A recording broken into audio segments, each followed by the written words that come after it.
The weather forecast on TV said that heavy rainfall was expected across the country due to an approaching cyclone. For those people who were planning to go on a hike, this, of course, was not the best news. As the young man took the food out of the food container, he thanked Old Lady Smith for this wonderful treat. And a few minutes later, everything that the guy brought with him today was already in the frying pan. Arthur, watching each piece sizzle as it cooked, was clearly pleased with the result. While the food was being prepared, the young man had time to have a cold beer. The guy was really enjoying himself, because in his situation, it didn't matter at all what kind of weather awaited everyone else. At some point, he suddenly heard his name and an announcement that guests had arrived for the picnic he had organized. Turning to the new arrivals, Arthur immediately replied that he had enough food with him, which would be enough for everyone. And from the nearby thickets, a man armed with a sword had already emerged, who was cheerfully asking whether his friend had thought to bring some alcohol with him today. Following this man, humanoid creatures appeared from the same thickets, which looked more like mutated cats. A few seconds later, a certain old man with a staff appeared, who did not fail to notice that something new in the world of cooking awaited them today. With words of apology for intruding into the company's rest, the elf girl soon approached the clearing, accompanied as always by her magical creature. Arthur wasn't worried about the weather forecast for one simple reason. He was now in the company of his new friends in a completely different world. After leaving the car and examining the rather old building, a young man named Nigel found it to be quite well preserved, even though this property was owned by the grandfather of his dear friend, who was still in the car for now. And while Nigel was wondering whether the most famous chef in their country had really decided to open a restaurant in this backwater, his passenger asked him to make sure once again that there was no one else around. He looked out of the car with apprehension, fearing more paparazzi, but Nigel noted that no paparazzi would even think of dragging themselves into such a wilderness.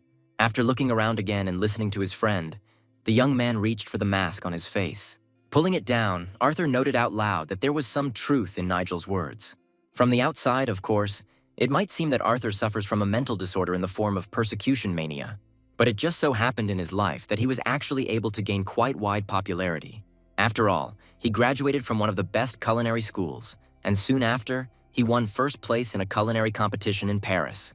In a very short time, he gained recognition, and all the most popular TV shows tried to get Arthur on their show. The young man's popularity grew so much that fans literally burst into the kitchen in an attempt to get an autograph or touch their idol, which wasn't really liked by the guy's other, less popular colleagues, who were only distracted from work by these fans. Very soon, evil tongues began to spread not the most pleasant rumors about Arthur on the internet, where they expressed doubts about his abilities, calling him simply a hyped-up boy. Returning home and reading all this blackness about himself every day, the young man literally began to fade away. As he walked inside, Arthur listened to his companion's words about how he wouldn't earn much here, and his recommendations to think carefully about his decision. When the chef replied that he was not there to earn money but to relax, Nigel became interested in why he would open a restaurant, to which his interlocutor immediately explained that cooking was the best relaxation for him. Once the things were brought inside, the young man suggested that they have a snack before starting to tidy up and unpack the boxes. There was no delivery service here, so the friends found a small and not very popular cafe. Nigel watched with interest as his friend tasted what they had been served for snack, where, a moment later, he had to calm Arthur down, who demanded that the manager be called, since such food could only be fed to pigs. Nigel himself noted that the sauce in this spaghetti didn't really taste like anything, but the whole problem was that Arthur couldn't actually taste the sauce, or the pasta, or any other food. At some point, the young man noticed with horror that he had lost his sense of taste. At the doctor's appointment, he received an explanation that medicine was powerless here, since the reason for the loss of taste was rather psychological, and therefore the young man should first of all eliminate sources of stress from his life, where the man talking to him recommended that the guy look for some kind of hobby to distract himself. Returning to his thoughts about the profitability of the enterprise, Nigel again noted that in such a remote place his comrade's business would definitely not go uphill, to which he immediately explained that it would be hard to imagine a better place to go hiking in the forest. Sitting in the car, Arthur mentally went through everything he needed for the trip, trying to figure out if he had forgotten anything. The driver asked the young man where he was going, to which the young man immediately explained that he wanted to spend some time alone in the mountains. Noticing Arthur's appearance, the driver noted that he could use a tent. This is exactly what the young man did not think about at all, falling into a stupor for a moment. The man, with a smile on his face, stated that there were no tents for sale in this village when Arthur asked him to stop. Having collected his things, he continued on foot, celebrating the fact that he had come here for the first time in a long time after burying his grandfather. Approaching the house, the young man noted that he would definitely need to clean everything up before leaving. But then his thoughts were interrupted by the door creaking behind him.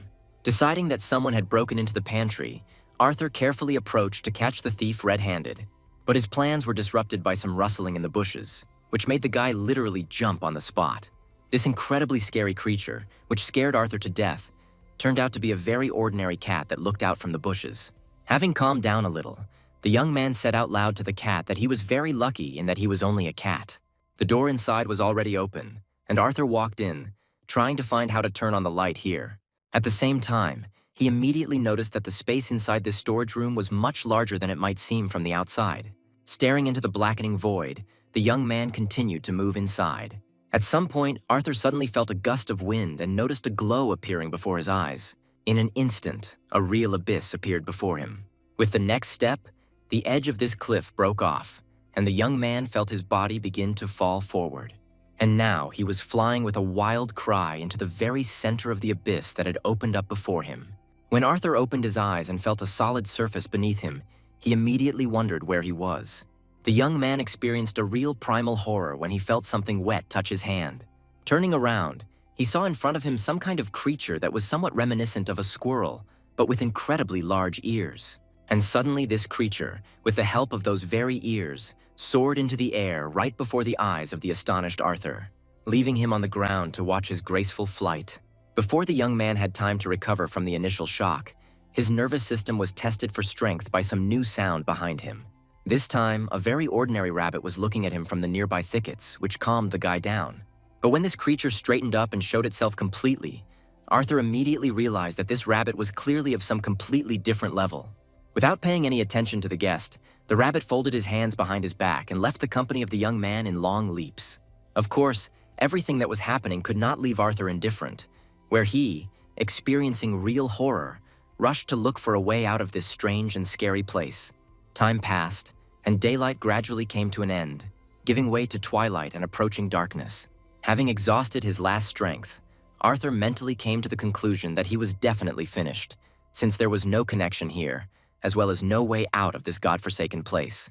At some point, he remembered the doctor's words about the young man trying himself in outdoor recreation.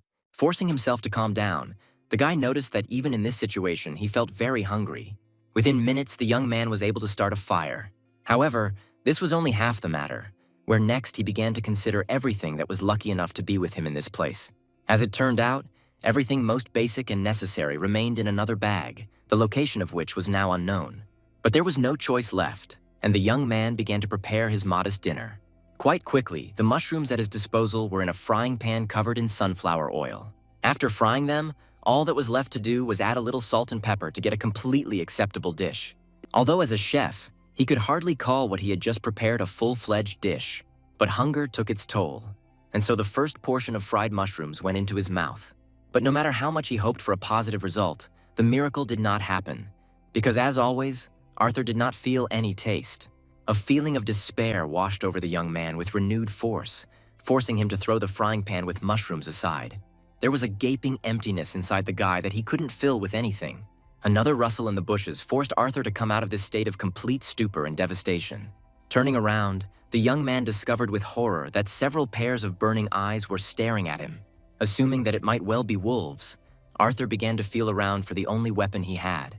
Noticing a fanged mouth in the bushes, he immediately noted that he would hardly be able to do anything significant with his penknife. Realizing that he was most likely finished, he closed his eyes and put his armed hand in front of him, preparing to receive the first throw. But time passed, and no one attacked the guy or tore him to pieces. Having calmed down a little and plucked up his courage, the young man finally decided to open his eyes. To his amazement, he noted that no one was looking at him from the bushes or trying to hunt him anymore. Before he had time to wonder why the wolves had scattered, he suddenly heard someone fiddling with his frying pan. Turning slowly and carefully, the young man tried to see the one who had just cleaned up the remains of the cooked food. This creature turned out to be a very cute-looking little puppy who was wagging his tail very intensely. Having already turned around completely, Arthur, in a state of yet another stupor, looked at this unexpected guest. The puppy looked at him, and he looked at the puppy, wondering where this little dog came from. Not at all afraid of the person, The puppy went about his puppy business. Well, Arthur himself tried to determine what kind of breed it was, and he was most inclined to think that it was a Siberian husky. The puppy seemed to be very happy to see the man, approaching the guy and even putting his paw on his leg. Trying not to look at the puppy, the young man told him to go away if he had already finished his modest dinner. But a few minutes later, he was already hugging this cute creature in his arms, not understanding why everyone was so drawn to little puppies. While petting the animal, Arthur noticed that its fur was unusually stiff, which was probably a consequence of living in the wild. Then he began to look more closely at the outline of his face, his paws and claws, and at some point, his night guest suddenly made a short howling sound, after which the young man concluded with horror that he was now holding in his arms not a dog, but a wolf puppy. Not only did he find himself in an unknown place, but he also met some wolf there who now did not leave him. Looking around fearfully, Arthur wondered if the puppy's mother or other wolves from his pack were nearby. After all, a mother wolf may misinterpret the situation and decide that a person has kidnapped her cub. But time passed, and no other huge and terrible wolves appeared. Stress and general fatigue took their toll, causing the guy to stretch out right where he had just been sitting. As he fell asleep, he came to the conclusion that death was inevitable for him, either from wolves or simply from hunger. In his sleep, he felt the wolf cub dragging him somewhere, deciding that he himself had decided to keep the man for himself as a snack. But at some point, the pull stopped, forcing the guy to pay attention to where the animal had dragged him. Looking under the tree, Arthur was amazed to find a place there similar to the one where he had fallen. At the same time, the young man was in a state of indecision, wondering whether he would be able to return if he entered this emptiness, or whether it would become even worse. Turning on logic, the young man thought that this passage most likely leads to another level lower and does not guarantee a return home. His furry four-legged friend watched from the side as he was tormented by doubts, who suddenly jumped up cheerfully from his seat, heading straight towards Arthur, whom he hit with his head at full speed right into the 5th point of support. Falling into the void, the young man cursed the wolf cub he met, who literally pushed him into the abyss. Plunging into it, he had no choice but to scream hysterically once again. At some point, Arthur felt that the fall had stopped, and a solid surface appeared beneath him. Opening his eyes, the young man was amazed to find himself in his own world next to that very storage room. With tears in his eyes, the guy noted that he had managed to survive in these completely incredible circumstances. Getting to his feet, Arthur noted that in that case, he should have thanked that wolf cub. Looking at the sky, he promised to never forget his kindness, even though they were never destined to meet again. However, a moment later, his peripheral vision caught a white spot located to the left. Returning home with his new friend, the boy wondered why this little animal had gone with him. But there was nothing to be done. And the first thing Arthur decided to do was to bring the wolf cub back to order after life in the wild. When the water procedures were finished, the boy and his new little friend lay down to rest. From incredible fatigue, the young man plunged into the world of Morpheus in a matter of seconds. The night passed rather quickly, and now Arthur was sitting on the bed, stretching pleasantly and shaking off the remnants of sleep. He clearly felt how well he had slept. Looking at the wolf cub who continued to lie around, the young man noticed that he hadn't slept so well in a long time. After his morning water treatments, Arthur decided to feed his pet from another world. Coming to the conclusion that wolves are distant relatives of dogs, he placed a bowl of dog food in front of his guest, which the little wolf demonstratively refused. Realizing that dog food would not help here, the young man decided to try offering the wolf cub cat food or rabbit food. But his white, blue-eyed guest flatly refused even these delicacies for the animals, leaving the guy completely bewildered. Deciding to leave the idea for now, Arthur headed to the kitchen to make breakfast for himself. When the dishes were ready and tasted, the young man regretfully concluded that his taste had never returned. Suddenly, at some point, the puppy sitting on the floor, which the young man decided to call Bublik, jumped onto the table and began to eat all the food that was there. At first, Arthur was indignant about the behavior of his guest, but then he began to observe what he was doing. As it turned out, the wolf cub chose which dishes to eat and which to ignore. The young man could not understand why Bublin refused the chicken dish. After watching the top's actions for some time, an interesting idea came to Arthur. He quickly cooked and placed 2 steaks in front of his guest. He used the best meat to prepare both steaks, cooked them the same way, but served them with different sauces. He topped one with a store-bought sauce, and for the other, he used a sauce he made himself. And so he literally shouted for Bublik, who had proven himself to be a true gourmet, to choose which steak he would eat. The wolf, like any animal, began by sniffing the meat in front of him. The organizer of this experiment watched with interest what choice Bublik would make. And so the little wolf greedily began to gobble up the steak, which was covered with store-bought sauce. Having finished with it, Bublik went to another plate where the second steak was. Wagging his tail even harder, he quickly dealt with the second piece of fried meat. Looking at the contented little face, Arthur noticed that this little wolf was clearly an unusual animal, and you definitely won't be able to feed this funny pet just anything. The young man spent all his free time trying to bring this place into a normal and attractive appearance. While applying paint to the wall, the young man noted out loud that the paint was laying down in a very strange way.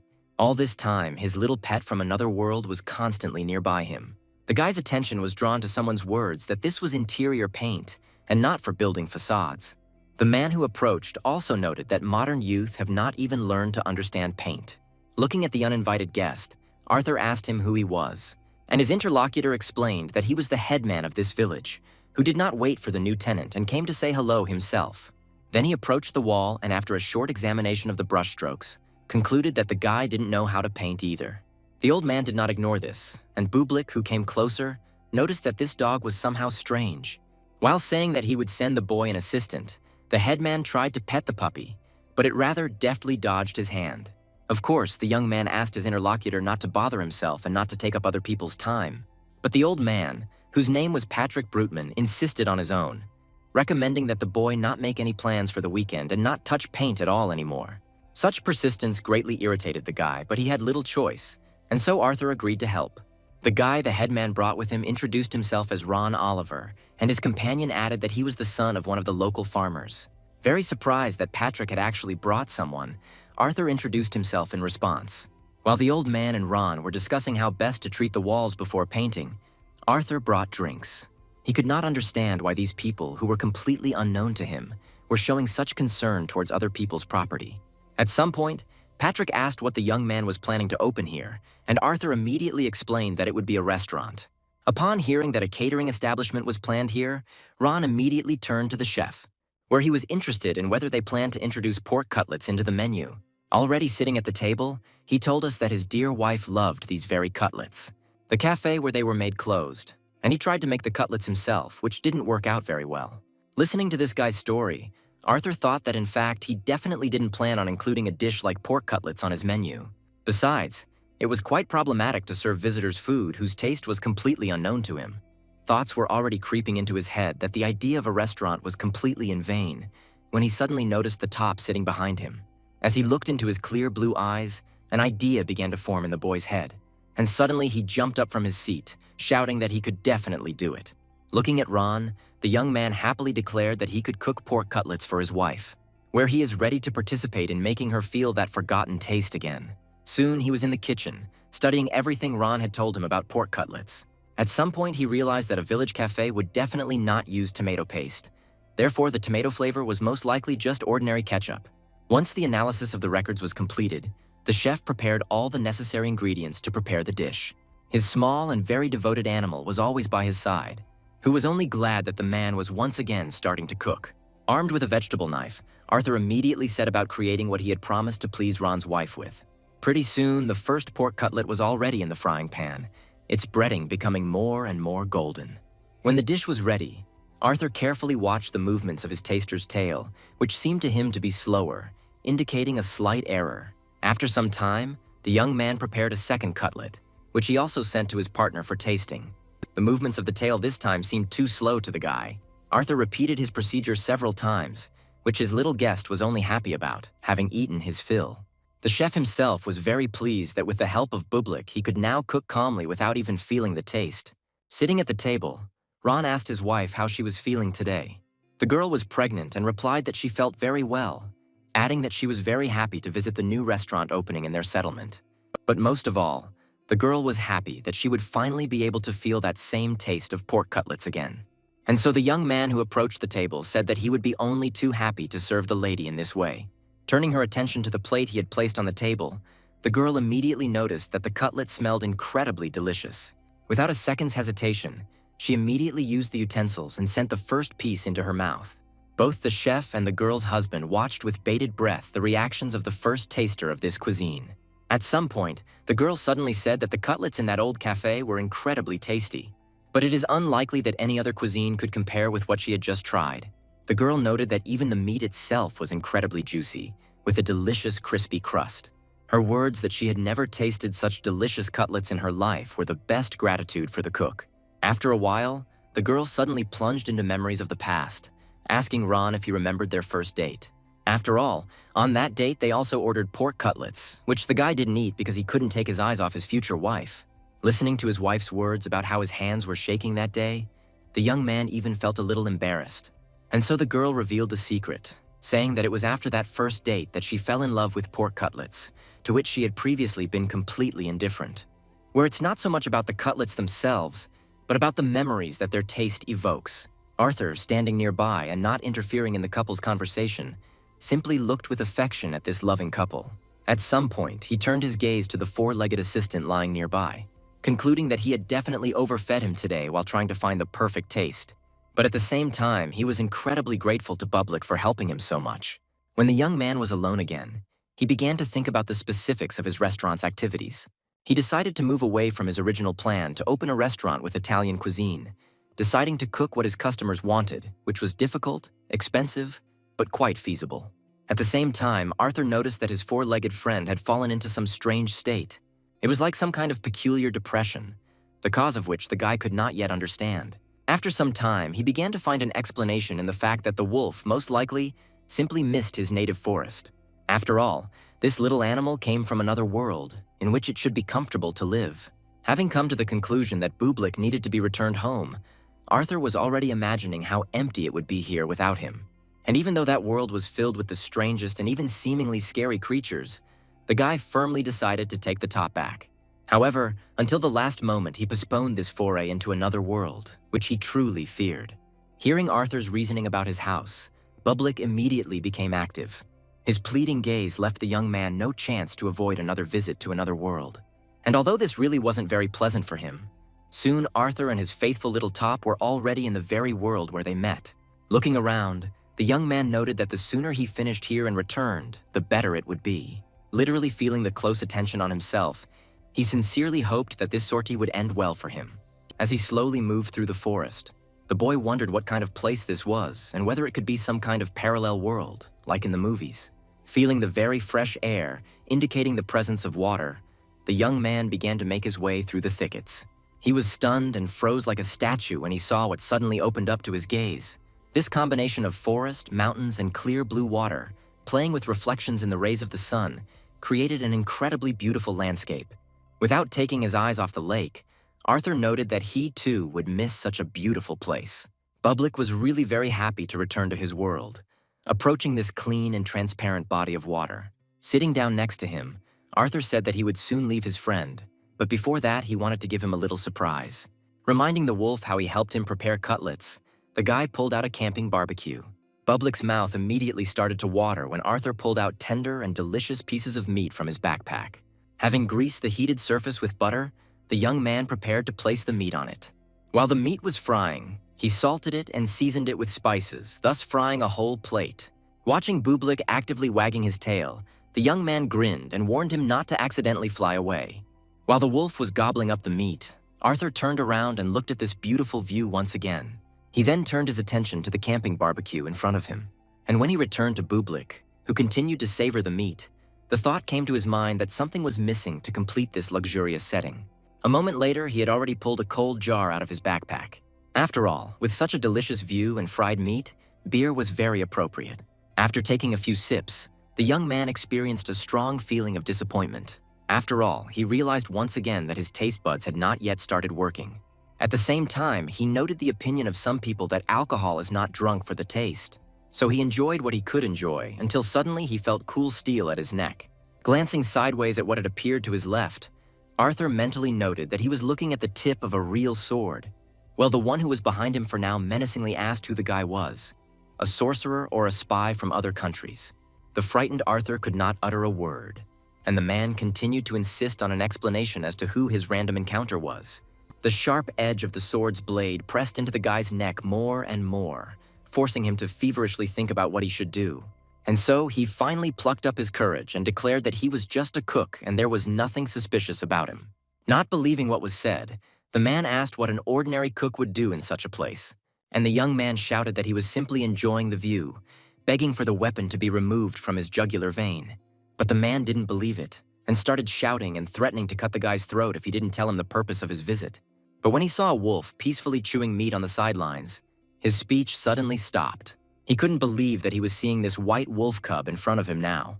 Well, Parov continued to beg for mercy, offering to give the man money, hoping only that the currency in this world was the same as on Earth. He didn't even immediately notice how the sword blade was at some point pulled away from his vital body part.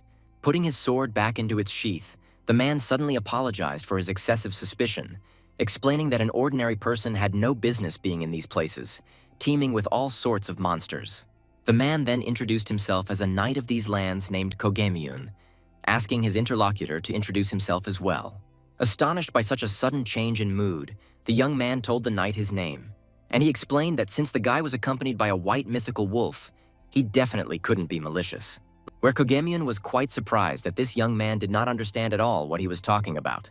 And then the man explained that the white wolves inherited the blood of one of the ancient gods. Myths and legends say that the white wolf has the ability to see good and evil, and is also endowed with great wisdom. It has long been believed that the race of white wolves inherited part of the power of an ancient deity. This is exactly the kind of wolf that is next to the guy now. These explanations amazed Arthur, who could not even imagine that Bublik was a real descendant of God. At the same time, this fully explained how the little wolf behaved with others, not allowing them to touch him. Noticing how his interlocutor was deep in thought, Kang Hyun noted that the guy was most likely mistaken in his conclusions. But then he turned his attention to the guy's explanation that he was just having lunch there, noting that eating in such a picturesque place would definitely be perceived differently. Having noticed the plate, the knight asked what kind of meat it was, and immediately received the answer that it was beef, and an offer to try it. To this, Kang Hyun stated that he would like to say that he was already full, but this was not at all the case. He noted to himself that he would not be able to refuse food with such a pleasant aroma even if he really was full. Displaying excessive modesty, the man said that he would only try one piece for the sake of decency and respect for the chef. Standing opposite, Arthur watched with interest as the big guy put the first piece straight into his mouth. When Kang Hyun began to chew, his face changed dramatically, where he did not understand how meat could be so tender and tasty that it literally melts in the mouth. Having come to the conclusion that nothing like this could be found in their world, he suddenly noticed what the guy was holding in his hand. To satisfy his new acquaintance's curiosity, Arthur explained that it was a light drink. But Kang Hyun was interested not only in what was inside the vessel, but also in the jar itself, which he called a strange mug. Trying to contain his impulse, the man said that he was simply curious and did not want to try at all. But a moment later, he grabbed the jar, saying that he couldn't refuse when Arthur literally put it in his hand. But the guy stopped the knight's impulse, explaining that he had already taken a sip from this jar, offering him one that was not yet opened. He watched with great interest as his new acquaintance tasted the beer from his world, where he came into incredible delight, loudly noting that beer simply could not have such a rich taste. Arthur mentally noted that just a couple of minutes ago, this man was holding a sword near his throat, and now he was behaving like an old friend. Having thanked the boy for such an incredible treat, Kang Hyun said that if Arthur came here again, he should definitely find him in order to give him the opportunity to thank him, where he must tell anyone he meets that Kang Hyun, captain of the Knights of Alagard, is needed. It was very unusual for the young man's ears to hear such outdated titles or positions, and while Kohemius was confused by the fact that the boy was not at all impressed by his rank, Arthur himself tried to reconcile this with his world, suggesting that the captain of the Knights was probably someone like the company commander. Then the knight added that he would like to advise the young man to be careful, since all sorts of things happen here. But since he has a white wolf with him, there is nothing to worry about. While Bublik was begging for a new portion of food, Kang Hyun took his leave, citing the fact that he needed to continue patrolling. Arthur didn't even have time to say anything in response, silently watching the knight leave, who finally expressed hope for a new meeting. The guy's thoughts revolved around the fact that his random encounter was a knight captain who was patrolling, and this meant that this soldier had just gotten drunk while on duty. Turning his attention to the wolf cub who continued to beg for food, the young man came to the conclusion that in another world there might be different rules for serving. After which, to the delight of the bagel, he dumped into its bowl everything that was left of the meat he had prepared. It was with pleasure that I watched the wolf cub gobble up his next portion. While he looked at Bublik, he remembered all those few but very happy moments with him that filled his life, where now the guy was incredibly sorry to part with this funny guy. As he got ready, Arthur noted that although it had not been a long time, it was one of the happiest in his life. Noting that he could not be sure of their new meeting, the young man wished his four-legged friend good luck, after which the guy turned around and walked away, leaving the bagel to finish his last meal prepared by Arthur. After taking a few steps, the young man turned around a little to see how the top was behaving, but he didn't show it, continuing to gobble up everything that was still left in his bowl. This behavior of the animal made the guy sad. After all, he hoped that even though they hadn't been together for very long, Bublik had also managed to become at least a little attached to him. And a moment later, the young man discovered that after the meat was finished, there was no trace of the wolf cub. After looking at the lonely bowl for a while, Arthur turned around and, filled with sadness, continued on his way. And suddenly he felt how the backpack on his back noticeably gained weight. And now he was already trying to detach Bublik from him, trying to explain to him that it was his property. After some time, the backpack was practically torn to shreds, where its owner did not understand what kind of demon had entered the top. But he suddenly came up and began to lick the hand of the one he recognized as his own. Well, the young man could not understand why Bublik was following him when he himself had recently wanted to return to his world. He asked him the appropriate question, but of course did not receive any direct answer. Bublik just sat and looked at the guy with his pure, kind, and joyful eyes. Then Arthur began to guess that the wolf found it much better to be in his company than to live alone in this world. Reaching out to his four-legged friend, the boy noted that last time Bublik left him no choice, going with him to his world. And this time he also doesn't leave him a single chance to return home without him. Having already returned to his world, the young man noted that now he would have to periodically visit the top's world so that he would not become sad. As he moved towards the house, he noticed that sometimes having picnics in another world wasn't so difficult. At some point, he noticed how the people gathered in the clearing were having fun. He just doesn't understand why these ceremonial events are taking place right next to his house. And then the boy's return was noticed by the village elder. In response to Arthur's questions, he explained that the residents had organized a festive dinner here, about which he should have been warned. Explaining that no one had told him anything, M did not report anything like that.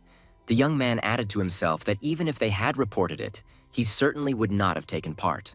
At this moment, one of the locals reported to Patrick that a sign had just been delivered. Arthur meanwhile tried to slip away, but the old man stopped him, saying that even without an invitation he could and should have fun with them. He did not immediately understand the words of his interlocutor that the hero of the occasion must necessarily take part in it. And when the young man turned around, he saw an unfolded poster with words of greeting addressed to him in honor of his arrival at the settlement. The people who had gathered really decided to have a great time, organizing something like a mass picnic. Well, the culprit of this unplanned celebration who appeared immediately became the subject of everyone's attention. From all sides, all sorts of compliments were showered on the guy, while Arthur himself was only thinking about how he could get out of here as quickly as possible. Noticing the corresponding expression on the face of the one who had prepared the delicious cutlets for her, Linda asked that the people not bother their new friend too much. And when the guy asked whether the locals greeted every new resident in the same way, she explained that their settlement was small, and therefore everyone knew each other well and lived very amicably. But after listening to several loud toasts, the girl added that this was definitely not a reason to get drunk. Soon the elder intervened in their dialogue, noting that true strength lies in the unity of the people. Getting very close to Arthur's ear, he also added that this was an excellent opportunity to advertise the opening restaurant. This statement greatly surprised the young man, who did not believe that this old man had organized all this just to help him promote the restaurant. A moment later, he noticed that Patrick was covered in bottle caps.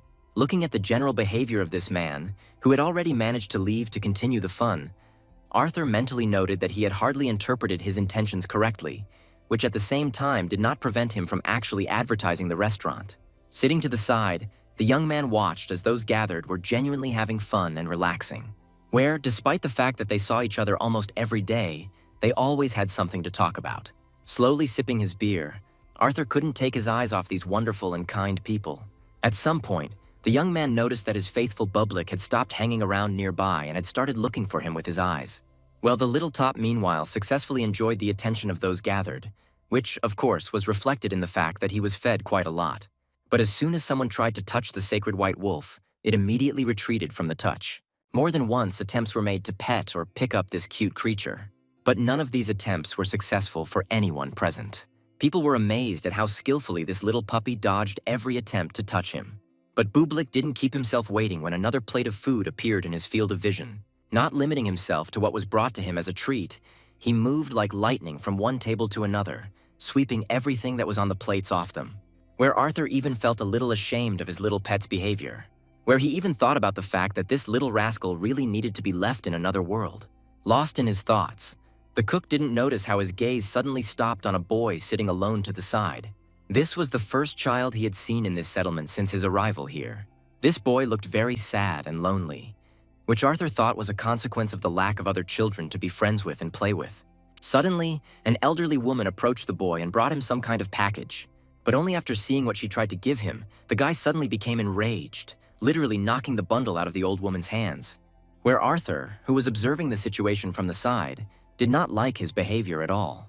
The elderly woman tried to reason with the guy and stop him, but he quickly jumped up and ran away. When the headmistress asked what had suddenly happened to Peter's behavior, who was usually a normal and calm child, the woman explained that he had become like that since yesterday after returning from school. He told me that one of his classmates bragged about trying a real American burger, and she tried to buy something similar at the supermarket, which turned out to be completely different from what Peter wanted. Arthur listened attentively to this dialogue, instantly realizing that the boy simply did not want a burger from the supermarket, which really wasn't very tasty. Someone from the crowd suggested going to a burger joint to satisfy the child's need, but his impulse was instantly calmed by Patrick's words that there were definitely no burger joints to be found within a radius of at least a couple 100 kilometers. After which the crowd immediately began discussing where the nearest burger joint was and how a burger differs from a hot dog. Meanwhile, the headman turned to the boy's grandmother, saying that if they couldn't buy a burger, they could make it themselves. And when the old lady noted that she was not particularly good at this, Patrick immediately reminded her that they now had a real chef from the capital at hand. Arthur couldn't even imagine that this whole story would ultimately lead to all attention being focused on him. Of course, the headman apologized for forcing the young man to cook a burger like that, but the boy had already come to terms with this inevitability. Well, his interlocutor added that the young man does not necessarily have to repeat the taste of an American burger. After all, Peter is most likely just jealous that his classmate went somewhere with the whole family, while the boy's mother is in hospital and his father is on a business trip in another country. That's why he thinks that the burger has nothing to do with it, and that it's more about the boy's loneliness. Having listened attentively to everything that the old man told him, Arthur made him understand that he had heard what was said. The headman also noted that now all hope in this situation lies only in their new resident, the chef. Looking at Patrick, Arthur mentally noted that this old man really knew everything about everyone here and understood a lot, despite the fact that he's a big fan of drinking and behaves very strangely, hanging himself with corks and empty bottles like war trophies. Turning his thoughts to solving the problem at hand, the young man figured that making a burger wasn't that difficult. But he himself has never visited a burger joint, and therefore has absolutely no idea what an American burger should taste like. While he was thinking about what to do, his little pet was lazily checking his plate for food. Arthur felt very uncomfortable when he heard people annoyedly eating the only side dish left on their plate, cursing the unknown person who ate all their meat. The young man understood that he would have to try hard and cook the best burger at least to compensate for the actions of Bublik, who destroyed all the meat. The young man told the hooligan himself that he would not get another piece today. Before Bublik had time to get upset, the guy immediately added that he would still get to try something today. Soon, the first test burger, which Arthur prepared looking at the picture in the advertisement, was ready. But it seemed to the young man that his taster was not wagging his tail very intensively. It was obviously a complete failure, which gave the chef pause. He recalled how he started his career as a chef, traveling to other countries on exchange programs to gain experience. Always and everywhere, he was inspired only by his love for cooking. Arthur wondered what the driven guy he once was would say about him. The answer to the question came instantly and made the guy feel ashamed of himself. Inspired, the young man turned to his four-legged friend, expressing his hopes that there was still room in his stomach for testing. After which he stood up resolutely, putting on an apron and preparing to create the best burger in the whole wide world. Remembering the headman's words that the taste should not be completely repeated, Arthur declared out loud that he did not know how to cook like that, and would not. Pretty soon, a burger patty was finishing frying in a hot frying pan with a piece of cheese quietly melting on it. After a few more minutes, all the burger ingredients began to be layered on the bottom of the burger bun. Peter, already invited to the restaurant, sat silently at the table, not expecting anything good from this venture. He was accompanied by his grandmother, as well as the Oliver family, where Linda noticed that the kitchen was emitting a delicious and incomparable aroma of burgers. But the boy still couldn't believe that now he would be able to enjoy a real American burger, which appeared in front of him after just a few seconds, accompanied by words of gratitude for the wait, which the chef said when serving. Absolutely officially, as required by restaurant ethics, the young man said that the customer's order had been fulfilled. The appearance of this burger alone made Peter very surprised. Well, the delicious and very appetizing aroma left him no chance not to try what was standing right in front of him. With the very first piece, the guy literally felt like he was in one of the popular burger joints that the United States has always been famous for. What he just tasted was hundreds of times better than a supermarket burger, which the guy immediately told his grandmother. And the old woman was only glad that her grandson was finally happy. But suddenly the boy's face became incredibly sad again, where he turned away and said the word, "Mom." And then he explained to the astonished old lady that by demanding a good burger, he was counting on a trip to the capital to visit his mother in the hospital. It was only for this reason that he so strongly demanded a burger not from a supermarket but from a burger shop, which he now deeply regrets. With tears in his eyes, Peter begged his grandmother to forgive him for this lie. But the woman was not at all angry with her grandson, perfectly understanding how difficult it was for him without his parents. Hugging the boy close, she began to apologize for not noticing earlier how much he missed her. A moment later, this boy, who at first seemed completely ill-mannered to Arthur, burst into tears, screaming that he really missed his parents. For a while, the young man simply watched the scene unfolding in his restaurant.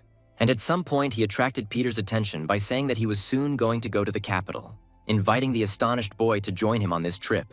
This proposal was surprising not only for the child himself, but also for his grandmother. When asked for clarification, Arthur added that they could also go to a real burger joint, which he had also never eaten at.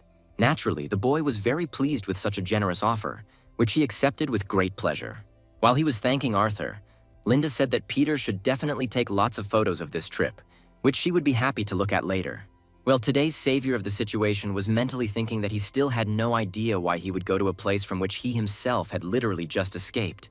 But looking at the boy's shining face, the young man understood perfectly well that there was no turning back. That's why he said again that they would soon go on this journey together. When everyone had left, Arthur returned to the kitchen, looking into the refrigerator. After looking at the shelves, the young man noticed that he had a lot of food left over that could soon spoil. Turning his attention to the stretching Bublik, Arthur brought up the idea of going on a hike for himself to discuss. After all, when the restaurant starts to function fully, he won't have so much time for trips. Suddenly, the young man noticed how his little white friend became active upon hearing about the trip, who literally began to shine with joy at the realization that they would soon be going to his home. Looking sideways at his pet, the young man declared that there was no talk of going to another world at all. But after some time, Arthur, in the company of Bublik, was already in the very world where they met. The young man noted that he began to visit here much more often than even the grocery store, but it was definitely worth it, as the natural views here were truly amazing. While he was busy assembling the tent, Bublik happily chased the butterflies flying past. Soon, the tent began to take on its normal shape, which was given to it by the correctly installed poles. But some mistake was still made, and at some point the entire structure ended up on the grass again.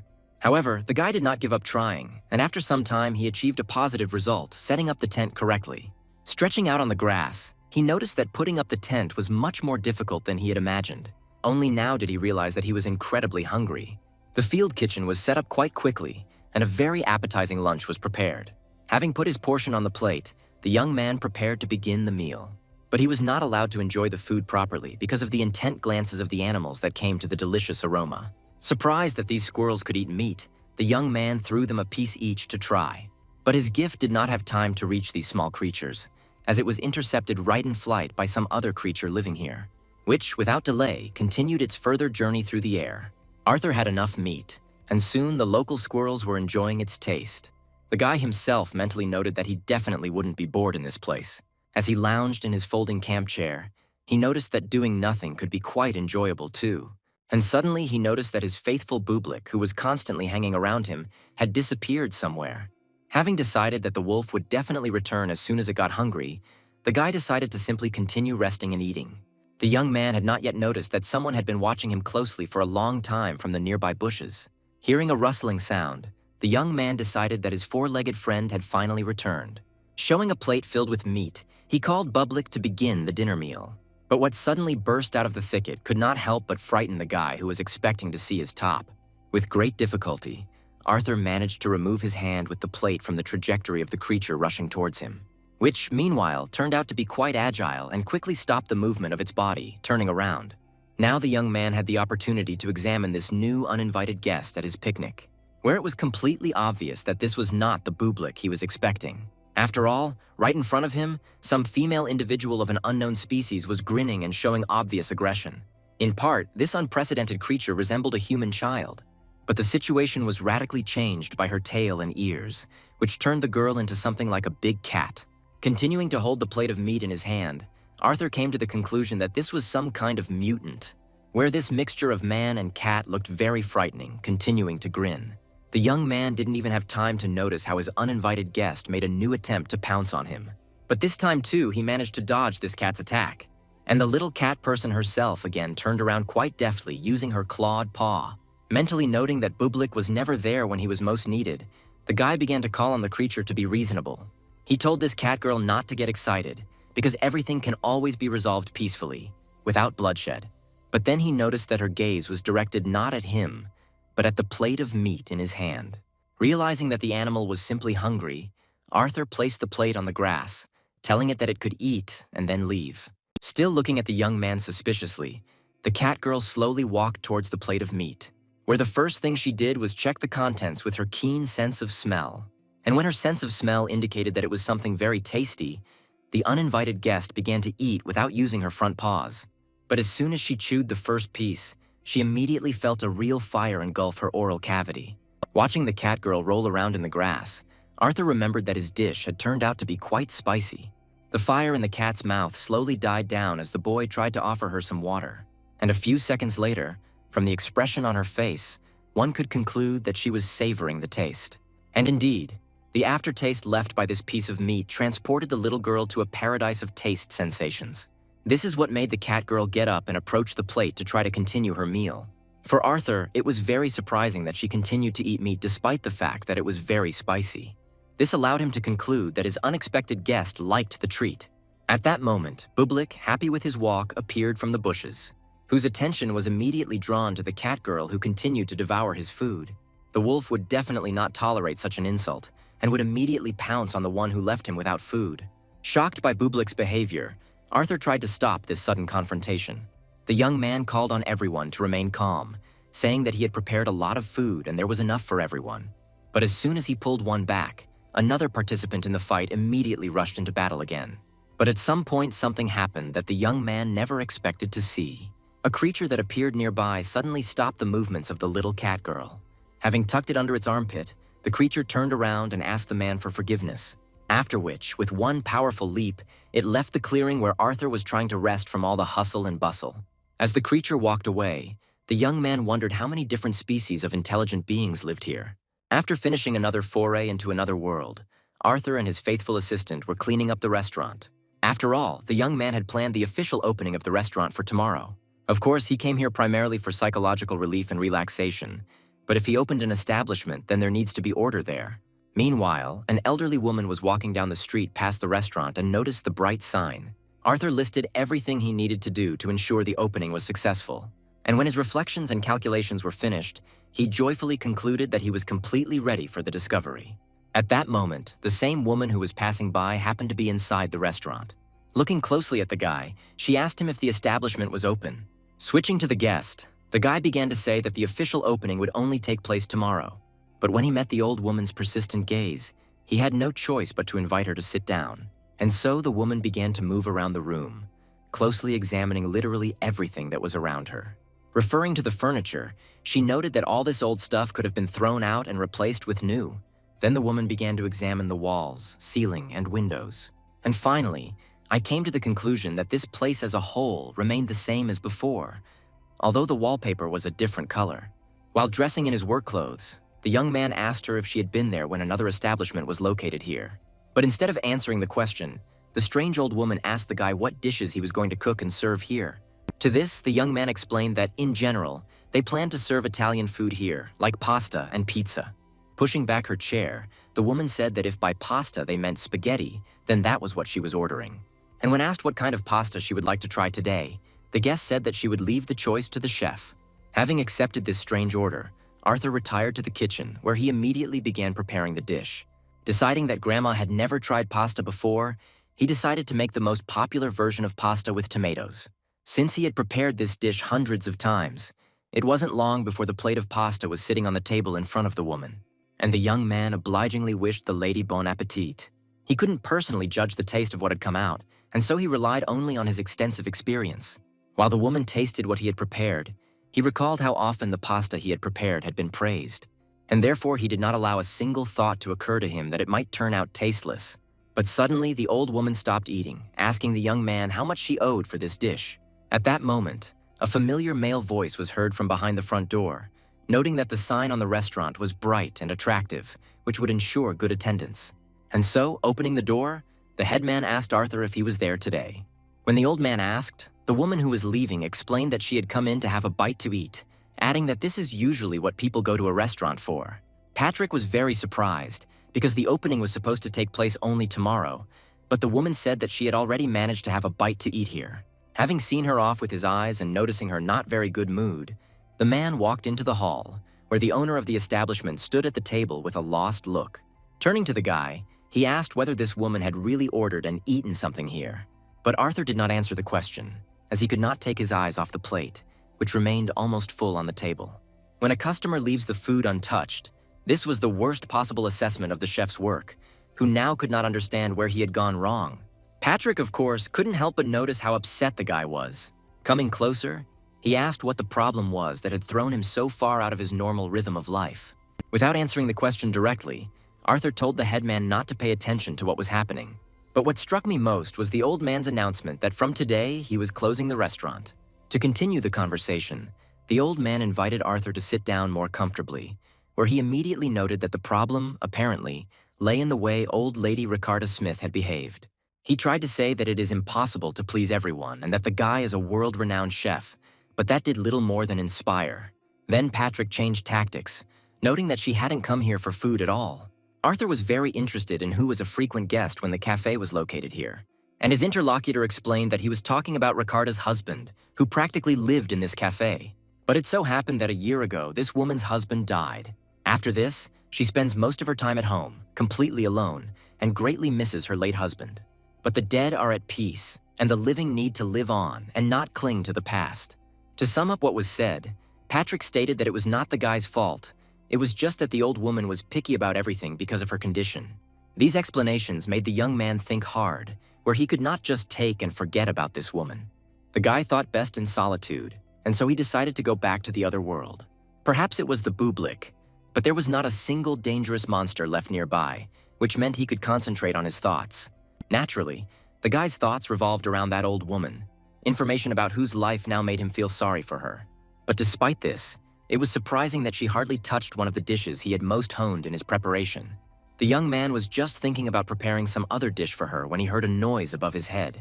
Raising his head, the young man saw the catgirl he already knew, who had settled on one of the branches of the tree under which he was sitting. It was impossible to tell from Arthur's face that he was very glad to see this uninvited guest again. But the guest herself was in no hurry to go down this time, carefully watching the one who had treated her to a tasty and spicy dish last time. Deciding that this time the catgirl would not cause him any unnecessary trouble, the guy began to organize a picnic. While the young man was busy with preparations, the girl plucked up courage and climbed down from the tree. Pretty soon, the whole area began to fill with the aroma of roasting meat. Taking out the red pepper, Arthur suddenly remembered how his guest had reacted to this seasoning last time. Along with the meat, the young man prepared a kind of side dish, part of which were mushrooms. Next came the pasta and grated parmesan, which formed the basis of the future side dish. First, the plate was filled with pasta and mushrooms, on top of which was placed a juicy, well-done steak.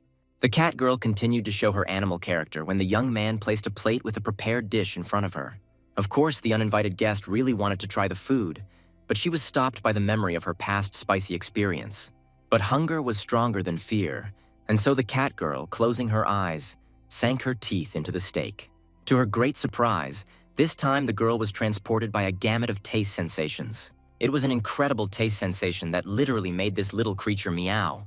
Arthur stood and watched intently as the catgirl gobbled up everything that was on the plate. When she finished, he could tell from her appearance alone that she really liked it, and that the guest would definitely not refuse more. And in general, this humanoid cat now looked much happier than at their first meeting. The guy himself didn't really like this type of pasta, since it turned out quite greasy due to the butter and steak. It would be hardly possible to call this dish traditional pasta. Suddenly, he felt his guest gently rubbing against his leg, noticing that just recently she had been ready to tear him to pieces. Seeing his guest's positive attitude, Arthur even decided to caress her a little with his hand. Now the young man understood that it didn't matter whether the traditions of preparing a dish were followed, as long as the customer liked it. Lost in his thoughts, he even stopped stroking his guest, which greatly surprised her. Already at home, inspired by his meeting with the catgirl and her reaction to the pasta he had prepared, Arthur began cooking. Having chosen the best greens, the young man called Bublik so that he, as the main and only taster, could express his opinion. But as it turned out, the little wolf was not at all inspired by the fact that he needed to taste the greens. Watching his friend turn away, the young man came to the conclusion that this time he would have to make do with his own strength. This created certain, but not the most critical, difficulties. After all, he remembered the taste of every ingredient he was going to use, and he couldn't rely on Bublik's help forever. Patrick approached the restaurant and read a notice that the restaurant's opening had been postponed until next week.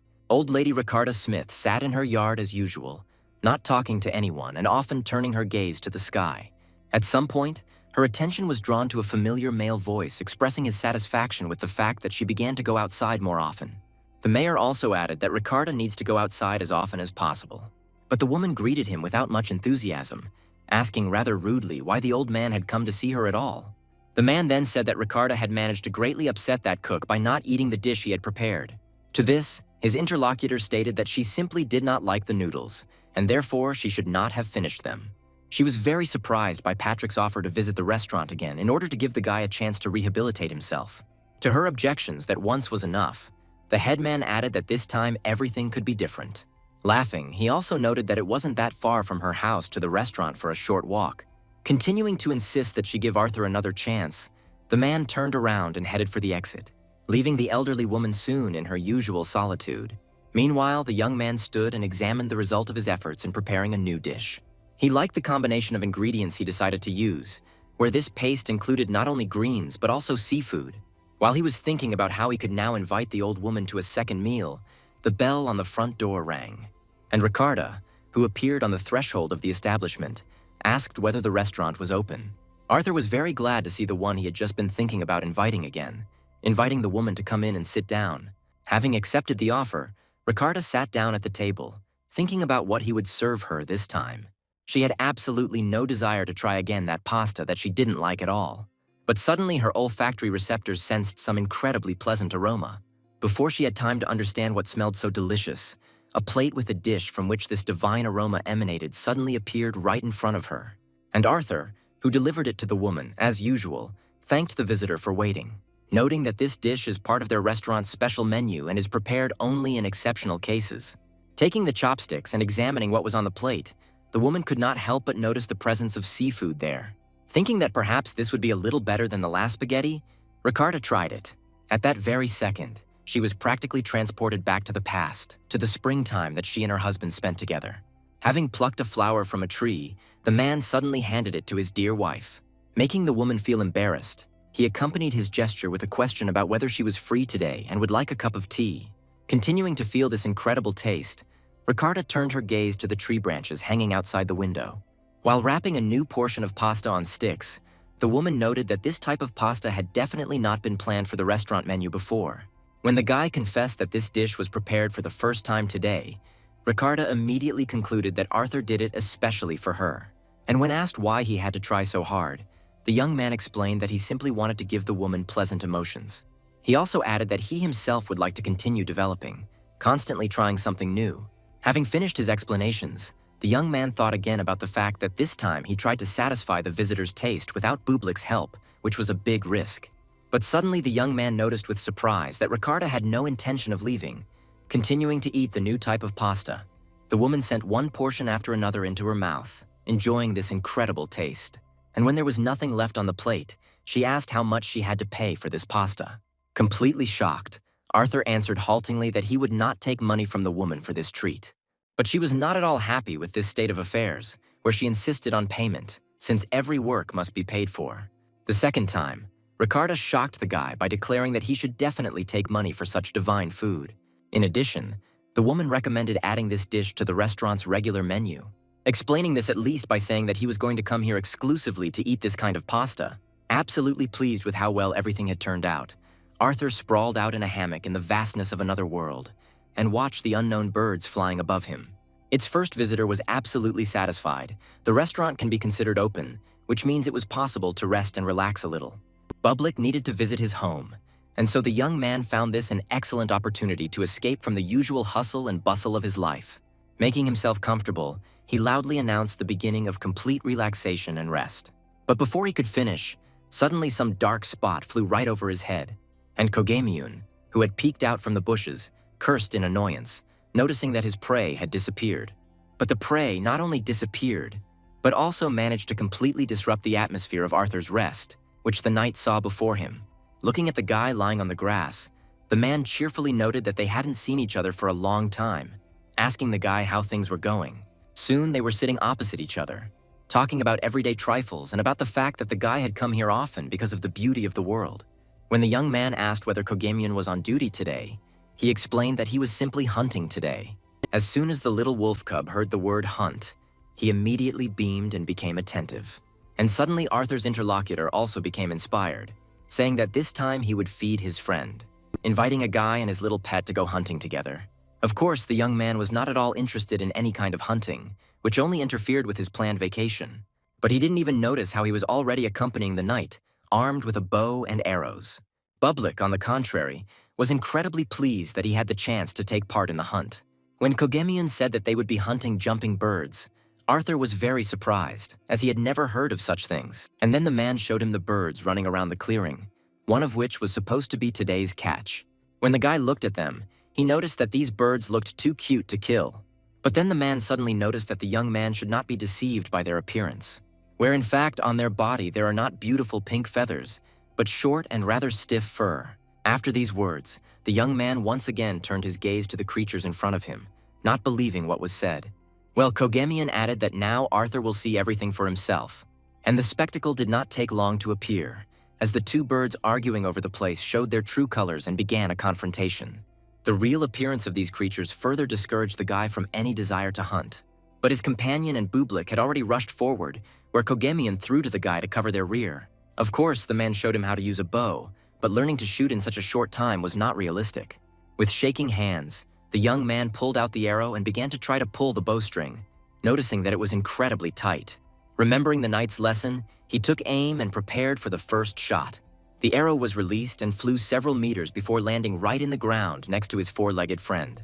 This shot made people pay attention to Arthur, both from the side of the top and even from the side of the knight fighting with his prey, where Bublik was truly horrified by such shooting, which could have cost him his whole paw.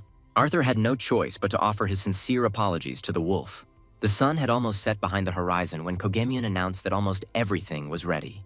Arthur, however, had a hard time imagining how he would be able to use his hand, which was still shaking after the incredible strain of pulling the bowstring. The knight was busy frying the meat he had caught, happy that an incredible dinner was soon awaiting them. But the young man could hardly call it food at all, having difficulty restraining himself from covering his nose from the incredible stench that emanated from the meat of his prey. But then came that terrible moment for the cook, when his interlocutor suggested trying what he had made. Taking this improvised shashlik in his hands, Arthur noticed that Bublik had already managed to run away from such a meal. But there was no choice, and so the guy decided to try the meat of local animals. He was incredibly surprised that he was able to at least slightly, but still feel the incredibly disgusting taste of this meat.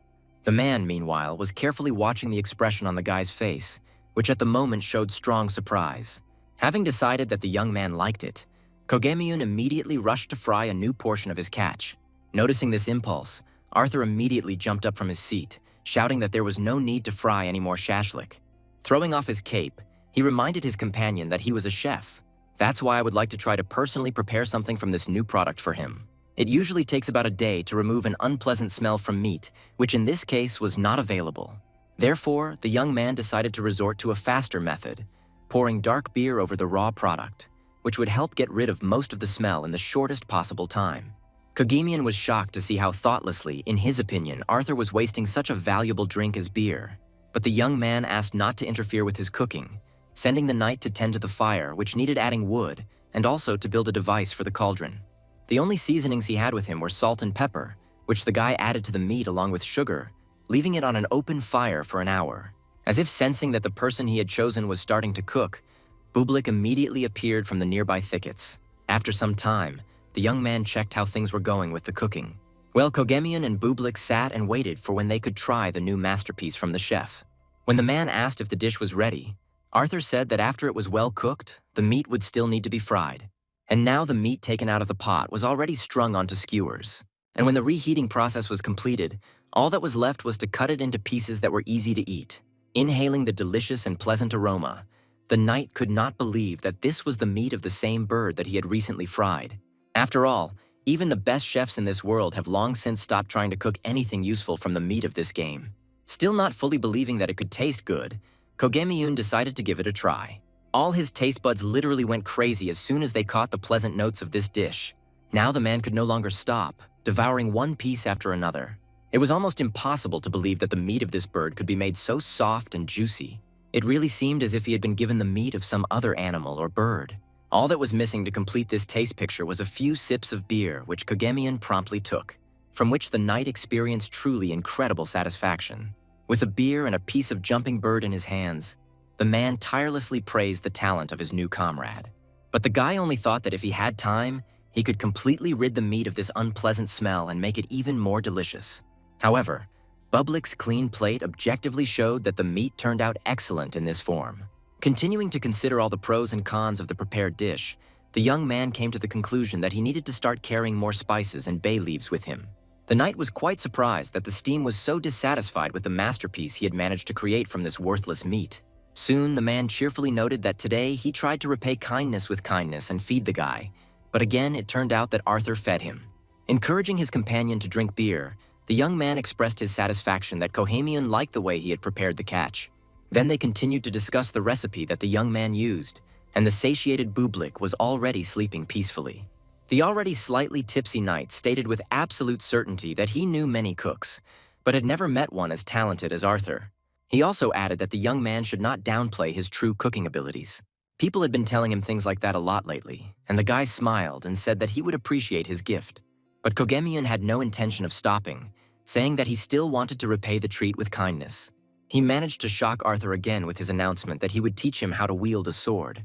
Not immediately understanding what had just been said, the young man asked his interlocutor in confusion, and he repeated that he was going to teach the boy how to use a sword, where such gratitude would be considered worthy of what Arthur had done for him. The young man, who had no interest in martial arts at all, tried to object, noting that he was just a cook, but the knight immediately shouted that he was asked to take dozens of people as students every day. But to this day, he has not shown such mercy to any of those who asked. And now he was already talking about the fact that the next time he visited, Arthur would be given his first lesson, and he should bring beer and snacks with him. In general, it was clear that the man was pursuing his own interests here, but at the same time, it did not escape attention that he was simply a little uncomfortable that he could not give anything in exchange for the treat. Looking at his future teacher, Arthur mentally noted that in general, he did not feel sorry for meat, beer, or his time, but it would be incredibly difficult for him to teach the knight. However, he still did not refuse the offer, deciding that it wouldn't hurt to improve his fitness. A whole week has passed since Arthur opened the restaurant, and in the first days, a really large number of people came to the restaurant wanting to try something new. But already in the second week, the flow of visitors significantly decreased and literally stopped completely.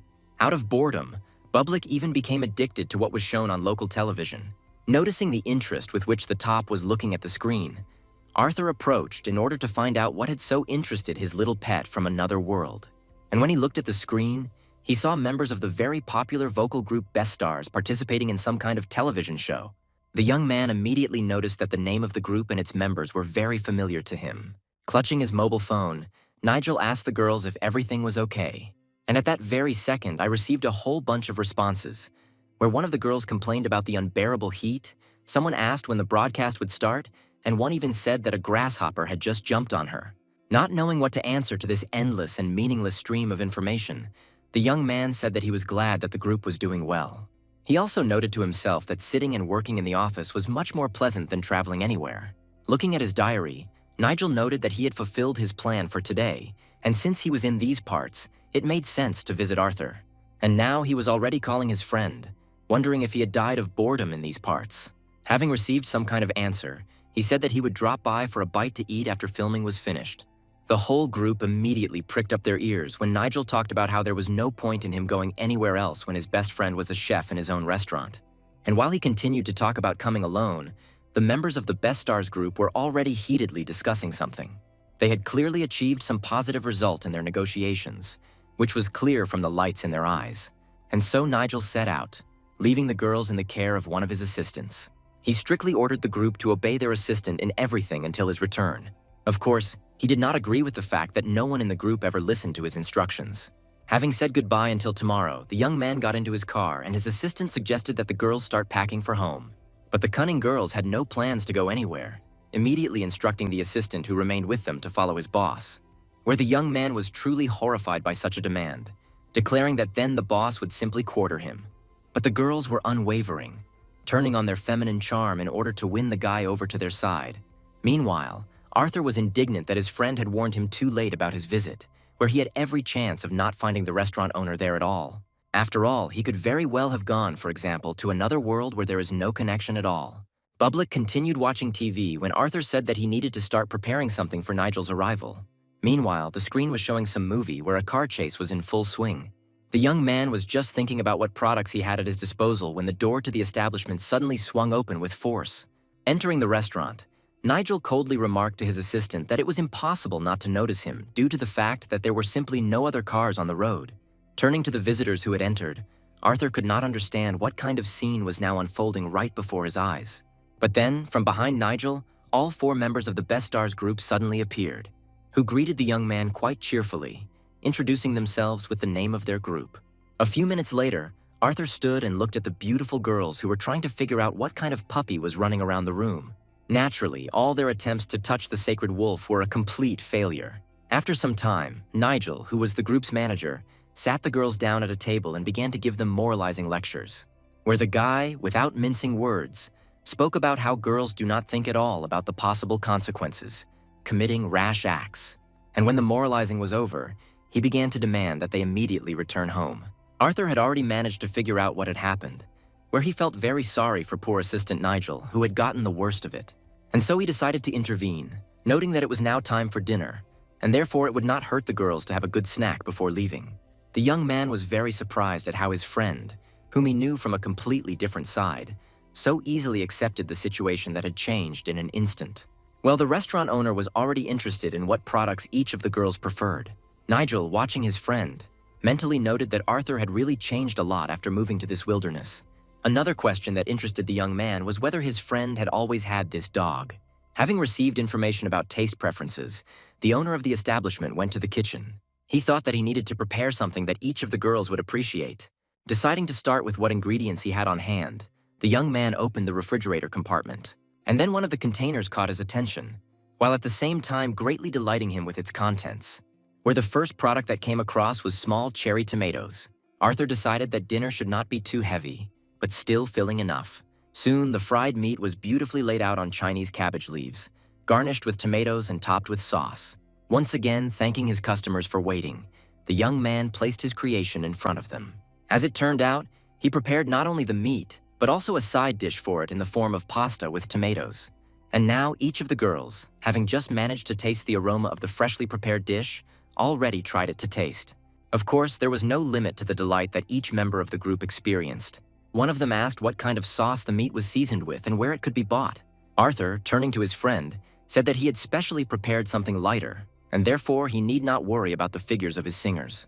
Meanwhile, the girls had already reached the stage where they cursed their entire past life, which they had lived in vain, since only now they had tasted a real masterpiece in the world of food. Well, the one who prepared this masterpiece was already trying to find out from his friend whether he had starved the girls, which could be assumed by looking at their reaction to the food. Nigel's guilty assistant did not go hungry either, and he was also very grateful to the cook for his kindness. Nigel, meanwhile, continued to mentally compare the Arthur of today with the one he knew before, amazed at the strong and positive changes in his personality and behavior. And suddenly, a very terrible thought came to his mind, which he immediately voiced, asking his friend if he had accidentally contracted an incurable disease. And Arthur assured Nigel that everything was fine with him. When dinner was over, the girls, already standing on the street, did not stop thanking the young man for feeding them so deliciously. And so the young man said that next time he would delight them with something even more delicious. The response to this statement was immediate, with one of the group members immediately saying that in that case they would definitely visit him again. The young man was quite surprised when she suddenly called him by name. While in the car, the girls could not leave the chef alone, continuing to praise his talent. Nigel explained that they learned his name when they watched a TV show with him, where it would have been more surprising if they had not recognized the young man. Following his charges, the young man himself began to get ready, and Arthur told him at the end to warn him in advance about his visits. But he didn't answer anything to what was said, asking the guy about how his treatment was progressing, for which he had come here. His friend's question was unexpected, and Arthur was momentarily at a loss. But a second later, relaxing the tense muscles of his face, he replied that everything was fine with him. The next day, the young man made a trip to the store to replenish the food supplies for his restaurant. He headed to the nearest supermarket, where he hoped to find what he needed, because otherwise he would have to go to another city. Stopping at the only store here, the young man almost prayed that everything he needed would be in stock. As he walked inside, the young man first said hello, even before he saw who was inside. But when he raised his eyes, he was a little surprised.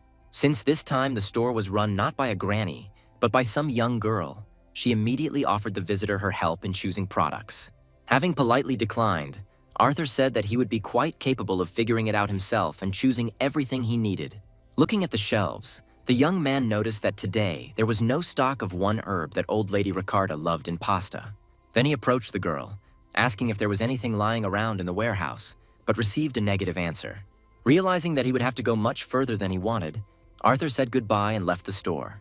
He didn't have time to saddle his iron horse with pedals when he suddenly heard some noise to the side. As it turned out, these were children who were clearly unhappy with something about each other and were tightly grabbing each other's hair. The girl responded to the boy's statement with great resentment that she would never play with him again, after which she called her opponent a typical braggart. And suddenly the guy shouted that the girl was a foreigner and should go back to her country. These words literally touched the girl to the quick, where she simply lost the power of speech. At this moment, Arthur decided to intervene in the situation, grabbing the children by the hands and pulling them away from each other. Looking closely at the boy, the young man noted that throwing around such loud words was not at all appropriate, since what was said could not be taken back.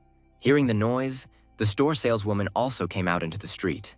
Noticing that her daughter Daniela was in some kind of commotion, the girl became very scared. Having broken free from Arthur's hands, the little girl immediately rushed to her mother, and the degree of their relationship greatly amazed the guy. When Daniela found herself in her mother's arms, her mother asked her daughter what had happened here. For Arthur, the appearance of the girl's mother was only to his advantage, since it freed him from the need to resolve a controversial situation. And so he let go of the guy, who immediately ran away. Meanwhile, the girl had already managed to listen to her daughter's story about what had happened, and sincerely thanked the young man for the help he had provided. Where Arthur felt very uncomfortable receiving words of gratitude, since he essentially did nothing. After some time, he asked the girl if everything was okay with her wonderful daughter, and the girl said that she was able to calm Daniela down and put her to bed. Well, for some reason, the girl blamed only herself for everything that happened between the children. Arthur disagreed, saying that it was a typical childhood squabble, of which hundreds or even thousands occur at that age.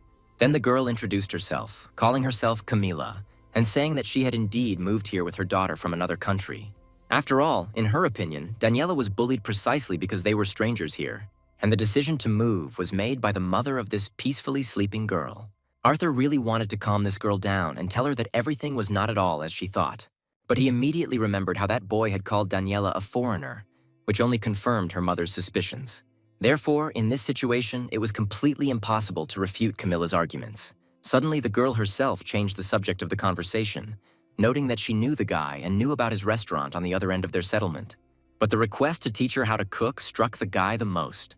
Before he had time to ask, Camila immediately explained that she was a master only in her national cuisine. But local kids would be coming to Daniela's birthday party, and she wanted to treat them to their usual food.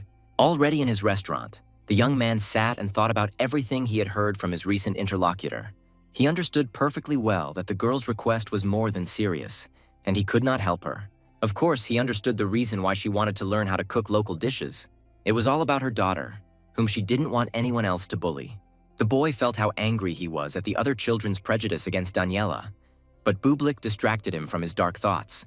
At first, Arthur decided that the top had come to support him, but he quickly saw in its teeth a tin can with a black game, which apparently he needed to open. Surprised at where his pet got this jar, the young man nevertheless said that Bublik could empty it. This situation with the tin can allow him to realize one simple truth. There is no shame in asking for help when you really need it. With a bag in his hands, the young man headed towards his neighbors, from whom he wanted to ask advice. He knew very well who would be best to discuss the current situation with when he dialed the apartment number. When the door opened, Arthur greeted the girl who met him with a smile on his face. And Linda Oliver was quite surprised by such a sudden visit from the chef. When the young man explained that he had come to discuss a matter, the girl cordially invited him to come in. The headman who was nearby was a little offended that the boy had come to the Olivers for advice, not to him. But in the end, the young man told everyone present about the problem he had with Camila's request to teach her how to cook local cuisine. After listening carefully to everything that Arthur told her, Linda noted that she was well acquainted with the girl from the supermarket and that her daughter periodically went for walks with Peter. The young man was surprised to learn that Peter and Daniela knew each other and even went to the same school. Ron, who had not yet intervened in the dialogue, immediately noted that they simply had one school for the entire settlement, and therefore all the children studied only there. Thinking about what was said, the guy immediately realized that this school most likely had a combined class, since there were not many children here, and they were all different in age. Continuing to discuss the current situation, Linda, looking at her belly with the baby inside, said that she perfectly understands Camila's impulses, because she too would do anything for her child. These words really touched Arthur, who realized that every parent is ready to literally stand up for their child. He had already made the decision to help Camila, when suddenly Patrick declared that the chef should teach her how to perfectly prepare dishes from her country.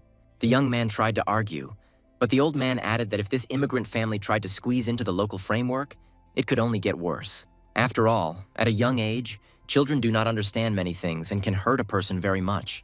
And therefore adults should always show them an example, where in this case it is necessary to clearly show that the difference between some people and others is neither bad nor good, but simply natural. Therefore, Arthur needs to think very carefully about what kind of help to provide to Camila. After all, in this situation, one correctly selected dish will be worth 1,000 words and explanations. Not very enthusiastic, Camila was in her apartment kitchen. As she cut up the ingredients, her thoughts were racing over whether it would really be a good idea to serve their national cuisine, which was significantly different from the local one. After all, if the guests, most of whom will be children, don't like it, it will be a real disaster.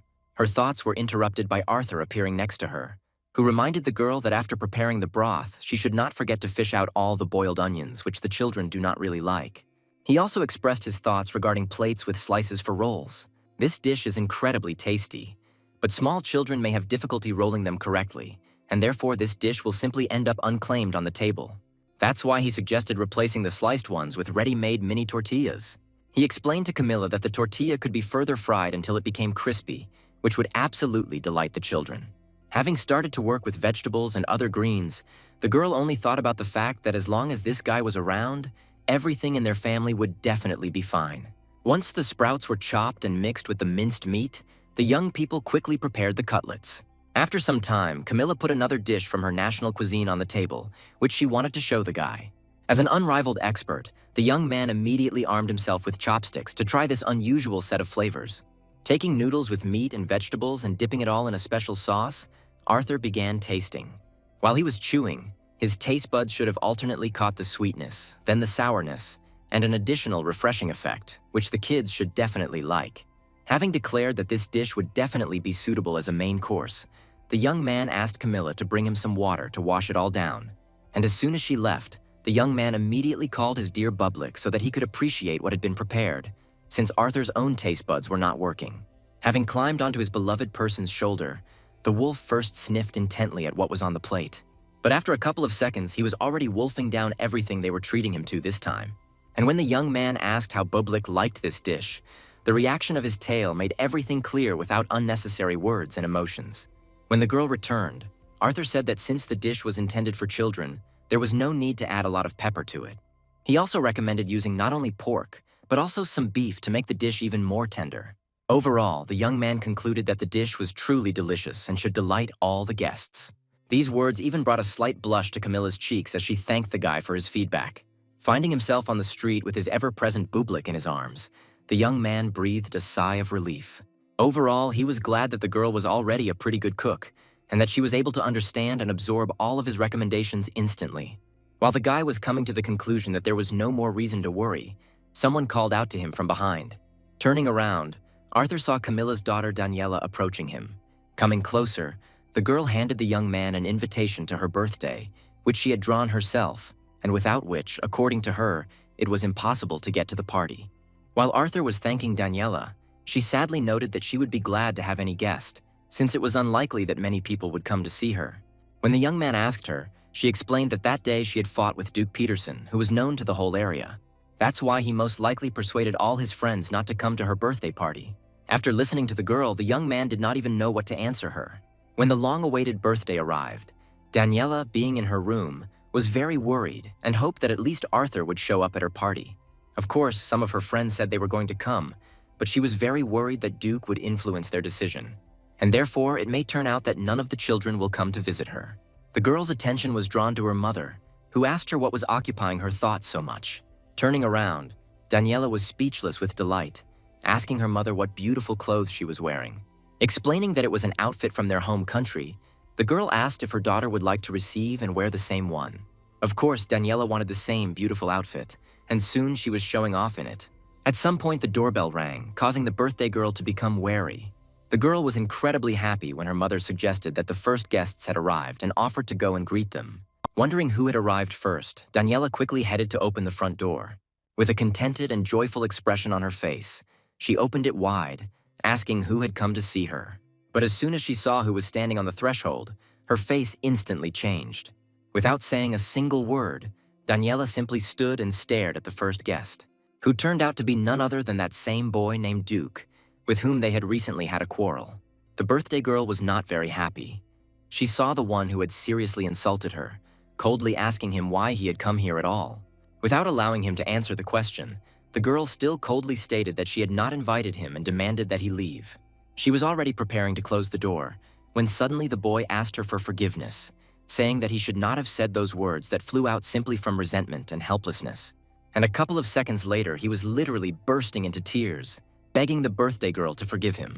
The girl was shocked that her offender had changed his behavior so much and came to her with an apology. After being silent for a while, Daniela suddenly said that under any circumstances, the guy would not be able to come to her birthday party, where she explained this by the fact that he simply did not have a written invitation, without which it was impossible to enter.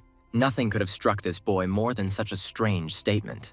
He had no choice but to admit that he really did not have such an invitation. But suddenly the birthday girl extended her hand forward with the treasured paper, inviting the boy to take it. This meant that he had finally been forgiven and could go inside to take part in the celebration. A moment later, the tears on his face turned into a smile, and he thanked the girl for the way she treated him. At this moment, other guests who had arrived looked out from around the corner. They had not interfered in the situation, but were now asking whether the reconciliation had been completed and whether it was possible to enter, where each of them considered it their duty to warn the former hooligan so that he would never again say such nasty things to people as he said to Daniele.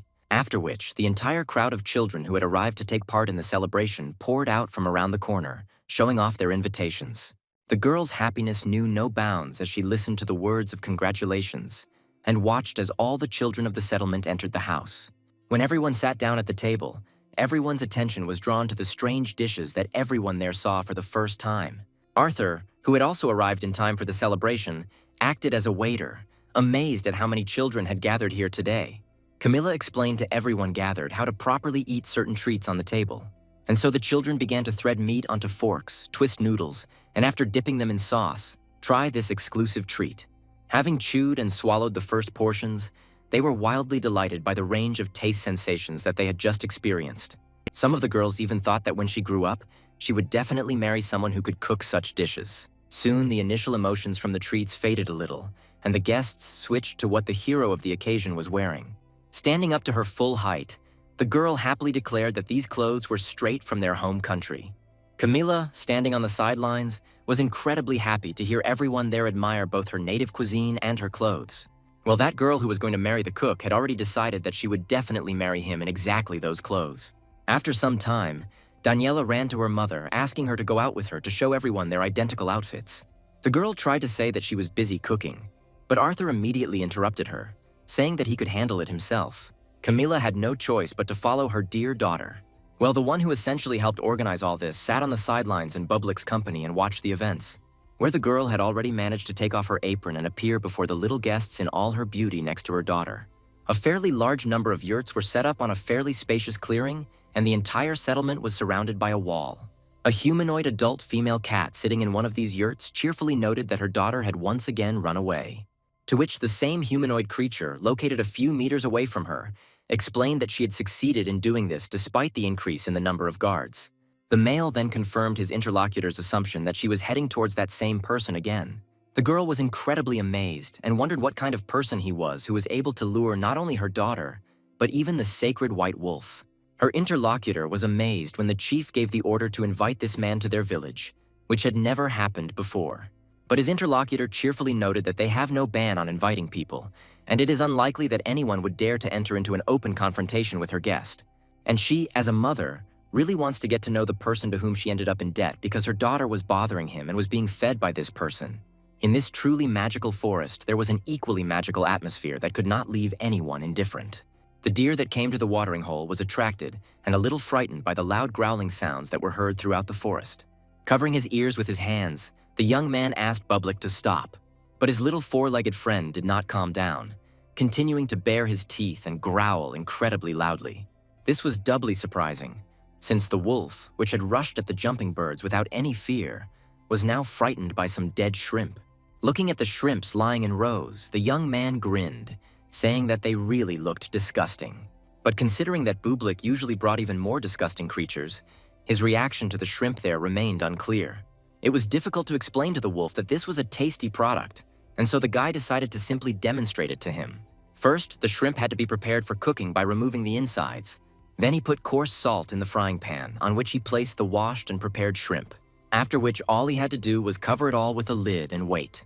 A little calmer, Bublik sat and closely watched the frying pan where those incredibly scary creatures were. Soon, his new permanent guest, a catgirl, appeared in the clearing where the young man had settled. The young man did not notice her right away, and was even a little scared when he did notice her. He wanted to ask her how long she had been there, but changed his mind, noticing how the guest was already salivating, anticipating the meal. As he removed the lid, Arthur said that he would at least let her try the dish since she had come again. Having peeled the shrimp, the young man put several on plates, which he placed in front of Bublik and the guest.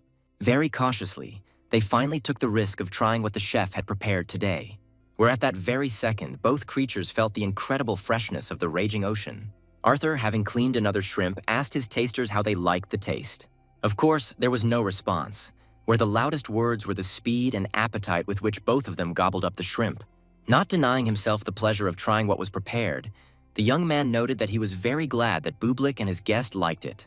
Having finished everything on her plate, the catgirl looked at the boy, who immediately understood this look, saying, "Now, clean some more."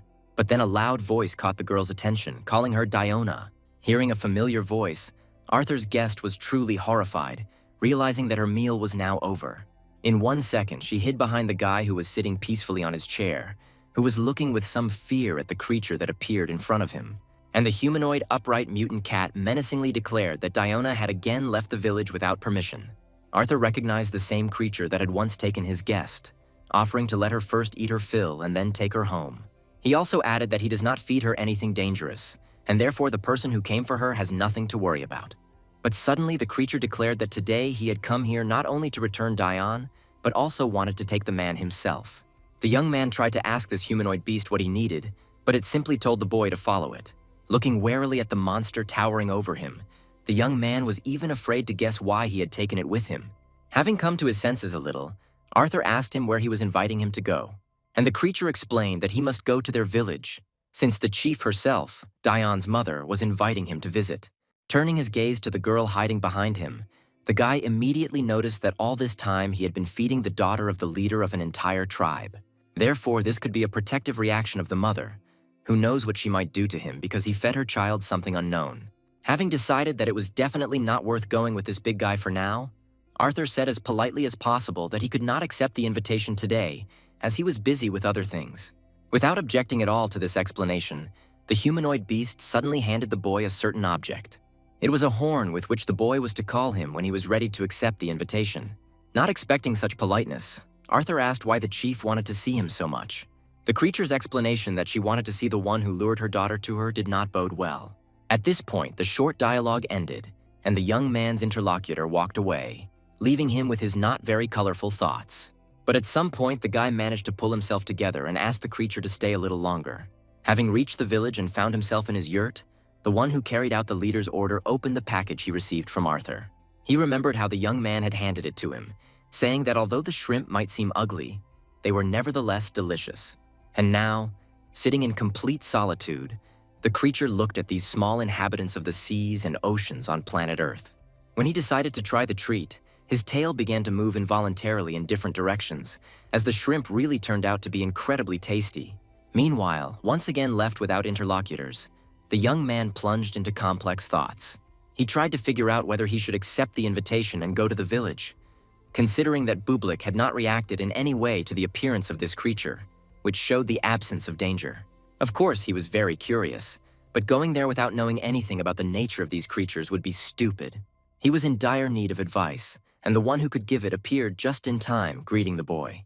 Without even trying to shake off Dion and Bagel, who were stealing shrimp from each other, the young man greeted the knight. The man said that he himself saw this perfectly well when the young man said that he needed some help. But he was shocked when he learned that he was invited to the village by the leader of the beastmen herself. When the guy asked how unusual this was, Kogemion explained that this had never happened before. Glancing sideways at Diona, the man noted to himself that this practically uncontacted tribe was not afraid to leave their cub with this guy. Arthur, however, closely watched the reactions of his interlocutor, coming to the conclusion that the situation was truly non-trivial. And so the man gave his opinion, saying that the young man could safely accept the invitation, since the beastmen would definitely not harm him.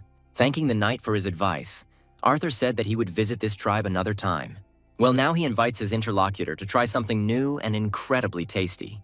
This time, he decided to cook the shrimp a little differently, pouring a creamy sauce over them in a frying pan. Kogemion watched the cooking process with interest, and Bublik and Diona, who had already tasted the shrimp, waited impatiently. Soon, the dish was ready, placed on a plate with a lemon garnish, which was supposed to help suppress the strong, fishy smell. When Arthur showed how to properly clean a shrimp, the man, looking at it, wondered internally about where the guy even gets such products. With the first bite in his mouth, he was instantly transported to the seething and turbulent ocean. Never in his life had the man tasted anything like it or experienced such vivid taste sensations. Taking another one, he began to look more closely at what the guy was treating him to this time. Meanwhile, the chef himself was trying to pull his bagel away from Diona's plate, for whom one serving was not enough. Meanwhile, Kogemion decided to try eating the shrimp whole since he was really tired of cleaning them. His example was followed by the four-legged ones, who also did not want to wait any longer for the shrimp to be cleaned. Watching the entire crowd gobble up the unpeeled shrimp, Arthur mentally concluded that it was even easier for him this way. Soon, having eaten too much shrimp, Bublik and Diona collapsed together on the grass, unable to move any longer. Well, the knight, having thanked the guy for the treat, noted that now it was his turn to devote himself entirely to training. Only now did the young man remember that he had accepted Kogemion's offer to learn how to wield a sword. Well, the man cheerfully noted that the guys shouldn't worry, since they would start the first day with simple exercises. Sometime later, Arthur lay on the grass, not having the strength to even breathe normally.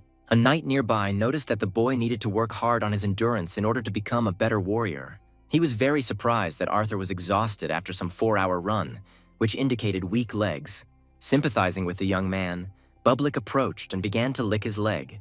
At that very moment, the guy felt that the wild pain in his legs was beginning to subside, which was more like some kind of hallucination.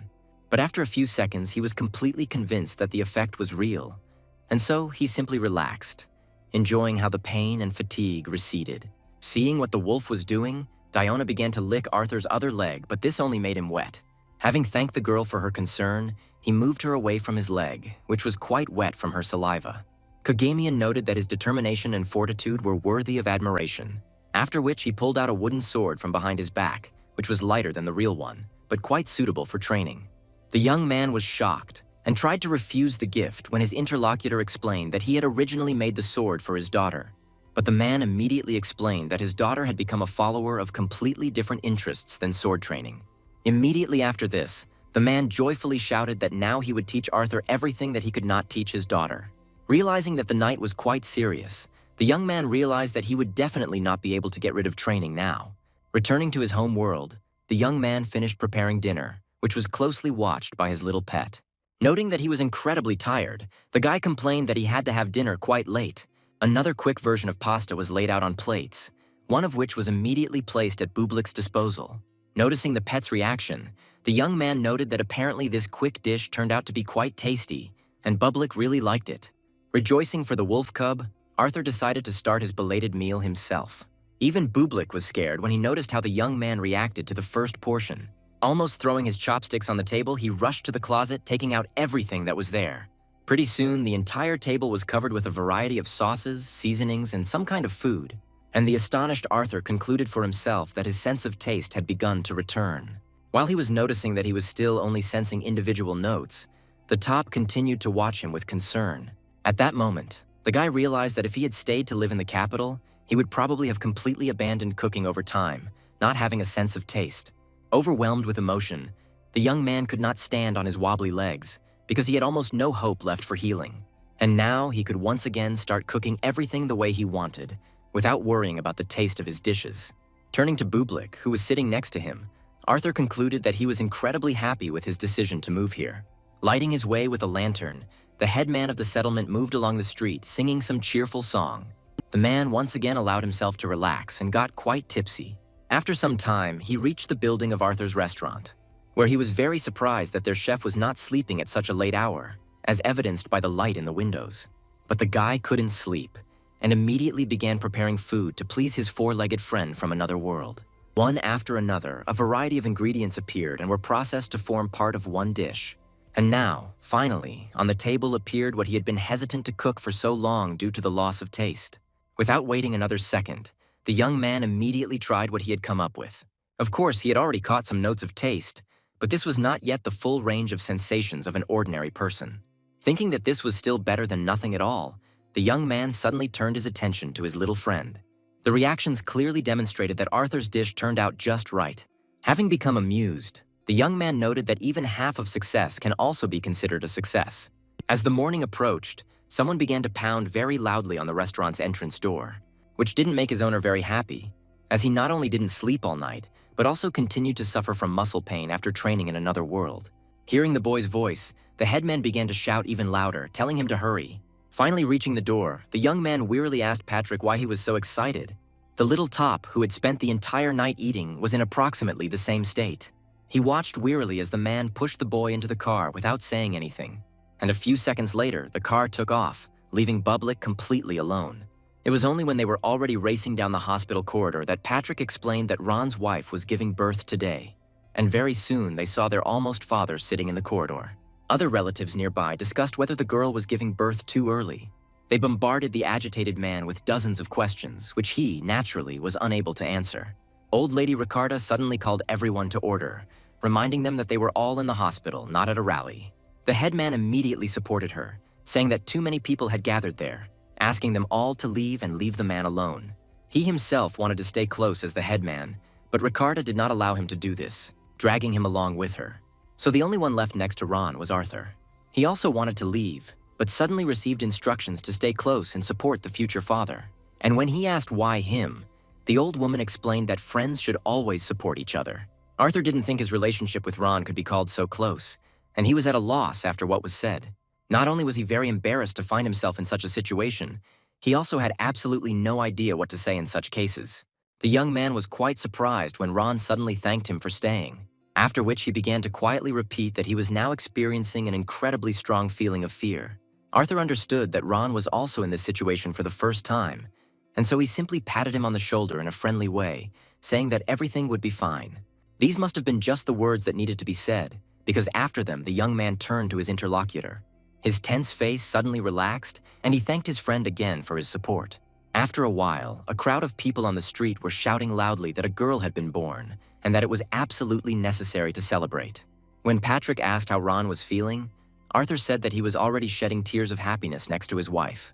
And when he noted that the people just wanted to find a reason to get drunk, the headman explained that such events simply always unite the people of the settlement. It was then that the guy remembered the invitation to the village of superhumans, asking his interlocutor what he would need to take with him if he was invited to visit another settlement. Of course, the man took this information in his own way, where he became furious that someone wanted to lure their cook away. But when Arthur assured him it was just a friendly visit, Patrick advised them to take some drinks and some good local food. The food option was much more acceptable, and so the young man eagerly inquired about what dishes their settlement was famous for. In response to the question posed, the guy's interlocutor began to list well-known dishes, at one of which Arthur stopped Patrick, saying that all this was definitely not the property of their settlement. And after a short pause, the young man began to lean towards the conclusion that he could really get by with just alcohol. Clutching in his hands the very horn that he had received from the humanoid creature, Arthur felt a strong sense of excitement.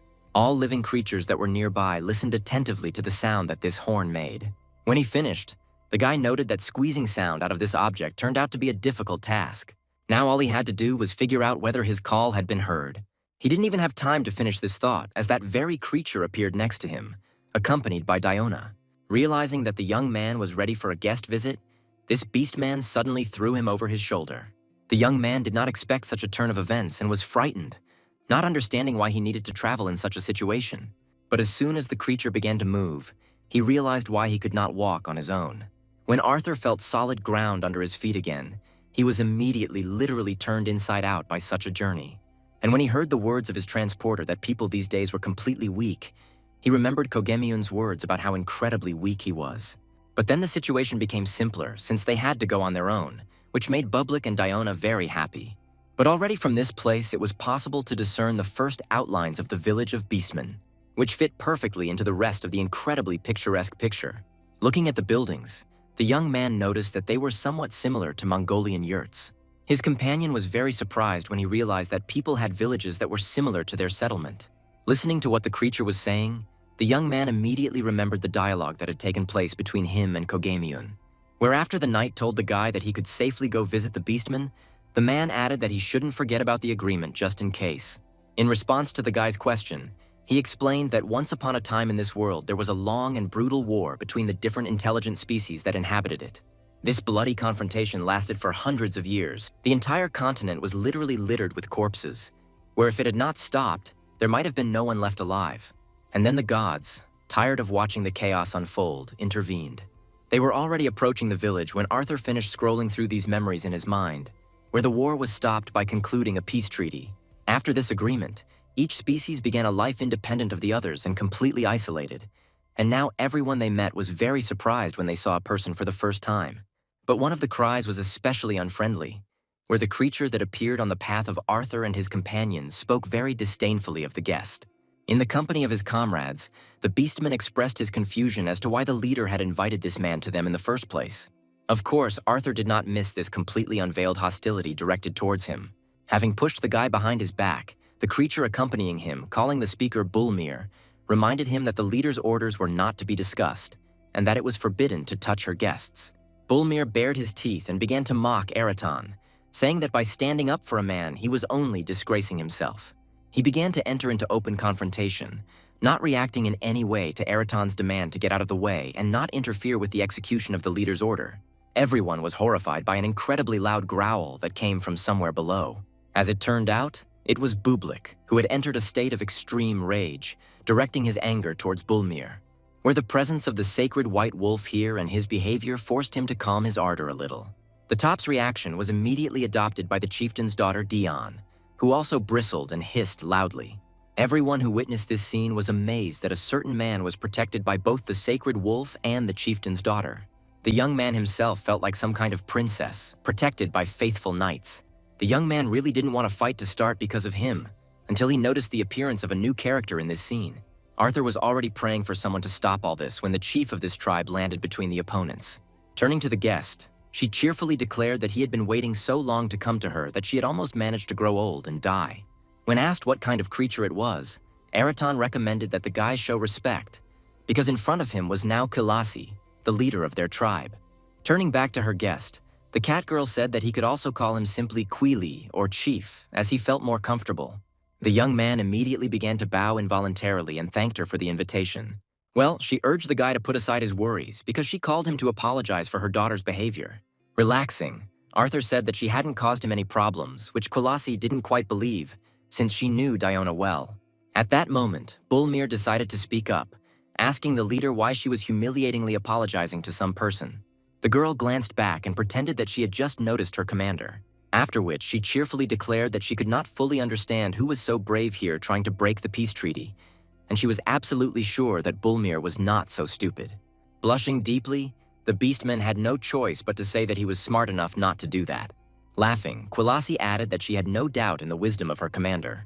When the squabble was over, the chief, inviting the guest into her yurt, apologized for such a meeting, explaining that most of them had simply never seen people. And the young man, even without these explanations, had already experienced intense gazes directed at him from all sides. The girl's next words, that she personally wanted to meet the hero of numerous rumors, amazed the young man. And when he asked about the rumors, the chief explained that lately everyone had been talking about how a man had tamed a sacred wolf. Only now did Arthur fully realize that during his forays into the forest, someone was constantly watching him. Returning to the original topic, Quilasi said that her guest could ask for anything for taking care of her daughter. To this, the young man began to explain haltingly that he had merely shared with her the food he had prepared. And then he remembered that he had not come here empty-handed, and this made Quilasi understand that this delicious smell was coming from the guest's backpack. And now he has already taken out a container with the pork he had prepared, which greatly interested the leader. The girl paid special attention to the young man's words that this was just an appetizer. Confirming Quilasi's suspicions, Arthur pulled out a bottle of alcohol from his backpack. Accepting these magnificent gifts, the chief immediately understood how the boy had managed to tame her daughter. A careless remark that the bottle should be opened carefully as it might explode caused a violent reaction among the beastmen, who decided that he had come to kill the chieftain. The young man tried to convey to them the information that this was carbonated sparkling wine that had shaken on the way, and therefore there was simply a lot of pressure in the bottle. After listening to Arthur's explanation, the leader, with one quick movement of her hand, cut off the neck of the bottle, from which a foamy fountain immediately began to rise upward. Quite quickly, the flow of foam dried up, and Quilasi decided to try this strange drink. This brought her fellow tribesmen into real horror, as they all shouted at the same time that she had drunk this unknown liquid in vain. Instead of an answer, a long and very loud belch followed from the throat of the tribal leader. And now she was already praising people's talents, asking the guy how she even figured out how to make such wine.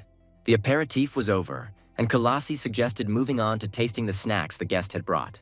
From the very first bite, she noted that the meat had no unpleasant smell at all, and it was cooked so tender that you didn't even have to chew it. It was so delicious that after such a dish, she considered it possible to say goodbye to this world forever. And once again, Quilasi apologized to Arthur for the behavior of the other beastmen, where they could not understand why she treated this alien so well. But there was nothing to be done, and those who just a couple of minutes ago were ready to tear the guest to pieces also apologized. With a homemade halberd in his hands, Araton thanked the gods that he had not managed to stab his kinsman, who did not understand that a bad man could not be accompanied by a sacred wolf. Quilasi was quite pleased that all the problems and misunderstandings were resolved, loudly announcing that in honor of the arrival of the glorious guest, she was throwing a feast in the tribe. She also announced the start of the hunt, where the one who catches the most delicious game will be granted a special title. Everyone who was in the yurt, of course, supported the leader's idea to show the man who throws the best feasts. Comparing what was happening with the behavior of people in his village, Arthur wondered why all the villagers loved various parties so much. While everyone went hunting, Quilasi explained to the guest that the one who fulfilled the conditions of the hunt would be granted the title of the best hunter. Arthur realized why everyone was so eager, because whoever got the title became the leader of any hunt. When Quilasi suggested that the guest try his hand at hunting, he refused, saying that he would rather become the prey himself. Then his interlocutor noted that she would also gladly run into the forest if she were not a leader and did not have to look after the children. To this, the young man remarked that he could very well help with this issue. But after watching the games of these little beasts for some time, the young man soon changed his mind, realizing that he would not be able to keep up with them, where his fears were soon confirmed, as one of the babies literally sank its teeth into his thigh. The leader explained that for them he was just someone who smelled good, and therefore, guided by instinct, the children could bite him hard. Calming the worried guy, Quilasi added that in general they do not eat people since they are not orcs, which was very hard to believe as I tore another baby beast that had sunk its teeth into my leg. When he succeeded, the young man heard some very loud noise, where in a moment before his feet appeared an incredible monster that lived in the western part of the forests, and which was very difficult to catch. As it turned out, Bulmir was able to obtain this valuable and very dangerous beast, which objectively showed that he did not hold the title of voivode for nothing. Inspecting the catch, Kalasi noted that it was a great achievement, and that her subordinate himself was an excellent hunter. When the guest was asked to express his opinion about the loot, Bulmir quipped that the man had most likely never even heard of such a thing. It was a direct stone thrown into his garden, but the young man decided to simply endure this mockery and provocation. And now he was already talking about the fact that the prey was really amazing and looked very cute. Everyone took this as an insult, but Arthur didn't understand why, because the prey really did have smooth fur that was pleasant to the touch. Beginning to explain his words, the young man said that his bublik constantly catches all sorts of disgusting, vile, slimy creatures. After these words, some incredible, huge creatures suddenly appeared behind the commander. This very dangerous beast, which was impossible to approach at all because of the poison it exuded, was caught by the sacred wolf, who was very pleased that he was able to get around this impudent and upstart Bulmir, where the latter could only be angry about the fact that he had already lost in this hunt. Little Diona did not return empty-handed either, having brought satisfaction to both her mother and the guest of the tribe with her catch.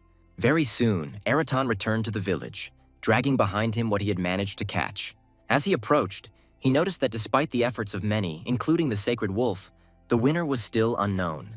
After some time, everyone who took part in this hunt returned with prey. And now Kalasi announced that it was now time to announce the results and declare the winner. It came as a complete surprise to everyone when the chieftain announced the winner to be a girl named Luina. She herself did not believe that somehow she was able to receive the title of the best hunter. Extremely outraged by this state of affairs, Bulmir demanded an explanation, saying that Luina had only caught some bird. But Kalasi quickly put him in his place, reminding him of the stated conditions, where it was necessary to catch not the largest or most dangerous, but the most delicious creatures. The title of the best hunter is not given to the one who is able to hunt, but to the one who chooses the right prey. Listening to the chieftain's explanations, Araton completely agreed with her arguments regarding the specifics of hunting and the qualities of the best hunter. At this point, the first event was over, and Kalasi gave orders to start making a fire and preparing for the feast, which was immediately reflected in the joyful exclamations of all those gathered. Arthur breathed a sigh of relief, because if Bublik had been named the winner, there would have been even more attention in his direction. Now all that was left was to survive this riot and then calmly return to my world. Kalasi approached the guest and asked him if their feast was really the most joyful in the whole world. But the young man had his own perception of what was happening, where he clearly felt the stench of meat being fried over a fire. He was surprised when the girl told him that their meat always had a strong fishy smell. However, she was very surprised that her daughter, who had always eaten such food before, suddenly began to refuse it. Bublik was also exhausted by the local disgusting aromas. Well, the chief continued to insist that the young man start eating the meat before it cooled down completely. This was the last straw for his patience, and so Arthur jumped to his feet, saying that he would now take care of the cooking. Taking out all his tools, he instructed Bublik to find some fruit that had a sour taste. As he began cooking, he explained that the meat first needed to be lightly fried until a crust formed. After this, the meat must be placed in a container and filled with some alcohol. When Bublik returned with the fruit, the young man said that several berries needed to be added to the same container and kept on the fire for about 30 minutes. When the time was up and he opened the lid, everyone nearby could already smell the enticing, salivating aroma. Arthur noted that after these simple manipulations, even the color of the meat changed to a more attractive one. While he was cutting the meat into pieces, at some point he noticed that overall it turned out pretty well, although he was unable to completely eliminate the unpleasant smell. Soon, the tribal leader began tasting the meat prepared in a new way. The girl could not believe that this was the same meat that everyone had just roasted over the fires, where this meat no longer tasted like fish, and her daughter immediately rushed for this delicious food. But the chef himself was not very happy with the result, since what he did was not ideal for the chef. He also stated that from now on he would personally supervise the preparation of food. Laughing, Kalasi noted that her guest was quite a brave guy, which could not be said at first glance. But preparing food for an entire tribe was a difficult task, and one that a guest certainly should not have to undertake. So the girl ordered that everyone who had seen the recipe should begin cooking. And so the beastmen began to form groups, wondering whether their alcohol and the fruits they had would be enough to repeat the masterpiece. The young man wanted to say that each meat needed an individual approach, but Kalasi stopped him, saying that they needed to learn to cook it themselves, where they are already very grateful to the guy for teaching them how to cook meat so deliciously. And so Arthur had no choice but to give oral advice to those who asked for advice on preparation. The leader sat to the side, quietly observing all the innovations taking place in her tribe. When the feast was over, the girl said that the young man would be escorted by Araton, who had brought him here. But before Arthur left, she presented him with a small gift in the form of a whistle, explaining that this was direct proof that he was friends with their tribe and could call on them for help at any time. The young man was very pleased with the way he was received, being called a friend of the tribe. A sweaty man walked into a restaurant and asked if there was a free table, where he managed to surprise the owner of the establishment with his appearance in such heat. There was a table, of course, and the young man asked the strange guest what he would like to have a snack. In response to the question asked, the very strange guest replied that first of all he would very much like to receive a glass of the coldest water possible. And while the man looked around, still not believing that it was possible to find a real restaurant in such a place, Arthur came to the conclusion that this visitor was definitely not from the village. The young man was quite surprised when his guest mentioned fettuccine as what he would like to have as a snack. The visitor was visibly upset when the young man had to answer that they did not have that type of pasta in stock. But the guest's mood instantly changed when the young man added that instead of fettuccine, he could offer him linguine. Looking at the guy through the dark lenses of his glasses, he, of course, agreed to such a practically equivalent replacement of the product. Having started cooking, Arthur had already come to the unambiguous conclusion that his guest was definitely not a local, since no one here even knew words like fettuccine and lignin. It was a great chance for the young man to show what he was capable of in the field of Italian cuisine. Pretty soon, he was thanking the man for waiting and wishing him bon appetit, placing a plate of pasta in front of him. Still not believing that in some remote village he could stumble upon a restaurant with Italian cuisine, the strange guest began his first tasting. He immediately noticed that the flavor of the shellfish was quite pronounced, but there was no fishy taste at all. Not every top restaurant in the country could boast such quality of preparation, and very little was expected from a restaurant in some village. After stopping his meal, the man suddenly asked the young man to come to him again, deciding to try to set him his most difficult task. At that time, a famous artist was shown on TV, and Arthur's guest, in response to his question, explained that everything was fine with the prepared dish, canceling his request to come over. Having finished with the prepared dish, the man, already at the exit, thanked the young man for being able to let him enjoy Italian cuisine in such a remote place. Arthur, in response, thanked the guest for such an unusual order, which he had long wanted to fulfill. And when asked whether he liked Italian cuisine in general, the guest explained that he studied and worked in Italy for some time and therefore became accustomed to such food. Then the young man invited the man to come to him more often because he was able to cook any dish from Italian cuisine. And then the strange guest surprised the restaurant owner again by asking if he could prepare a mincerone for him. This was the name of one of the Italian soups, which usually consisted of seasonal vegetables, sometimes with the addition of pasta or rice. Delighted, the young man was ready to please the visitor with such soup within half an hour. But the man said that he would drop by for minestrone tomorrow. Having said goodbye to the chef who had satisfied his taste until tomorrow, the man prepared to leave the restaurant. Finally removing his dark glasses, the man introduced himself to the young man as Rupert Eddington. Already thinking about what he would make tomorrow's minestrone from, Arthur simply introduced himself in response. Surprised by this reaction, Rupert asked the boy if he often watched TV and received the answer that not very often. Left alone, the young man tried to understand why this man suddenly decided to introduce himself to him. While on TV, they continued to talk about the famous artist. And suddenly he heard that the start of filming of a documentary about the life of the famous artist Rupert Eddington had already been announced. The cry of amazement and despair that escaped the guy's throat even woke up Bublik, who was resting on the street. The next day, the first thing he did was ask the man for forgiveness for not recognizing him the day before, adding that he was actually his devoted fan. But Rupert was very skeptical about this statement, asking his interlocutor whether he himself would believe what was said, where the answer to such a question was, of course, negative. But after that, the man said that he had come here specifically to take a break from fame and get rid of the arrogance that came with it. The only thing he was sorely missing here was food that would take him back to memories of the distant past. And then a plate appeared in front of him with that very treasured minestrone that he so longed to taste again. The man did not hesitate to pick up a spoon and try this chef's new creation of Italian cuisine. The reaction to the prepared dish was extremely positive. However, Arthur immediately realized from his appearance that his client had not actually received exactly what he wanted. Then the man said that this minestrone was indeed perfectly Italian, but he really wanted something different. And so Rupert plunged into memories where he, in order to fulfill his dream and become a talented artist, went to Italy, where, in order to survive, he worked wherever he could. The earnings were very meager, times were hard, and so he had to eat only pasta since his pride did not allow him to beg. But when he managed to sell a painting, He allowed himself to go to one of the cheapest cafes. Back then, the plate of minestrone they made that he bought seemed like the ultimate dream. And when luck smiled upon him, he immediately left Italy, giving up the Italian cuisine he had grown sick of for a long time. However, after a couple of decades, he realized that even the worst memories still remain memories of the path that had to be taken to achieve today's result. It was for this reason that he would very much like to try at least once more that same cheap and poorly prepared minestrone that he was fed on rare days in the cafe. Rising from his seat, he added that perhaps his memories of taste had become distorted over time, and that the soups now seemed different. Arthur noted that perhaps his interlocutor should make more effort, and then he would find that very minestrone. Overall, the young man could understand the man's feelings, as he too had the experience of surviving in another country during an exchange internship. The man was just about to leave when the guy suddenly asked him to describe the taste of that cheap minestrone in detail, and Rupert explained that the broth was much thicker and that the cheapest vegetables were used.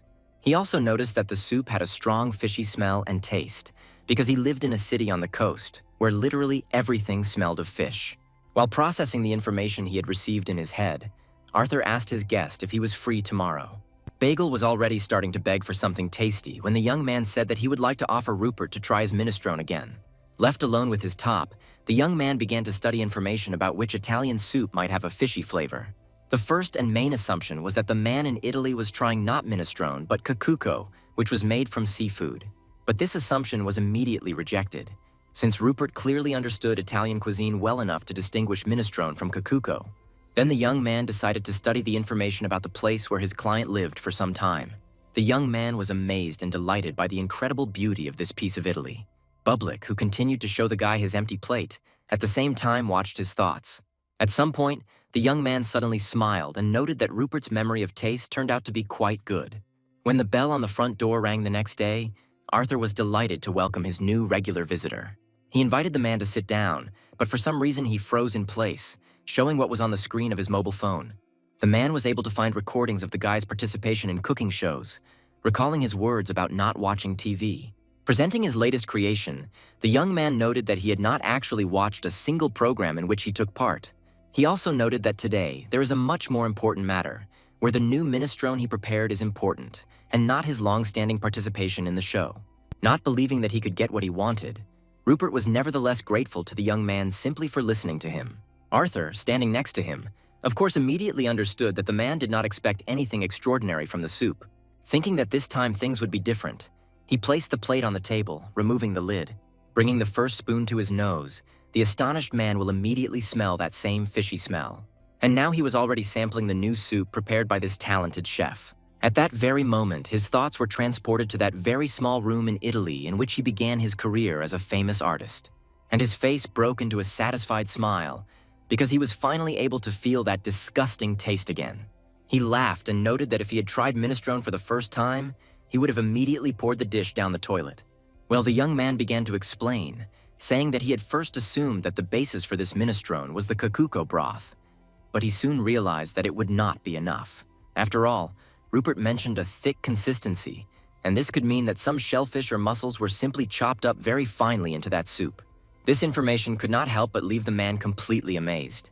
At that very moment, he realized that the cook could not have failed to know that this would give the soup a disgusting taste, which meant that the one who prepared the soup was simply mocking the customers. Arthur couldn't agree with this, saying that there were many much simpler and cheaper ways to ruin a dish that didn't require chopping up the shellfish. Then a version appeared that someone could have added shellfish to the soup without the cook's knowledge after preparing the dish in a specific portion. This man could simply be worried about the health of a young artist who was struggling to survive far from his home. This man did not want to hurt his pride, but wanted to feed him more satisfyingly, and therefore added shellfish to the soup. Only now, several decades later, Rupert realized that his savior was the same waitress who always served him minestrone. But if he had realized this then, he would certainly never have returned to that small cafe. Laughing, the man concluded that the woman really liked to poke her nose into other people's business. When saying goodbye, the man said that he lived very close by and therefore planned to visit the restaurant more often. And then he suddenly noticed that the walls of the restaurant hall were somehow very empty and lifeless. The young man had nothing to say to this, because he really hadn't thought much about how and with what he would decorate the hall of the restaurant located in the village. As he climbed into his car, Rupert asked that no one be told about him, as he was there completely incognito. This request was very strange, considering that the man was helped into the car by his personal driver. Then Nigel, who appeared behind the guy, asked who this strange man was that his friend had just talked to. Arthur was very surprised to see his friend, who was already asking how he was doing with his restaurant. When the boss asked him what he was doing there, Nigel explained that he had decided to spend his vacation there instead of going abroad. The young man silently listened to his friend's explanation that he was looking for a place with clean air and tasty food, and also asked him not to worry, since he would not stay there longer than 3 days. That's why Arthur only needs to feed him something tasty every day and nothing more. Of course, the young man was not very pleased with this yet again unexpected visit from his friend, who was sitting and assessing the renovation of the restaurant. Looking around, the guy soon noticed that same little dog, Bublik, sleeping peacefully in his place. He tried to touch the wolf cub, but he, as always, deftly dodged the petting. This amused Arthur, who only egged his comrade on with words about how even the most experienced hunters were unable to catch his pet. He didn't forget to boast that Bublik allows him to pet him and even sits in his arms. Watching his friend openly boast, Nigel assumed that he was a complete outcast here, which the young man immediately refuted, saying that the village even threw a party in his honor once. But the young man did not believe this, deciding that the outbursts of emotion that he was now observing were precisely the result of complete loneliness. The pitiful look that his friend directed at him infuriated Arthur incredibly. At some point, the guy's attention switched to the voice of some visitor who called the owner of the establishment by name. The young man was immediately able to recognize his new friend Ron Oliver by this voice.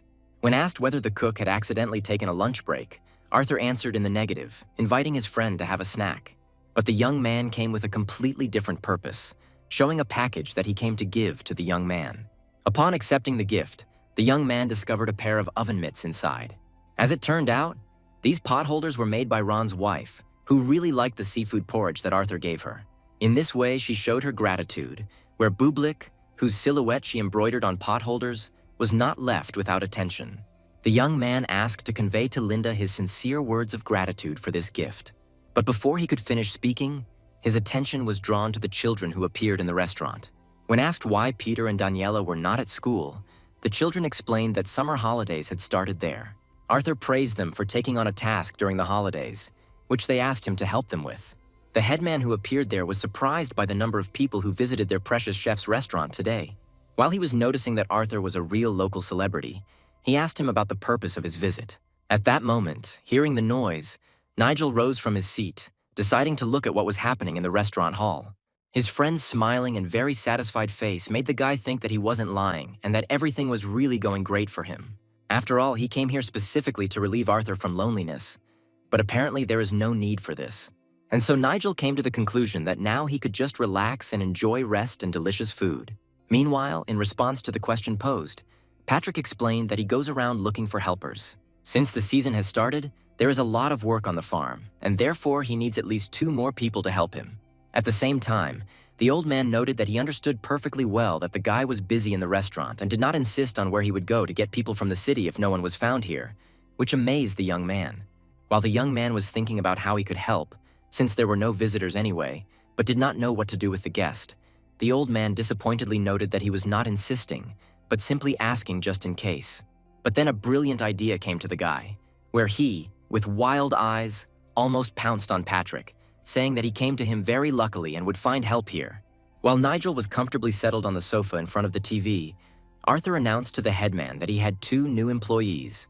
Standing in the middle of the field, the young man spoke through his teeth about how he would definitely kill Arthur later. While Arthur himself, showing the last dug-up tubers, asked what he should do next, the woman in charge of the harvesting process noticed that the guy was stronger than he might seem at first glance. Thinking about what was said, the young man mentally noted that he had indeed become stronger and more resilient thanks to regular training with Kang Hyun. Well, the woman was already comparing Arthur with his friend, who had long since deflated from fatigue and was sitting under a tree. Casting sidelong glances at his comrade, Nigel thought only about where to dig his future grave. When it was time for dinner, Arthur's guest remarked that he could guess his plans for the evening gathering, to which the chef immediately responded that this would be the case every time he showed up unannounced. The conversation then turned to the fact that Nigel had to work during his precious vacation, but his interlocutor countered this too, saying that it was vacation occupational therapy. All the other people who were involved in the work on the farm were also having lunch, discussing their own questions and problems. When Arthur, in order to compensate a little, suggested that his friend order any dish, He, after thinking a little, chose jambalaya, which greatly surprised the young man, who expected something more sophisticated and complex than what had long since become the most ordinary street food. But Nigel insisted that he wanted exactly what he was told. When the work on the farm was completed, Arthur began to do his usual work in the kitchen. Nigel, fresh from his shower, watched with interest as his friend prepared the jambalaya he had ordered, frying the shrimp. Soon, all the necessary ingredients were prepared, and the young man began to mix them together, adding rice. The final touches were the addition of vegetables, sauce, and fried shrimp, where after the dish had sat for a while, it was ready to eat. Nigel watched with some surprise as Bublik devoured the same jambalaya with gusto. As he stirred his portion, Arthur noted that he hadn't noticed before that his friend loved jambalaya. And then his interlocutor reminded him that this was the very first dish that he prepared for him when he came to visit. That day, he suggested going to some cafe, but Arthur refused, preparing jambalaya from literally what was in the refrigerator. And this dish turned out simply delicious that time. And now, after so many years, Arthur's jambalaya is still just as tasty and delicious. When the praise was over, Nigel added that he never doubted that his friend would succeed in whatever he undertook. After all, even then, from the first spoonful of that homemade jambalaya, he understood that Arthur would definitely be successful in the culinary field. Continuing to devour another masterpiece from the chef, the young man added that he was absolutely sure that his friend's sense of taste would definitely return. Hearing this, Arthur immediately said that in fact, his sense of taste had already begun to return. When asked further, the young man explained that this had started happening quite recently and had not yet returned completely. It was amazing that some life in the wilderness far from the big city actually had a healing effect. Bublik immediately pricked up his ears when Nigel asked his friend if he was now ready to return to the capital. Thinking that he had initially been reluctant to return out of fear, Arthur told his friend that he could not yet give a precise answer on this matter. He could not yet admit to Nigel that he was beginning to really like life in the village. And suddenly his interlocutor said that there really was no point in rushing things. And besides, the taste had not yet fully returned. And so he simply offers to drink to all the successes Arthur has achieved in his new country life. The young man thanked his friend and was very grateful to him for this understanding. After drinking, the friends began to discuss everything that happened to Arthur in the village after his arrival.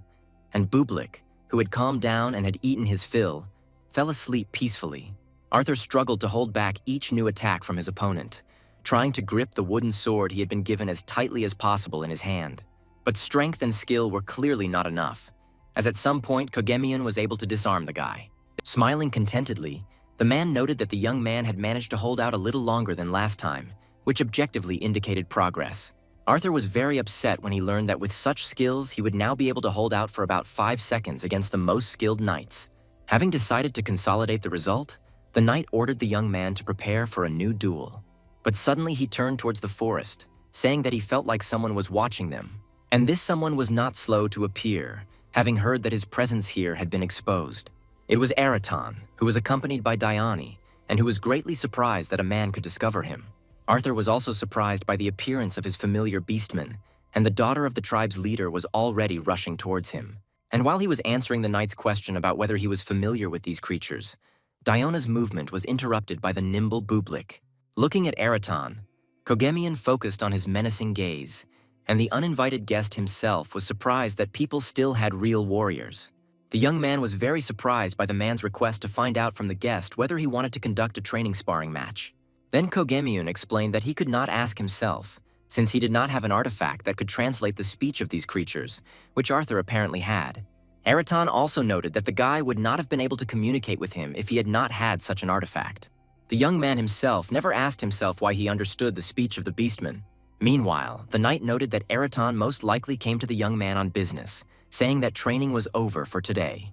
Watching the man go, Arthur asked why Araton had come to him, and he explained that he was simply accompanying Diona, who wanted to visit the guy. The guest then asked if this man was really teaching Arthur the art of swordsmanship, to which the young man responded positively, saying that this was how the knight paid him for the treats. After these words, Araton was lost in thought for a while, but soon he attracted the attention of his interlocutor, reminding him that he had also received a treat from him. The creature also remembered how Arthur brought the treat to the village and then cooked delicious meat there. When he started talking about how he also wanted to repay kindness with kindness, the guy started shaking his head, foreshadowing something not very good for himself. But it was too late, as Araton announced his decision to train the young man in the martial arts of the beastmen. When Arthur tried to say that swordplay was enough for him, his interlocutor asked menacingly whether he considered the martial arts of humans to be better than those of beastmen, after which the guy had no choice but to agree to the proposed training. When he asked when they would start, Araton replied that he would begin teaching him the basics immediately, and the first thing Arthur had to do was get down on all fours. As he carried out the task, Araton explained that this was the foundation of the beastmen's martial arts, and so now the young man needs to run like this to the top of the mountain and back. Hugging a pillow, Arthur lay in his soft and very comfortable bed in the company of Bublik. The wolf slept carefree, and the young man could hardly move, since every movement was followed by unbearable pain throughout his body. When he was able to come to his senses a little, he noticed that Araton's training was even more difficult than Kogamian's, and if it weren't for Bublik's saliva, he wouldn't have been able to get up at all. The wolf was very pleased that he was able to help his man. At some point, the young man's thoughts returned to yesterday when the first training session with Araton took place, which led the guy to think that it would be ideal if Bublik's saliva could also restore humiliated human dignity. While cleaning his kitchen, the young man suddenly noticed that the beastmen, for some reason, did not use spices at all in their cooking. He assumed that there were no spices at all in that world, but Kogamian knew about them, which meant that the problem was that the Kalasi tribe simply had no spices. And so Arthur decided that the next time he visited the tribe, he needed to take some spices with him. But he couldn't carry spices for them all the time, so it was necessary to find a place where they could be obtained there. Such a place could well have been the settlement where his friend Kogamian lived. Lined up in two ranks facing each other, the warriors loudly and unanimously greeted the captain of the knights and his friend. Arthur didn't understand what was going on, but his companion was clearly very pleased with how everything had been organized. He called it the most ordinary daily drill training, but the young man understood that he had abused his position a little. As they moved on, the man added that guests should be greeted properly in any case. Along with them, little Bublik, pleased with such a meeting, moved along the ranks of knights. Kogamian reminded the young man that he was, after all, the captain of the knights. At the end of this line, a hooded man with a staff in his hand was already waiting for Kogamian and Arthur. When they approached, the old man asked the knight if this was the guy he had already told him so much about, and the man confirmed that it was the same young man, calling his interlocutor Mr. Ludlil. The young man looked at the old man, fascinated, whose appearance created a very recognizable image in his world. And while he was greeting the guy on the lands of Izambert, Arthur came to the conclusion that he was facing a real magician. Soon, the old man confirmed his suspicions, calling himself a local magician who had come to greet the guest with the help of his magical art. The young man looked in amazement as Ludlil's staff suddenly began to glow, releasing many sparks and flashes. But all the magic the old man claimed ended up as just a few flashes of fireworks in the air, which didn't really surprise the guy who had seen such fireworks literally since birth in his world at every holiday. Ludlil immediately noticed that the young man was not very surprised, which meant he had often encountered magic, which only amused the young man, who had indeed often seen what they call magic here. While Kogamian was talking about how their local style of clothing suited Arthur, he was already looking at the market visible ahead. As he watched, the knight said he would leave him for a while, but if there was any trouble, he would only need to say his name. The man also added that he plans to have a small celebration in the evening, while trying to figure out whether Arthur is even listening to him. But his attention was completely occupied by the market, which turned out to be much larger than he had imagined. Noticing the strange vegetable, the young man, using his sense of smell, immediately noticed that it looked like an analog of hot pepper from his world. Consequently, it was possible to obtain the spices needed for many dishes here. At some point, Ludlil appeared next to him and said that in some places this product is simply boiled in water and eaten that way. And when the guy asked what he was doing there, the old man explained that he was simply fulfilling Kogamian's request to look after him. The young man did not understand why he needed an escort for the most ordinary walk through the market. Realizing that the guy was primarily interested in food, Ludlil added that he would help him now. And now he was already instructing one of the merchants to sell a certain amount of goods. And when the package was in Arthur's hands, Ludlil added that he didn't have to worry about the money. The old man liked the young man's reaction, which was clearly better than his magical abilities. After some time, the young man, clutching a bag in his hands, thanked the old man for his help with the shopping. With such a quantity of spices, he could prepare many different dishes. When the old man asked why he needed such a large recruitment, Arthur explained that he was going to organize training. And when Ludlil suggested that the boy wanted to open an educational institution, Arthur laughed and added that he just wanted to do a little cooking with his friends. And since the local spices are different from what he is used to, he would like to try them all first. Listening to the boy, Ludlid mentally began to understand the reason why the sacred white wolf was accompanying him. But suddenly the young man asked whether his companion had gotten hungry while he was walking around the market with him. And now he was already handing the old man a container containing the pancakes he had prepared. Having accepted the treat, Ludlid immediately took a sample of what he was trying for the first time in his life. The taste sensations that the local magician experienced after trying the treat could not be compared to anything else. And now he was already asking the young man for permission to try another pancake, which Arthur, naturally, did not object to at all. So the container migrated from the hands of the young man into the hands of Ludlid, who began to devour one pancake after another. Watching the old man, Arthur noticed that he was somehow very hungry, offering to give him another container of pancakes. While Ludlid was eating, the boy asked why he needed an escort to the market, suggesting that there were a lot of robberies there. When the old man replied that it would be much easier with the robbers, Bublik suddenly bristled and began to growl menacingly. Watching the people approach, Ludlid added that the sacred white wolf was a noble creature. But not all people recognize this and respect its noble and legendary origin. After all, among the locals there are those who do not believe in the sacredness of the animal, but revere their own god. An approaching man wearing glasses and accompanied by a small retinue greeted Ludlid, where he also added that the old man had not appeared outside his laboratory for a long time. Having said that it was necessary to breathe fresh air sometimes, Ludlid asked his interlocutor why he had come to this market today, calling him Bishop Molvez Filbert. Arthur was amazed to hear of a man in this world who had a fairly high clerical rank. In response to the question, the bishop replied that sometimes he comes here to save lost souls, but today he has a different reason. And now he was already turning to Arthur, asking if he was the owner of the White Wolf and if he could spare some time for a conversation. The young man immediately recalled the situation in the settlement of the beastmen, where certain individuals directed their aggression against him, but now it was clearly directed at Bublik. The young man did not have time to answer anything, as Molves already suggested that he continue the conversation in the Temple of God. He also added that the guy had nothing to fear, since he was only interested in the White Wolf next to him. It was on this note that Ludlid intervened in the conversation, noting that Arthur was a close friend of Kohemian, and therefore it was not right to take him away without warning the one who invited him here. The magician's staff immediately began to glow as he wondered if the bishop would like to first ask his permission to take the guest. Molves was very surprised that the magician personally showed the guest the city, fulfilling the order of the captain of the knights. And then one of the retinue informed the bishop that the guy really did look like the one who had entered the city in the morning with Kohemian. Therefore, the church should exercise the utmost caution in addressing this issue. Having accepted the sound advice, the man expressed his regret about Arthur's busyness. Turning away, he added that in that case, they could talk the next time a convenient opportunity presented itself. As Ludlid watched the departing church servants, he remarked out loud that he had done an excellent job of escorting them. Arthur, however, understood without further explanation that nothing good could be expected from these people, since the old man even had to activate his staff. Looking at the tired look of his guide, the young man added that he needed to rest, as the morning fireworks had exhausted him considerably. When the conversation turned to magic, the old man immediately latched onto it, saying that explosion magic was actually not that complicated, where it all starts with 20 basic techniques. As evening approached, Kohemian returned, very surprised by the state of his guest, whose eardrums literally exploded after a 3-hour lecture from Ludlid on the basics of magical art. Only now did the young man notice a huge number of people having fun next to him.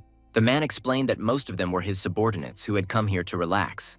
Taking a sip, Ludlid expressed his opinion that everyone here was interested in seeing the one to whom the knight captain had paid so much attention. Once again, the young man felt very uncomfortable under dozens of curious glances. Then a girl came up to the table, put out some treats, and offered the guy to try the meat she had prepared. When Arthur thanked her for her attention, she cheerfully noted that being her husband's wife was much more difficult than just frying meat. Everyone present immediately pricked up their ears when she said that she already knew that her husband had taken the boy as an apprentice. Next to the table was the daughter of the knight Elevis, who really wanted to eat with the White Wolf. And then the man said that she should first eat at the table with everyone and then share the meal with the wolf when he gets hungry. Listening to what Kohemian was saying, Arthur mentally noted that Bublik would definitely never go hungry. And now, at every table, people angrily noticed that meat began to disappear from their plates. Realizing that he couldn't do anything about it, the young man simply continued drinking. The drink in his mug reminded him at first of ale, but it was not as smooth and refreshing, which made it understandable why the captain of the knights kept asking Arthur to bring beer with him. The meat that his friend and teacher's wife cooked in the oven deserved special attention. It's time to taste what the local women cook. The taste was interesting and a little herbal, perhaps due to one of the spices he had purchased today. And now he was already praising out loud the way Kogemyun's wife had prepared the meat, asking what kind of seasonings she had used. When the man announced the strange name, saying that this seasoning is brought from far away and does not grow here, the young man was glad that he bought it too. During the further conversation, the knight told the boy that in the local forests there was very little edible herbs and spices to be found. This destroyed the young man's hopes that he would easily be able to find a lot of tasty and useful things in the local forests after studying the plants. Now he was returning to the fact that he would have to carry the seasonings to the beastman himself. His interlocutor agreed that it would, of course, be difficult to bring a lot of spices to the beastman settlement at once. And trade with this type of humanoid creatures ended more than 100 years ago. And suddenly the man shouted that with Arthur's participation, the former trade could be resumed. The young man listened in amazement to the man's words that he would discuss this with the local lord as soon as possible. Here Gabriella caught her husband's attention and remarked that with so many guests, the drinks would soon run out. Hearing this, the young man said that he had something to improve the situation. And now the locals have already tried the alcohol they brought, marveling at its delicious and unique taste. No one believed that beer could be so refreshing and wine so soft and pleasant to taste. The organizer of today's fun was no less pleased than the others with the appearance of the new drink. And he asked that all questions regarding this alcohol be asked to the person who brought this treat today. At that very moment, the crowd literally pounced on the young man with questions about what lands they could get such a drink. Not expecting such a stir, Arthur, of course, could not report that he had brought it with him from another world. Deciding to distract people, he offered to demonstrate how to enjoy these drinks even more. Having received a positive answer, he called on everyone to calm down and pay close attention to what he was about to do, where he mixed 2 drinks at once in one mug, taking 7 parts of one and 3 parts of the other, after which the young man grabbed a spoon and began to vigorously stir what was in the mug. The crowd watched in fascination as he manipulated these already divine drinks. When he gave the go-ahead to sample it, the same crowd immediately rushed to him, where everyone wanted to taste this miracle drink. Arthur, remembering his friend's lessons on mixing cocktails, thought with a laugh that he could never have imagined that these skills would ever be truly useful to him. Well, the people highly appreciated what he mixed for them, unable to tear themselves away from their mugs. While praising the guy, people asked him about what he had said about other proportions of this drink. And then the young man realized that he had just become the life and soul of this company that loved to drink a lot. He continued mixing cocktails until everyone present was unconscious. Thus was born another legend about a mysterious guy who single-handedly brought an entire nightly unit into a completely non-combatant state. In the center of the training room, one of the daily training bouts was taking place, and those who watched the confrontation discussed the same guy who had recently visited them. Everyone was interested in how good he could be, since the captain himself took him as his student. Many wanted to challenge him to a sparring match, but the next day they had a hard time waking up after drinking cocktails. Looking at Kogemyun, who was in charge of the training, the young knights wondered when he would invite this guy again. The young man himself was already at home, having consumed a large dose of anti-hangover medicine. He was already completely ready for the trip, where he still had one small issue to resolve. This question was related to Bublik, whose attention was attracted by the young man. The wolf was shocked when the guy suddenly put a collar and leash on him. Arthur himself went somewhere with the children, explaining to Bublik that the city was very big and it would be impossible to keep track of the top. Meanwhile, Peter's grandmother thanked the guy for what he was doing, where Arthur simply said that promises should always be kept. Turning to Camila, Patrick and Peter's grandmother, who were seeing them off, the young man said that they need not worry about the children, for whom he takes full responsibility. Nigel, who was sitting behind the wheel, was already beginning to hurry his friend. Camila was very happy that Arthur decided to take her daughter with him on the trip. The headman, clutching the leash to which Bublik was attached, did not leave those leaving without parting words. Already in the salon, the young man mentally noted that he had not been in a big city for a very long time. Turning to Peter, he remarked that the day had come when he would fulfill his promise. The children were really excited about the trip, where Daniela was going to a big city for the first time. At this point, Nigel joined the conversation, voicing his earlier assumptions that Arthur had decided to return, called him, but did not expect that he was simply giving the children a tour. As they set off, Arthur said that the first thing they would do was go to the amusement park. He hoped that people had already forgotten him, but Nigel recommended that he put on the cap that was in the glove compartment. And while the young man was getting it out, his friend couldn't stop mentally being surprised that Arthur was voluntarily going to the city and, moreover, to the amusement park. After all, this chef would never have even thought about this before. At some point on the way, the guy suddenly thought he saw something very fast flash in the rearview mirror. where at the same time the headman asked Ricarda if she had met Bublik on her way. The path was not very long, and so very soon the young people and children found themselves in an amusement park. Peter and Daniela were enchanted by the place and immediately began to express their wishes regarding which ride to go on. Arthur tried to understand the feelings he experienced upon arriving in the big city. It seemed to him that the gaze of everyone there was directed exclusively at him, which made him feel very uncomfortable. He was literally starting to shake when Peter suddenly grabbed his hand and, with moral support, pulled him to ride the ride, saying that it was not as scary as it might seem. The child's attitude towards him greatly surprised the young man, and so he noted with a smile that he really felt much calmer in the company of children. Nigel, who was observing his friend's condition, was also surprised that he was okay, because just a minute ago he was ready to call an ambulance for him.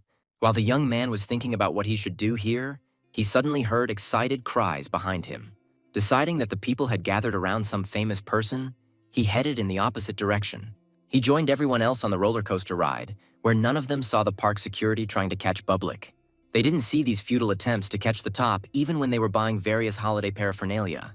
And when the vacationers went in to have a bite to eat, security guards appeared in the cafe after them, asking if a white puppy had been seen there. The woman lay in a semi-recumbent position on a hospital bed, gazing up at the beautiful evening sky. Her attention was drawn to a loud scream, where Peter, who had burst into the room, called this woman Mom. Dumbfounded by such a surprise, she did not even immediately believe that her son could really be here. Pressing him to herself, the woman could not believe until the very end that Peter was really here. And the one who organized this long-awaited meeting remained outside the room, asking Daniela where she would like to go next. When he suggested some cafe, the girl suddenly said that she didn't want anything else, suggesting that they go home. After all, seeing how happy Peter was to meet his mother, she realized that during this time she, too, had managed to miss her mother very much. It was already dark outside when Arthur and the children returned to their small settlement. Filled with emotion, Daniela told her mother about the fun time they had in the city. Arthur noticed Bublik slowly walking along the road, looking incredibly tired. Taking the top in his arms, he noticed that it apparently didn't have time to get bored here either, and he instantly fell asleep in his arms from the wild fatigue that had accumulated over the whole day of running. Arthur promised Bublik that next time he would definitely take him to the big city, where he would have a lot of fun. Once again, the young man went to another world, where he was already busy preparing food, which the wolf and Diona were really looking forward to. He cooked the meat of jumping birds, noting that with the help of seasonings he managed to completely neutralize its terrible smell. And when he tried his creation, he was positively surprised, as the taste was even better than expected. From Diona's reaction, he immediately realized that this simple recipe could be shared with her tribe. While he was also thinking that the recipe needed to be given to Gabriela, he did not notice how he was being watched from the tree, where the observer mentally noted that even today this man, who is constantly accompanied by the sacred white wolf and the child of the beastmen, is simply engaged in cooking. At first, the observer seemed suspicious of him, but several days of surveillance showed that he was simply preparing food and resting. Now this spy was concerned about what he was adding to his food to give it such an enticing aroma, and although she didn't need the meat itself, the aroma that emanated from it constantly made her feel hungry. At some point, she suddenly noticed that the white wolf had disappeared from the clearing. The girl knew that the sacred wolf felt very well and wanted to hide, but it was too late. The young man couldn't help but notice how some kind of commotion began above his head, from which leaves only managed to fall from the tree. And when something large appeared on the ground, the young man looked into the bushes, noting that they definitely didn't need new prey today. To his great surprise, it was not his prey lying on the ground, but a certain girl, looking at the guy with the same astonishment. All she could think about was that she had just fallen out of a tree in front of a man, causing her entire face to turn red. For the best elven scout, falling from a tree was something completely unimaginable. Arthur, as befits a decent young man, asked the elf if everything was okay with her. When he offered to help her get up, she suddenly called out someone's name very loudly. And then Arthur saw a bird appear right above his head and descend downwards. At some point, her movement accelerated so much that it resembled a lightning strike to the ground. Getting to her feet with her pet, the girl said that today she was unlucky enough to appear before a person in a very unsightly state, and she sincerely recommends that he keep his mouth shut and not talk about what he saw today. Otherwise, she promised to introduce him to the true wrath of the elf. After these words, the girl and her flying pet literally disappeared into thin air. The young man remembered someone's words that besides people and beastmen, another race lived here. Having noticed Bublik on the tree, Arthur immediately guessed that this elf had not fallen from the branch by accident. He was a little ashamed in front of the girl, but apparently she was also ashamed of herself. Thinking about how to apologize for Bublik, he noticed the dagger that she dropped, deciding to keep it until the next meeting. The young man was distracted from his thoughts about this meeting by the behavior of Diona, who was fiercely resisting something. As it turned out, the catgirl was once again caught by Araton, who greeted the man. When the guy asked, he explained that she had once again run away without permission, and therefore Kalasi had ordered him to bring her back. The chief said that she should not treat her daughter in any special way, and therefore she would punish her for disobedience like the others. After this, Araton noticed that there was a very strong smell of the presence of elves here, finding it strange. To this, Arthur began to explain that he had just met an elf who had dropped a dagger. He wanted to add that she fell from a tree, but his speech was cut short by the memory of the girl's threats if he told anyone. Araton, who was listening to the story, was interested in a fragment of the word fallen, which the young man did not have time to pronounce in full. And now he was already noting, to the delight of the frightened guy, that the elf would never have fallen from the tree, unless she was a completely worthless creature. He wanted to ask if something special had happened, but Arthur was already changing the subject, switching to food. Having announced that he had already prepared something, the guy invited his comrade from the tribe of humanoid beasts to join the meal. When Araton stated that he was not particularly hungry, Arthur quickly shouted that he would not allow him to return with an empty stomach under any circumstances. He had the good sense to take with him ingredients for making shashlik, which did not yet contain any spices that the beastmen might not like. Quite quickly, the meat and vegetables were on skewers, which in turn were placed on the grill for frying shashlik. And now Araton was already holding in his hand another dish from a chef from another world, who very much asked him to hurry up with the sample, while he still had the strength to hold back Bublik and Dion, who were sweeping away all the food without a trace. Araton's quick tail movements gave an objective assessment of the prepared shashlik, after which the young man said that he would take the rest of the shashlik with him, and his friend could enjoy it upon returning to the tribe. Meanwhile, the elf who had disappeared from the meeting place with Arthur was standing in a rather picturesque place in the forest.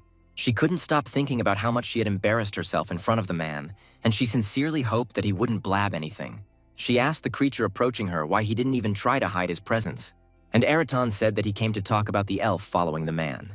Stopping a few meters from the girl, he asked what she wanted from this man, and the girl replied that she was simply trying to understand why the forest had become so lively lately, where it would be unacceptable after so many years to allow new conflicts between the three races. After listening to the explanation, Araton stated that this man was a good friend of the beastmen tribe, and therefore she could stop her senseless surveillance of him. The elf instantly determined that this humanoid beast was one of the strongest in the tribe, and for some unknown reason he was now protecting the man. There were separate questions regarding the thing he was now holding in his hand. Noting to herself that this thing smelled very nice, the girl said that if the guy did not behave suspiciously, she would stop following him. The girl ran across the parking lot, loudly attracting the attention of her manager standing near the car. When the young man reminded her that she was currently filming, the girl announced that she was taking a break and needed to pick up something from the car. Finishing the telephone conversation, he said that he would now open the car. When the girl asked, he explained that he had spoken with Arthur, who had been smart enough to give him some money for gas after he had driven him into town.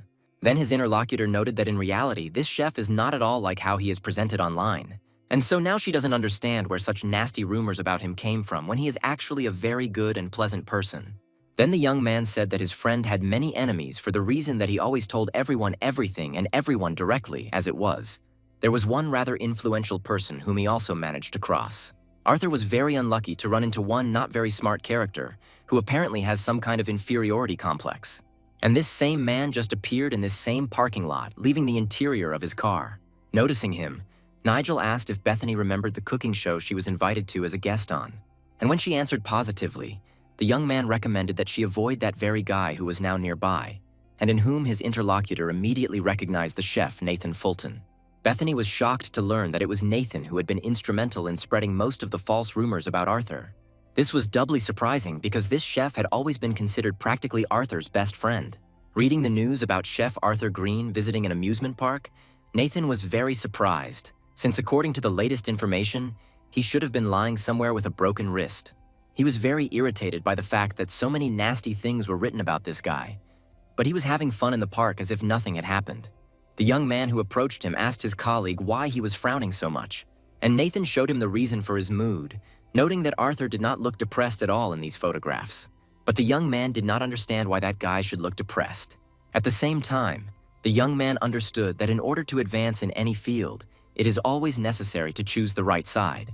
Continuing the conversation, he supported his interlocutor, saying that Arthur had become completely arrogant, after which he asked whether the rumors about him were true. Where did he hear that this chef had left the big city because he had lost his sense of taste? When Nathan asked where he heard this, the young man replied that one of his friends worked with Arthur and he told him about it. This information was incredibly interesting to Nathan, whose head was already ripening with bad thoughts. His interlocutor was surprised that information about Arthur's loss of taste had not yet spread so widely. Their conversation was interrupted by the voice of one of the studio employees, who called for them to get ready to start filming. Immediately after this, Oliver called Nathan to prepare for the start of filming the next TV show. But he asked the guy if he had already seen the offer to participate in the culinary battle of chefs, to which he responded positively. And when he asked why Nathan remembered this battle, he did not answer, saying only that he was really looking forward to the start of the battle. Once again, sitting in Arthur's restaurant, Rupert enjoyed another of his Italian masterpieces, which this time was pizza margherita. Along the way, the man only had time to thank the guy, and he replied that he was very lucky to have a regular customer. In addition, the young man noted that the artist gave him a very valuable gift in the form of a painting he had painted, the place of which was definitely not in a restaurant, but at some prestigious exhibition. Laughing, Rupert asked the young man to serve him another portion of pasta with vongole. Arthur was about to start fulfilling the order when suddenly his attention was drawn to a telephone ringing. As it turned out, it was Nigel who called and asked his friend if he was taking part in that show, where Arthur did not understand the question at all, asking what kind of show he meant. The only guest in the restaurant listened to the conversation with interest and even stopped eating. After receiving the answer, Nigel quickly told the guy not to go online for a while and cut off the connection, leaving him completely bewildered. Looking at the dim screen of his mobile phone, the young man wondered what kind of show his friend had in mind and why he was telling him not to go online. Of course, the young man did not wait for anything and visited one of the news resources, where he immediately saw a post stating that his participation in the Battle of Chefs had already been confirmed. Well, under the news, there has already been a considerable number of the most negative comments, where unknown people wrote that such a talentless person should not have been invited. Arthur didn't understand what was going on, because no one had even officially invited him, and Rupert had already noticed that something was wrong with the guy. After all, the young man's face literally distorted from the realization that everything that he had left behind when he went to the village had begun again in his life. The artist was already beginning to be very worried, noting that the young man had turned incredibly pale and asking if everything was okay with him. The young man didn't answer, and then Rupert suggested calling an ambulance. He tried to get the guy to say at least one word, but he already grabbed his head with his hands, trying to calm his nerves. And finally, Arthur answered, saying that he was fine and there was no need to call an ambulance. His thoughts were that although he didn't know who had arranged all this person definitely hated him very much. But life in the village made the young man much more resistant to stress. And now he was cheerfully talking about how he would immediately serve the guest his pasta with vongole. And as he headed towards the kitchen, Rupert noticed that the guy's appearance in any case was still not very good. And for some time, he still thought about going after the cook and monitoring his condition. In another world, where the young man went to rest and reflect, it had already gotten dark. Looking at the starry sky, Arthur thought about his last conversation with Nigel, who first scolded him for going online, and then told him that the police were already looking for the person who organized all this. The young man had known for a long time, and once again came to the conclusion that he had a great friend. However, this whole situation and the thought that he had a very terrible hater exhausted the guy. At some point, Arthur noticed Bublik appearing, who was once again going hunting. Having first noticed that this time the prey was unusually small for the wolf, the young man also noticed that this bird looked very familiar. And a moment later, the silence of the forest was interrupted by the loud scream of the elf, who was horrified that Vikna had been caught by a white wolf. But when she came out of the bushes, the girl came across not only the bagel, but also Arthur sitting next to him. The young man understood that his top had done something wrong, and therefore something had to be done. And the only thing he could do was apologize. But his interlocutor surprisingly calmly noted that it was also her fault, because she had completely forgotten that sacred wolves can see spirits. But what surprised her more was that the guy talking to her could see her spirit. In order to be completely sure of this, she asked who the young man saw, and he calmly replied that there was some kind of bird next to her. To make his point, Arthur added that the bird looked rather shabby. At some point, the young man remembered that he wanted to give something to his random acquaintance. And now, the elf was already holding in her hands her dagger, which she had dropped at their first meeting when she fell from the tree. A little embarrassed, remembering that day, the girl thanked the guy for carrying her thing around with him for so long. Before saying goodbye, Arthur offered his guest a snack of excellent meat, but as it turned out, she does not eat meat. This information managed to catch the young man off guard and put him into a stupor for some time. When he finally figured out what to do, he asked the elf to wait a little. As he pulled on his gloves, the young man said he had a great idea for a meatless snack. Seeing some shiny and rustling ball in Arthur's hands, she was already afraid that she would have to eat it. But the young man explained that this was only packaging to prevent the product from burning during heat treatment. When the foil was opened, the young man noted that a hike without potatoes baked in a fire cannot be considered a hike. When the tuber migrated into the elf's hands, she immediately noticed that this food smelled simply divine. And when she tried it, her taste buds made the girl experience indescribable delight.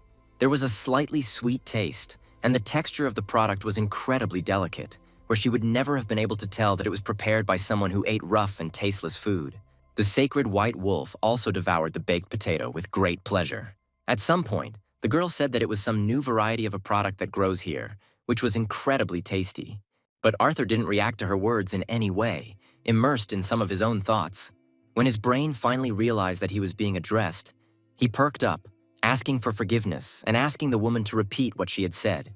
But instead, the girl suddenly asked what was bothering the young man so much. Arthur did not expect to hear such a question and looked at his interlocutor in confusion.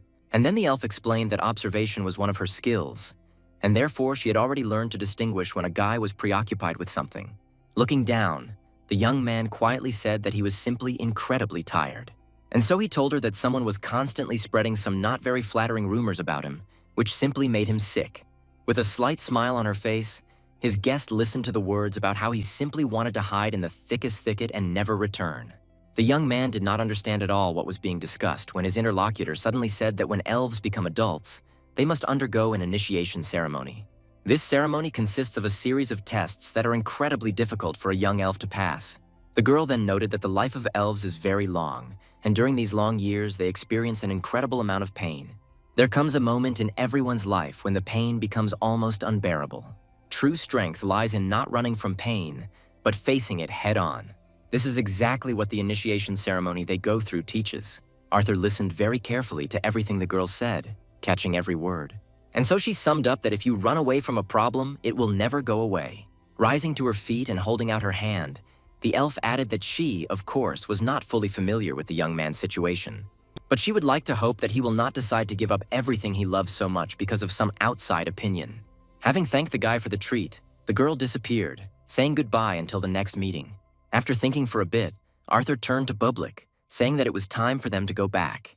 After all, he had just made the decision to go to that show and take part in it. The young man sat in front of the computer and tried to figure out what to do, since there was no confirmation of participation, but the announcement of Arthur Green's participation had already been published. The assistant who approached him suggested that he simply try calling Arthur and inviting him to participate in the show. The proposal was sound, and the guy with glasses prayed to God that everything would work out for him, and Arthur agreed. While he was gathering his courage, his mobile phone lying nearby on the table began to vibrate. Both young men, looking at the screen, noted with horror that the person calling was the one they had just been talking about. Exhaling heavily, the guy in glasses answered the call, starting to talk about how he had just been about to call Arthur himself. And suddenly, his expression changed dramatically, and his eyes were almost ready to pop out of their sockets. Stumbling over almost every word, he said that they would of course organize everything and arrange it in the best possible way. Listening to the still incomprehensible conversation, the guy standing nearby suggested that Arthur had decided to sue them. But when the conversation was over, his comrade announced with relief that a miracle had happened after all. As he walked out into the street, Arthur thought that he himself could easily get to the studio where the filming would take place. But the director, who had spoken to him on the phone before, insisted on delivering the boy personally. He sincerely thanked the chef for agreeing to take part in his show, so helping him get to the show venue is the least he can do for him right now. But suddenly he instructed the driver to take Arthur not to the TV studio, but to the beauty salon, which surprised the guy quite a bit, as he didn't understand why he needed to go to a beauty salon. Meanwhile, in the studio, final preparations were underway for the confrontation between the chefs, which was soon to unfold here. Oliver asked Nathan if they had gone too far in what they had done. When his interlocutor indifferently stated that everything was fine, Oliver, lowering his head, recalled that Arthur had recently not really liked appearing on such shows. The guy was very worried about them being kicked out of the show or even being held accountable. And now he had already noticed that if he had known what Nathan had planned, he would never have told him about Arthur's problem. Nathan understood perfectly well that Oliver was now his accomplice, and with a grin he declared that it was too late to pretend to be an innocent lamb. But then, softening his tone a little, the man added that he had paid well so that no one would give them away, so there was nothing to worry about. At that moment, someone in the room loudly addressed Arthur by name, greeting the guy and noting that they had not seen each other for a long time. Surrounding the guy, everyone admired how much he had changed in appearance for the better. The young man did not have time to thank everyone gathered for their warm words, where it was also noted that he had become much more muscular than he had been before, which indicated that he had been training hard during his vacation. Both Nathan and Oliver were a little surprised when they saw Arthur appear in the studio as well, where Nathan noticed that the guy didn't even come up to say hello to his old friend, but started talking to others. He tried to attract the attention of the young man, who was apologizing to the people around him, offering to talk a little later. Nathan tried again to say that Arthur should show him respect as an elder, but the young man walked past. And only when the man was practically screaming, he turned around, pretending that he hadn't noticed him at all. Looking at him, Arthur said that he mistook Nathan for one of the service staff. Everyone nearby was surprised when they heard him openly speak out against his one-time comrade. Nathan was shaking with rage, but Arthur already knew that it was this man who had been plotting and was plotting all sorts of intrigues behind his back. Remembering that the guy had no taste, the man's mood improved dramatically, and he advised him not to be so confident in himself. And now he has revealed his true colors, saying that Arthur became famous only because of his good looks, and not because of his culinary talent. At that moment, the young man's attention was drawn to a girl who appeared from behind him and greeted Arthur. Smiling sweetly, Emily said that she and Arthur saw each other much more often when Nigel was her manager. Everyone who witnessed this conversation was shocked that this famous girl and Arthur knew each other so well. As if on purpose, Emily noticed that when Arthur won the Battle of the Chefs in Paris, it was on a completely different level than today's battle, which of course made Nathan really furious. And literally covering his mouth with his hand, Oliver hurried to take the man away before he did anything bad. Arthur was quite surprised that Oliver and Nathan had managed to become so close during this time. When they were alone, Emily asked how much longer the guy was going to tolerate Nathan's bullying, and he explained that he had learned to ignore it all. However, he was very upset by the fact that they had once been on very good terms, but now Nathan was behaving very inappropriately. Only now did he begin to understand how poorly he had judged people before. Watching the young man, Emily mentally noted that during this time he had matured a lot and become wiser. Leaving her friend, she wished him luck in the upcoming battle, and she also added that Arthur would literally crush his opponents, especially Nathan. Watching the girl go, the young man noticed that Emily was still the same little hooligan. And so the show began, where the theme of today's challenge was dishes that the whole family could enjoy. It was not Arthur's turn yet, so he took a comfortable position to watch how the others were coping. The young man saw that the first to participate in the battle was the same Oliver who had taken Nathan away. 2 chefs from different teams took part in the battle, and their names were announced by the hosts. As soon as the start was given, a young man named Tim immediately set to work on the lamb ribs. Arthur, watching from above, immediately understood what he was about to cook, where the lamb meat in this dish was supposed to be very tender and soft. But his opponent chose a seafood dish, where he had already cut up a lobster tail. At the same time, he was turning over a piece of meat in the frying pan, from which he was also preparing a steak. It was a dish that combined meat and seafood and was not an easy task to prepare. In addition, the competition had a time limit, and the cooking was done in public, which made the process more difficult. However, for Arthur, such competitions seemed like an incredibly fun activity.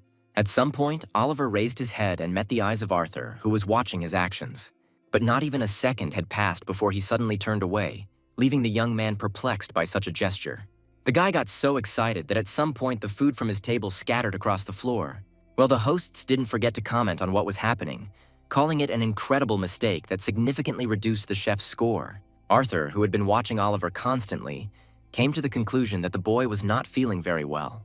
Oliver himself mentally tried to calm down, not yet understanding why he was so nervous today. Forcing himself to pull himself together, he literally ordered himself not to be distracted by anything anymore, because he had not yet managed to fall behind his opponent.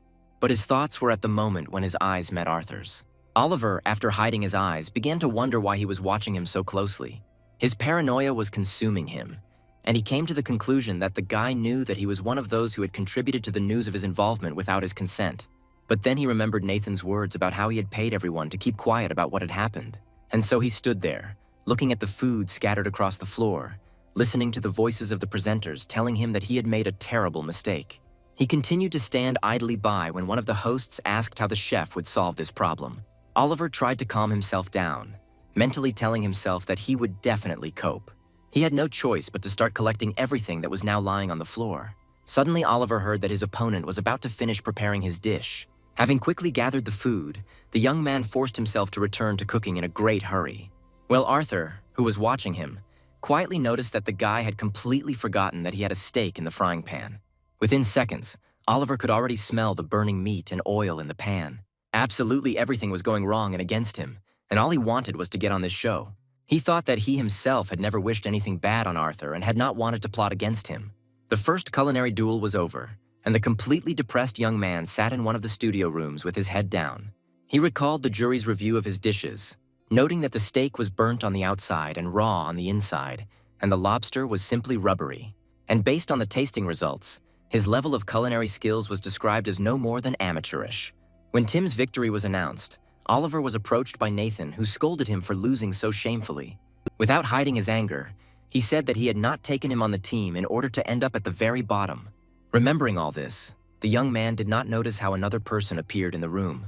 Handing Oliver a can of drink, Arthur asked him why he was so nervous, and he began to speak incoherently about how he just wanted to participate and perform well. He didn't want to end up with such terrible dishes, which the jury gave very unflattering reviews about.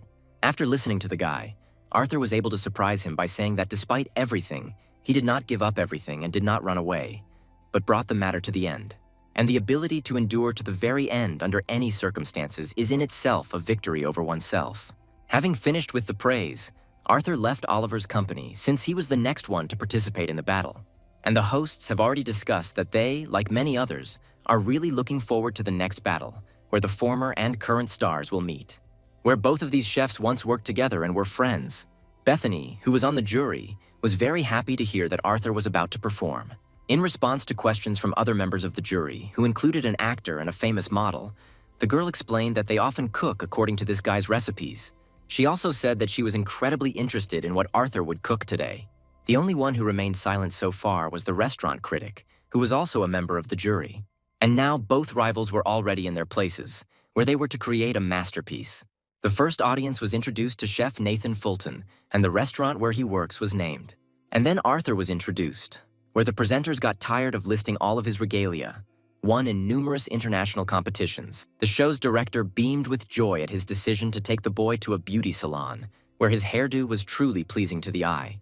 But then the young man took his chef's hat, hiding his hair underneath it.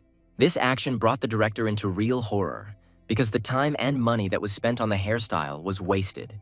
Well, in the meantime, the presenters had already announced the start of the next and last competition for today. With absolute and enviable calm, the young man stirred and slightly whipped a certain mass in one of the plates. His opponent was not far behind, already subjecting the products to heat treatment. The jury watched the two chefs' actions very closely, where at first there was a suggestion that Nathan was going to cook a Chateaubriand. But a restaurant critic refuted this, saying that Tornados Rossini would most likely be expected here. But Bethany, who was talking to him, at least noted that the highest quality ingredients were used for the dish. At the same time, the man said that Nathan's skills were very good, but he chose the wrong dish. Listening to him, the girl noted to herself that the rumors were not lying, and this critic really was incredibly strict. She herself was rooting for Arthur, mentally deciding that she would give him the maximum points and urging him to try his best. Nathan, however, continued to work on his dish with absolute calm. Remembering that his opponent didn't even have a sense of taste, he was already anticipating an easy victory. At some point, his attention was drawn to strange sounds coming from the side where Arthur was preparing food. Looking at his opponent's table, the man could not believe what his eyes saw. After all, the young man was simply standing and beating off several pieces of meat. Bethany couldn't believe her eyes either, realizing that her idol was cooking the most ordinary pork chops. She didn't understand why he chose such a completely unpresentable and simple dish. And while she was thinking about how she would no longer be able to give the guy a high rating, Arthur's actions forced the restaurant critic to pay closer attention to him. Well, the young man's opponent, meanwhile, came to the conclusion that the guy had gone completely crazy. All sorts of thoughts were spinning around in his head, and according to one version, Arthur finally went crazy while on vacation. But according to another version, this young man could simply underestimate Nathan's talent. But in any case, it was good for the man that Arthur showed himself from such a disadvantageous side, thereby ensuring his victory. After all, he couldn't even imagine that defeating this young boss would be such an easy task. Meanwhile, Arthur himself checked the temperature of the oil, happily noting that he could begin frying the meat. And so the pork chops began to drop into the oil one after another. When the first one was ready, the young man cut a piece and tasted what he had made. The director, who was watching the competition, noted that he was incredibly scared when Arthur told him that he would be cooking the most ordinary pork chops. But judging by the guy's appearance, there is absolutely nothing to worry about. And in general, he couldn't remember the last time he saw a smile on Arthur's face while cooking. And so both chefs finished preparing their dishes, which they immediately began to take from the table to hand over to the jury. While the tasting and scoring process was being prepared, the hosts asked the chefs to come on stage. As the opponents moved, Nathan cheerfully noted that his opponent seemed to be very much into village life. Some cheap dish he made today is only fit for a village canteen. Laughing, Arthur suddenly agreed with this, adding that only today's him could have done something like this. This was not the reaction Nathan expected, but he didn't have time to respond, as it was announced that his dish would be tried first. In the meantime, he was asked to talk about how his dish relates to the theme of today's competition for the best dish for the family. The man tried to explain in a completely awkward manner that here one could rather say about someone who would be able to feed a family with such a dish. The next person to be asked a similar question was Arthur, and the young man said that during his vacation he met a lot of people. They were all always glad to see him, and he could well call each of them his relative in some way. So when choosing a dish, he wondered what it would be like for a large family to sit at the table. And the answer came by itself, where the pork chops he had chosen could be cooked quickly and deliciously enough to the delight of any, even the largest family. At this point, the chef's explanations were finished, and it was time to move on to the jury's assessments. And the first dish was already in front of each member of the jury. As Bethany looked at what was on her plate, she thought that she had never tasted anything like it. When the judges began to taste Nathan's creation, they all immediately and clearly felt that the dish had more of a business-like than a family-like flavor. Everyone found the dish absolutely perfect, with nothing to complain about at all. Listening to what the jury members said, the chef himself was incredibly pleased with himself and his success. He was truly a master and did not skimp on the ingredients for his masterpiece. Compared to Arthur's dish, it was like night and day, and he was already sarcastically noting to his opponent that the jury had excellent taste. But then a restaurant critic was heard saying that of all the similar dishes he had eaten, this one was absolutely nothing special. This is not at all what you would put on the table for a family evening, and the chef's choice only shows an attempt to elevate himself. Nathan never expected to hear such an openly negative and belittling review of his dish. Arthur, listening to this member of the jury, immediately noted that this directness and honesty sounded very familiar. Now it's time to rate the dish prepared by Nathan, where a low score from a food critic resulted in the chef being able to score 88 points. In response to questions from his colleagues, the man stated that he did not intend to give high marks for unworthy dishes. Meanwhile, a dish prepared by Arthur was delivered to the jury room. And now everyone was looking at the most ordinary pork cutlet, served with sauce and vegetables. The first one to grab the cutlery noted that, apparently, Chef Green had come here today just to have fun. Nobody expected that some pork cutlet could be cooked so deliciously. With the very first piece, Bethany literally dissolved in the range of taste sensations from the meat melting in her mouth. Another colleague of hers from today's jury couldn't tear himself away from this dish either. The model girl even stated that she had never tried anything better, and now she will probably never try it again. Another woman who recently accused a restaurant critic of giving low marks completely agreed with her. The person who first started this tasting process noticed that each subsequent piece felt different from the previous one. Well, the restaurant critic immediately determined that green chili peppers had been added to the cutlet. And now he was already stating that he definitely liked this new level of skill that Arthur showed him today. Bethany noted that the previous dish was also delicious, but it left the feeling that it should be eaten during a business dinner and not with family. Listening to all the feedback from the jury, whose faces were hidden, the young man noticed that the girl's voice sounded very familiar. But now it was time to rate the dish by Chef Arthur Green, as announced by the hosts. Without hiding her joy, Emily announced that Arthur had scored 96 points and was therefore the winner. Listening to the result, the young man was pleased with how he had performed in this battle, into which Nathan had dragged him to his own detriment. The organizer of his defeat himself could not believe that he had just played. In a state of extreme rage, he began to ask the guy what he had done to win. And now he was shouting and complaining to the whole studio that his dish couldn't be beaten by some pork chops. With a completely crazy expression on his face, he suddenly declared that he now understood the reason why Arthur decided to take part in the show, where, in his opinion, the guy had planned everything in advance. Meanwhile, those in charge of the live broadcast began to signal the operators and technicians to stop broadcasting. Nathan, however, would not calm down, now saying that the young man had come here only to humiliate him. But then Arthur responded absolutely calmly that it was Nathan himself who decided to try to humiliate him by putting the material into circulation with Arthur's fake consent to participate in the battle. It was a strong and loud statement that attracted the special attention of all who witnessed the unfolding scene. Having decided not to give up until the last, the man immediately said that he didn't understand at all what the guy was talking about. Arthur added that Nathan hasn't changed at all, and as he sinks to the bottom, he's trying to drag someone else down with him. He remembered how the man's words had once hurt him deeply, but he had been able to survive it. And now, having put his thoughts in order, he understands that those words and all other actions of his opponent simply clearly showed him his true face. Not only the words, but also the calmness with which they were spoken, drove the man into a real rage. As he approached, Nathan suddenly grabbed the young man roughly by his clothes, saying that he was no better than him in any way. He was already threatening to completely destroy the guy's career and image when the show's director intervened in the situation. Turning to Nathan, the director said that blaming someone who is not guilty of anything is completely unacceptable. He also added that the material could have seriously damaged the reputation of his show. Once again accused of starting the rumor that Arthur had agreed to participate, the man demanded proof. And a moment later, he was already shouting that everyone who was accusing him was simply trying to make him the scapegoat. His ardor was calmed by Oliver's voice, who informed his accomplice that he had already told everything, including the director. He also told how Nathan had deceived him into this incredible intrigue. The man had nothing to counter such statements with, and so all he did was utter some inarticulate sounds. Oliver continued, noting that if the public now finds out about his actions, then he can forget about his career once and for all. He will be stripped of his title as a chef, and even the most run-down cafe will not accept him. With the words that it was time for him to come down from heaven to earth, the lights in the room went out, as a sign of the complete failure of Nathan's dishonest undertakings. Apologizing to Arthur for the umpteenth time, the director informed him that he had kicked Nathan out of the show once and for all. To this, the young man replied that he did not blame the director for anything, and was even grateful that with the help of this show, he was able to become better to some extent. After which, the young man began to book a ticket back to his now native village. And then the director suggested that the guy return to big show business. But when Arthur said that he was not ready to think about it yet, his interlocutor was able to understand the young man's feelings. However, Arthur refuted the director's guesses, cheerfully noting that he simply really likes the way he lives now.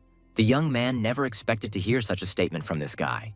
As he said goodbye, he recalled his hopes for his return to the show after rest and recuperation, but now he realized that this was unlikely to happen. In another world, life went on quite measuredly and in its own way. At first, several birds flying past landed on the rabbit, pumping up his abs. Then a cat lay down between his front legs, after which other animals began to come to the clearing. Arthur closed his eyes and thought that today was the day when he would open the world of seasonings to the beastmen tribe. And when he was asked why he was sitting with his eyes closed, the young man replied that he was paying tribute to this animal, which he was about to start eating. Teaching the tribe members the art of cooking turned out to be no easy task, but the young man did not despair, saying that he would in any case achieve positive results. Bublik also helped him in this event, accompanying with his sounds every word spoken by Arthur. After looking at the piece of meat for a very long time, one of those who had taken part in the training, out of habit, brought it to the open fire. And then a mentor appeared nearby and reminded that the meat is fried very briefly and only in a frying pan with oil.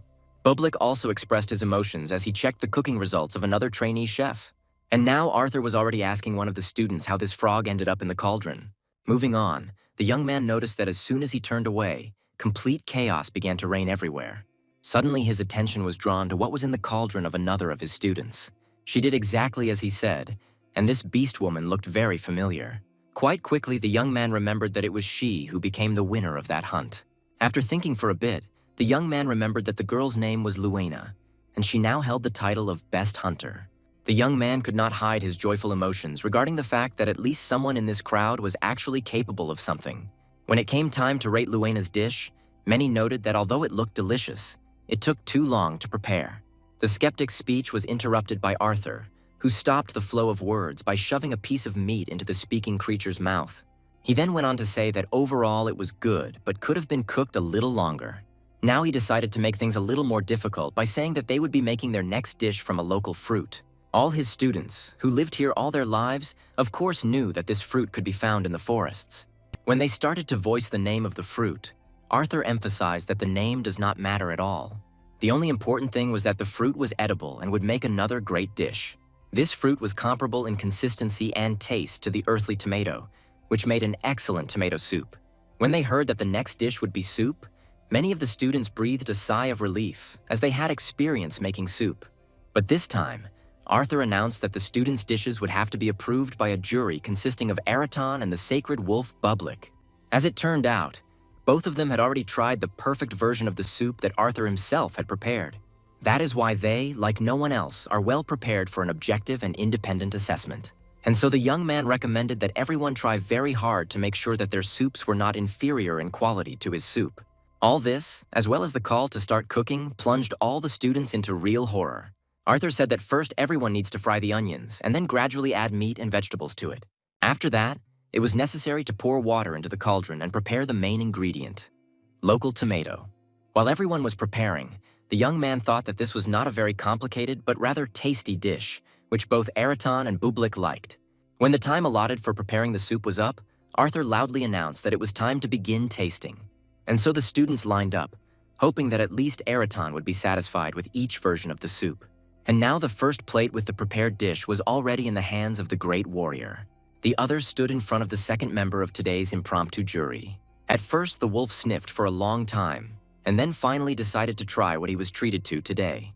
The Torah teacher himself decided to try the first version of the soup, but he quickly regretted his rash decision, realizing that the soup here turned out completely different from what it should have.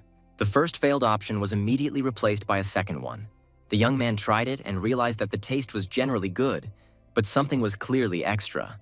And now he was lying on the ground, paralyzed by the remnants of the paralytic poison that was on the student's claws during cooking. Pressing his face into the grass, the young man mentally noted that once again, practice shows that the first pancake is always lumpy. However, there was one last hope for a good result, which was in Luena's pot.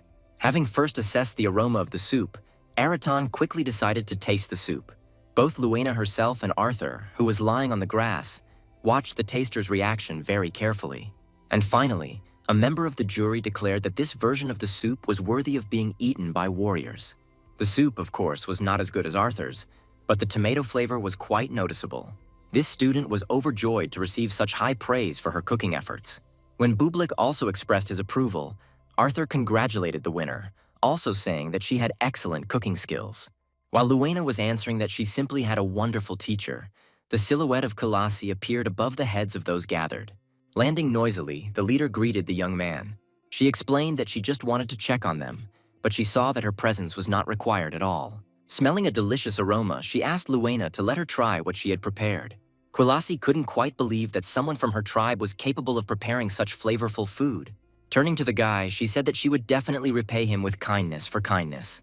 And despite his claims that he himself wanted to try to teach one of the locals how to cook, the chief insisted that he had done a service to the entire tribe. That's why she won't take no for an answer and intends to thank him properly. Realizing that there was no way out of this, the young man agreed to accept the gratitude. Already in his world, he stood and looked at the bag he had received as a gift. Feeling how disgusting the fruits in the bag smelled, the young man could not understand Kalasi's words about this being an incredibly valuable product. The only hope was that the taste of these fruits would be good, which would generally correspond to the durian of this world. The young man was distracted from this unbearable smell by the bell on the front door. As it turned out, the guest was the artist Rupert Eddington, who was accompanied by a man who looked very much like a biker. Arthur was very surprised that a man who preferred solitude and privacy suddenly came not alone. And so Rupert introduced the boy to one of his close friends, Sebastian Webster. Immediately grabbing the guy by the shoulders, the man cheerfully noted that the owner of the restaurant was quite strong and apparently was involved in sports. Arthur didn't know how to react to such gestures and attention from a fairly old biker, and so the man pulled down his jacket a little, showing his toned arms and declaring that he too is into sports. But soon the jacket completely flew off his body, and Sebastian even offered the young man to check the tightness of his biceps. Arthur was speechless, and at one point Rupert's companion received a noticeable slap in the face from him. And while Sebastian was indignant about such actions of the artist, he noted that his friend had completely lost his mind in his old age. A moment later, Rupert was apologizing to Arthur for bringing such a shameless guy along with him. Without answering, the young man simply continued to calmly watch his friends squabble. When it was all finally over and the men had settled down at the table, Arthur prepared and brought their order. This time, the guests ordered arrabbiata, which the chef prepared to serve on the table. Having enjoyed the dishes prepared by this guy more than once, Rupert was in anticipation. As he placed the plate on the table, Arthur noted that he had fulfilled Sebastian's request and made the sauce spicier. As soon as the man inhaled the aroma of the dish, he could already feel the obvious notes of its spiciness. While he was expressing his admiration in words, Rupert insisted that he move on to tasting. And Sebastian moved on, instantly feeling that pleasant spiciness in his mouth. Turning to the cook standing nearby, he concluded that his arrabbiata was exactly the same as the one they make in Italy, which the young man was very pleased to hear. Arthur wanted to leave his friends at the meal, but Sebastian suddenly asked him to stay a little longer. Opening a calendar app on his smartphone, the man asked the young man to choose a day in a couple of months that he could dedicate to him. Having named a day when he was not supposed to be very busy, Arthur asked what the man had planned for that day. He didn't know what to say when he explained that he was going to resign that very day. The guy couldn't believe that in this way, through him, a day had just been chosen for such a significant event. The only thing this man could think of that he might leave was the biker club, so he still asked what kind of resignation was expected. Rupert, smiling, intervened in the conversation, voicing his assumption that the restaurant owner would not recognize this very famous man. In fact, behind this image of a rough and reckless biker, there is a world-famous musician who has repeatedly won the most prestigious music competitions of the world level. The guy's eyes widened after receiving this information, and he fell into a deep stupor, unable to utter a word. It was simply impossible for him to comprehend that a person could combine two such directly opposite images of a biker and a pianist. Sebastian himself stated that he has not appeared on television for a long time, has not given concerts, so it is not at all surprising that he is not recognized. But finally, the young man was able to gather his strength and thoughts, where he declared that he really knew this musician. When he worked in one restaurant, the director constantly played Sebastian's music, which really helped Arthur in his work, as it relieved his brain. It was for this reason that he now could not wrap his head around what he had learned, since he had always believed that with such a sensual performance, the musician would definitely not appear as an ordinary biker. Understanding perfectly well what the young man was talking about, Sebastian thanked the guy for his high appreciation of his talent. Rupert decided that Arthur was very disappointed with the way the musician appeared before him. And then the young man noted that none of this matters. Sebastian looks even cooler in this form, but he also added that he should think carefully about resigning. But here the man could not agree with the guy, saying that with his departure everything had already been decided. The problem was that one of his arms no longer obeyed him enough to allow him to perform well. The boy listened with bated breath as he heard that even medicine was powerless, and doctors recommended that he give up music.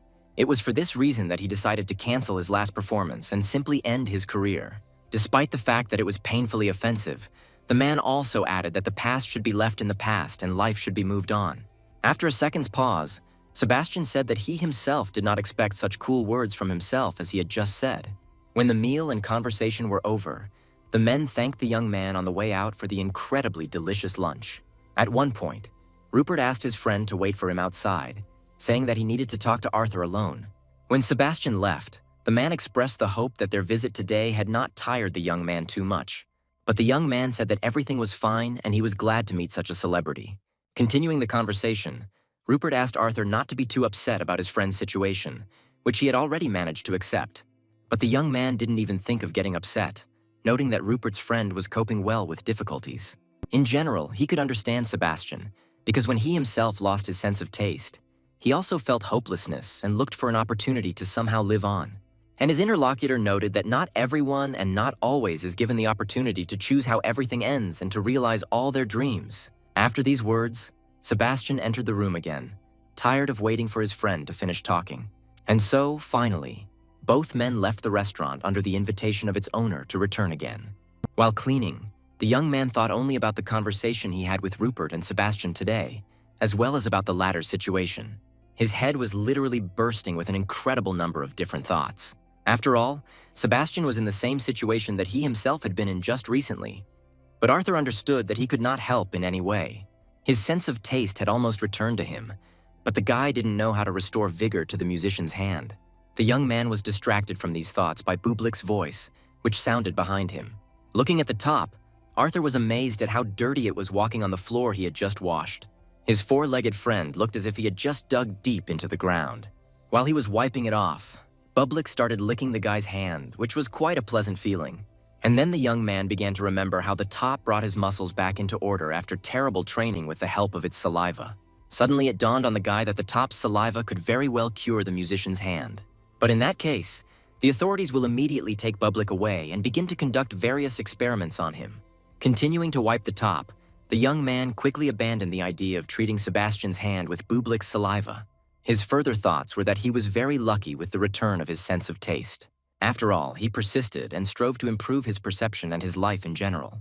And so all that was left to do was to hope that Sebastian would not give up and would be able to wait for the moment when luck smiled upon him. Soberly assessing the situation, the guy understood that the musician's hand, of course, would not heal on its own. All this time, the top listened attentively to the young man's reasoning, and suddenly he grabbed him by the pants and started dragging him somewhere. Watching Bublik's movements, Arthur instantly realized that he wanted to take him somewhere. Pretty soon, they found themselves on the street, where the guy even had to use a flashlight. Apparently having reached the right place, the little guide pointed to an area where someone had clearly recently dug the earth. And now the donut has already turned into a small excavator, starting to very quickly tear up the earth. When he finished, the young man saw the very same bag of foul-smelling fruit that he had received as a gift from Kalasi. At that very moment, the young man scolded the wolf for burying the gift, telling him to never do that again, even if the gift smelled bad. Taking out the bag, the young man did not understand why he had to bury it at all, so that he could later show what he had done. After all, Bublik was smart enough to understand the young man's reaction to his actions. But nevertheless, for some unknown reason, the top led him to the place where he hid the fruits.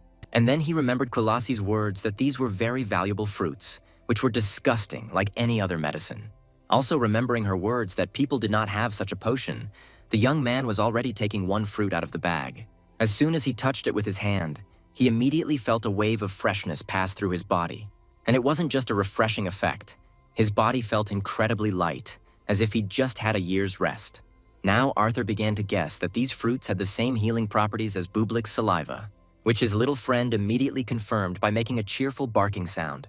Realizing that Kalasi had given him something truly incredible, the boy was already thinking about what he could feed Sebastian with the fruits. But he will probably start to wonder where the young man got these incredible fruits from. Besides, the smell of this fruit was really disgusting. For a while, the young man thought about the fact that this medicinal fruit had a structure similar to that of meat. Thanking the other world for such gifts, he had already decided that the smell could always be covered with some kind of sauce. Therefore, this fruit can be easily stuffed into some dish, and Sebastian will not even notice its presence. The young man found the ideal option to be making ravioli, where all the ingredients would be chopped. Sebastian walked slowly away from his mansion, where he temporarily lived. The man was quite surprised when he was suddenly called out by the familiar voice of the approaching restaurant owner. When the guy asked how he was able to find it, he explained that Rupert helped him with this. This allowed the musician to assume that Arthur's visit was of some business nature. While he was asking him what brought him here, he calmly opened his bag. Handing the container to his interlocutor, the young man asked if he would like a little snack. Where he cooked a new dish today and wanted Sebastian to try it first. Having found ravioli in the container, the man was surprised that the guy did not invite Rupert to try the new dish, to which Arthur sheepishly stated that it would get to him too in time. The young man was very surprised when Sebastian suggested that he was simply worried about him, which was understandable after Arthur recently learned about his health problems. Already armed with a fork, Sebastian said that he would not back down from his idea of going on vacation in any case. After a short pause, Arthur noted that he understood perfectly well that no matter what he said, his interlocutor did not stop loving his work. And the musician did not deny this, saying that inside he was most likely not yet ready to completely give up and retreat. He had the desire to leave on a fine note, but with his hand, he can only make a fool of himself. That is why he decided to end his career as quietly and unnoticed as possible, without unnecessary noise and public attention. Having said that he perfectly understands the feelings and desires of the musician, the young man also noted that he personally would very much like to hear his latest melody. The man was very touched by the fact that his interlocutor respected his work so much, and suddenly he burst out laughing, noting that Arthur was still incredibly young and had not lost his courage. The boy tried to apologize if he said something wrong, but Sebastian said that everything was fine and he just liked his energy. Where possible, in order to leave peacefully, he needed to hear exactly these words. Arthur turned out to be the first and only person who told him these words, for which he is incredibly grateful to him and will never forget his attitude towards him. When Sebastian finished speaking, Bublik approached the young man and made a very sad sound. Only now did the young man remember that he had completely forgotten to feed the wolf by giving him food. Noticing how Arthur's pet was eating, the musician remembered that he was also going to have a snack. His taste buds instantly gave him signals about how much they liked the taste of these ravioli, which were also flavored with arrabbiata. The man loved spicy food, and therefore sincerely enjoyed the treat prepared for him. At some point, the musician suddenly felt that with each ravioli he ate, he seemed to begin to feel better. And now he noted with amazement that the constant trembling in his left hand had stopped. Well, the young man pulled out a few more containers, saying that he had grabbed a few more portions for the man for later. Having forgotten himself, he even began to give recommendations to eat ravioli every day, but quickly recovered, simply wishing the musician a pleasant appetite. Sebastian didn't say anything in response, turning his attention again to his hand, which was no longer shaking. While in the kitchen of his restaurant, the young man heard the sound of a bell on the front door.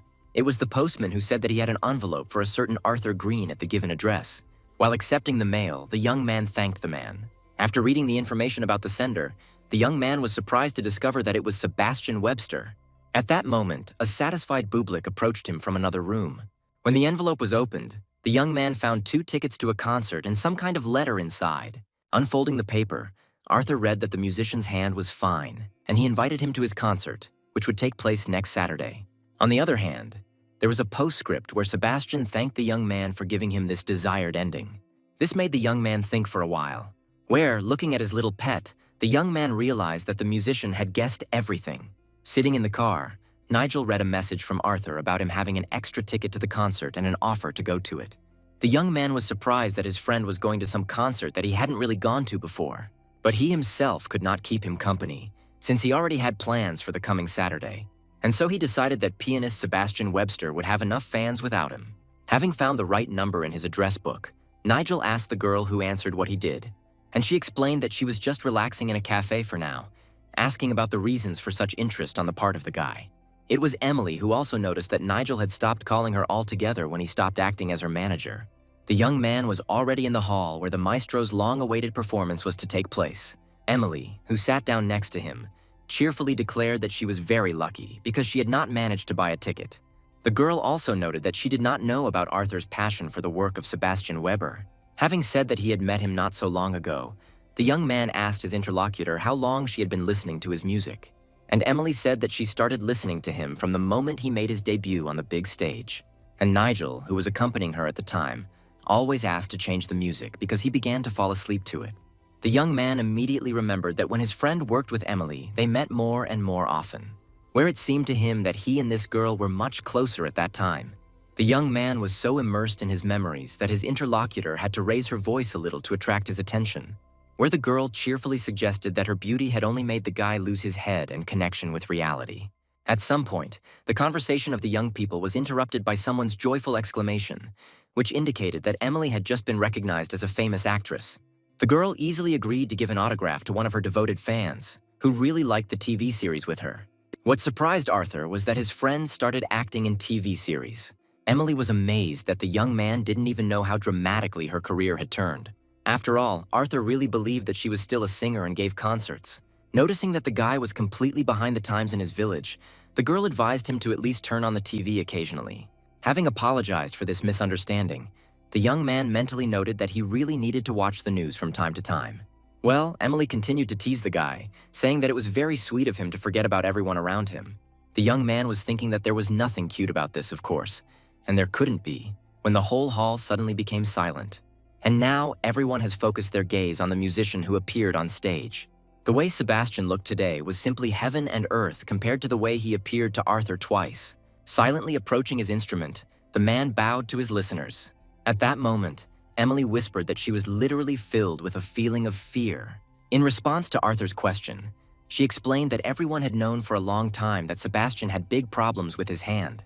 And so today, he is taking a very big risk by deciding to perform in the face of such a problem. And then the young man said that he had some information that no one else had yet. The maestro had already started playing when Arthur said that the man's hand was completely healed. Not believing what she was hearing, Emily caught every sound Sebastian made from his instrument.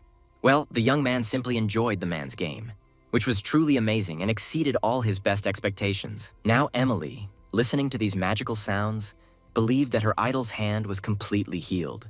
In his usual cheerful and carefree manner, the man called the young man over to him. Laughing, he noted that he had no doubt that his girlfriend would have the second ticket, to which Arthur had to explain that Emily was only his friend. The girl herself was very angry at the guy for not even telling her that he personally knew Sebastian. When asked how he performed, Arthur immediately said that it was simply amazing. While sitting on the sofa to the side, Rupert coldly noted that it was not bad at the beginning, but in the middle the man sped up a lot. Before he could finish criticizing, the maestro's butterfly immediately flew into his face. Sebastian said that he had not asked Rupert's opinion at all, but that he had advised him to take any criticism calmly. Once again, with a slight smile on his face, the young man watched as these bosom friends argued among themselves. He said again that the performance had been excellent, and Emily, looking out from behind him, was amazed to recognize one of the debaters as the famous artist Rupert Eddington. When the girl asked how he knew such famous people, the young man said that these two were regular customers of his restaurant. And now she was asking for the address of the restaurant, claiming that she really loved to eat and would also become a regular visitor. Then it came to getting an autograph from Emily's idol, who was incredibly happy with such luck. Looking at Sebastian, she declared that his performance today was amazing. And while he was answering, saying that he tried, the girl added that it would definitely go down in history as one of the best. When Sebastian spoke about how things had turned out well, he winked at Arthur, who was standing next to him. But he pretended not to understand at all what was being discussed, which made the maestro burst into loud laughter again, declaring that it really didn't matter anymore. Rupert watched the whole company calmly, continuing to sit on the sofa with a mug of coffee. At the end of the conversation, the musician nevertheless expressed his sincere gratitude to Arthur for everything he did for him. Accepting it, the young man replied with a smile that it was not difficult. Sometime later, the young man was sitting by the lake in the company of Kang Hyun and Bublik. He hadn't been much of a fishing enthusiast before, and now he noted that this activity was truly calming, which the knight sitting next to him agreed with. Looking at Bublik, the young man noticed that he too was ready to fall into a deep sleep, since he was also very tired after training. But at some point, the guy had one question for his fishing companion, where he still could not understand why the man refused to use the spinning rods that he brought with him. And the knight explained that in these places, fishing is more like a real battle. Arthur didn't have time to digest what he heard when he suddenly saw that the fishing rod in Kang Hyun's hands began to vibrate strongly. Delighted by the bite, the man pulled the massive stick towards himself with all his might. The fish was already in the air when he noted that the fish here were quite large, where Arthur's fishing rods would simply break. Watching the flight of the fish, the size of which blocked the sun from the young man, the guy could not utter a word. The only thought that crossed his mind was whether this monster could really be called a fish. The knight managed to pull the guy away from the place where his huge catch landed in time. He was delighted with such success, and the guy under his armpit noticed that the movement of the fins of this giant created powerful air currents. While examining the monster, Arthur listened to Kang Hyun's words that the specimen they had come across was not very fat. For the cook, this meant that the fish could be used to make an excellent spicy stew. The man watched, fascinated, every movement of the young man's hands, where he noted with satisfaction that Arthur was definitely on friendly terms with a knife, which the young man did not object to while continuing to cut up the catch and confirmed that this was a necessary skill for a cook. Arthur was very surprised when Kang Hyun called the pieces he separated small, because in fact they were huge. When the guy asked if all the fish in this pond were that big, the knight replied that not all were, but this fish had some kind of strange energy. This place was something like a border zone of 3 races, which is why all the other living creatures living nearby had sizes that were not typical for them. Kang Hyun noted quite cheerfully that the guy would never meet such a muscular rabbit as the one that lived here anywhere else. After thinking for a while, the man asked what kind of rabbits lived in the places where Arthur came from, and the young man explained that their rabbits are small and fluffy and overall look very cute. Then his interlocutor said that they also have the same kind in other parts of the forests. This was surprising to the young man, and Kang Hyun had already changed the subject, saying that he was very hungry. Taking out a large pot, the young man was glad that he had decided to take it with him today. When the man asked whether he should throw away the bones left after cutting up the fish, Arthur explained that they would be useful for making a rich broth. And now some of the ingredients have already gone into the pot, and the cook only has time to skim off the foam.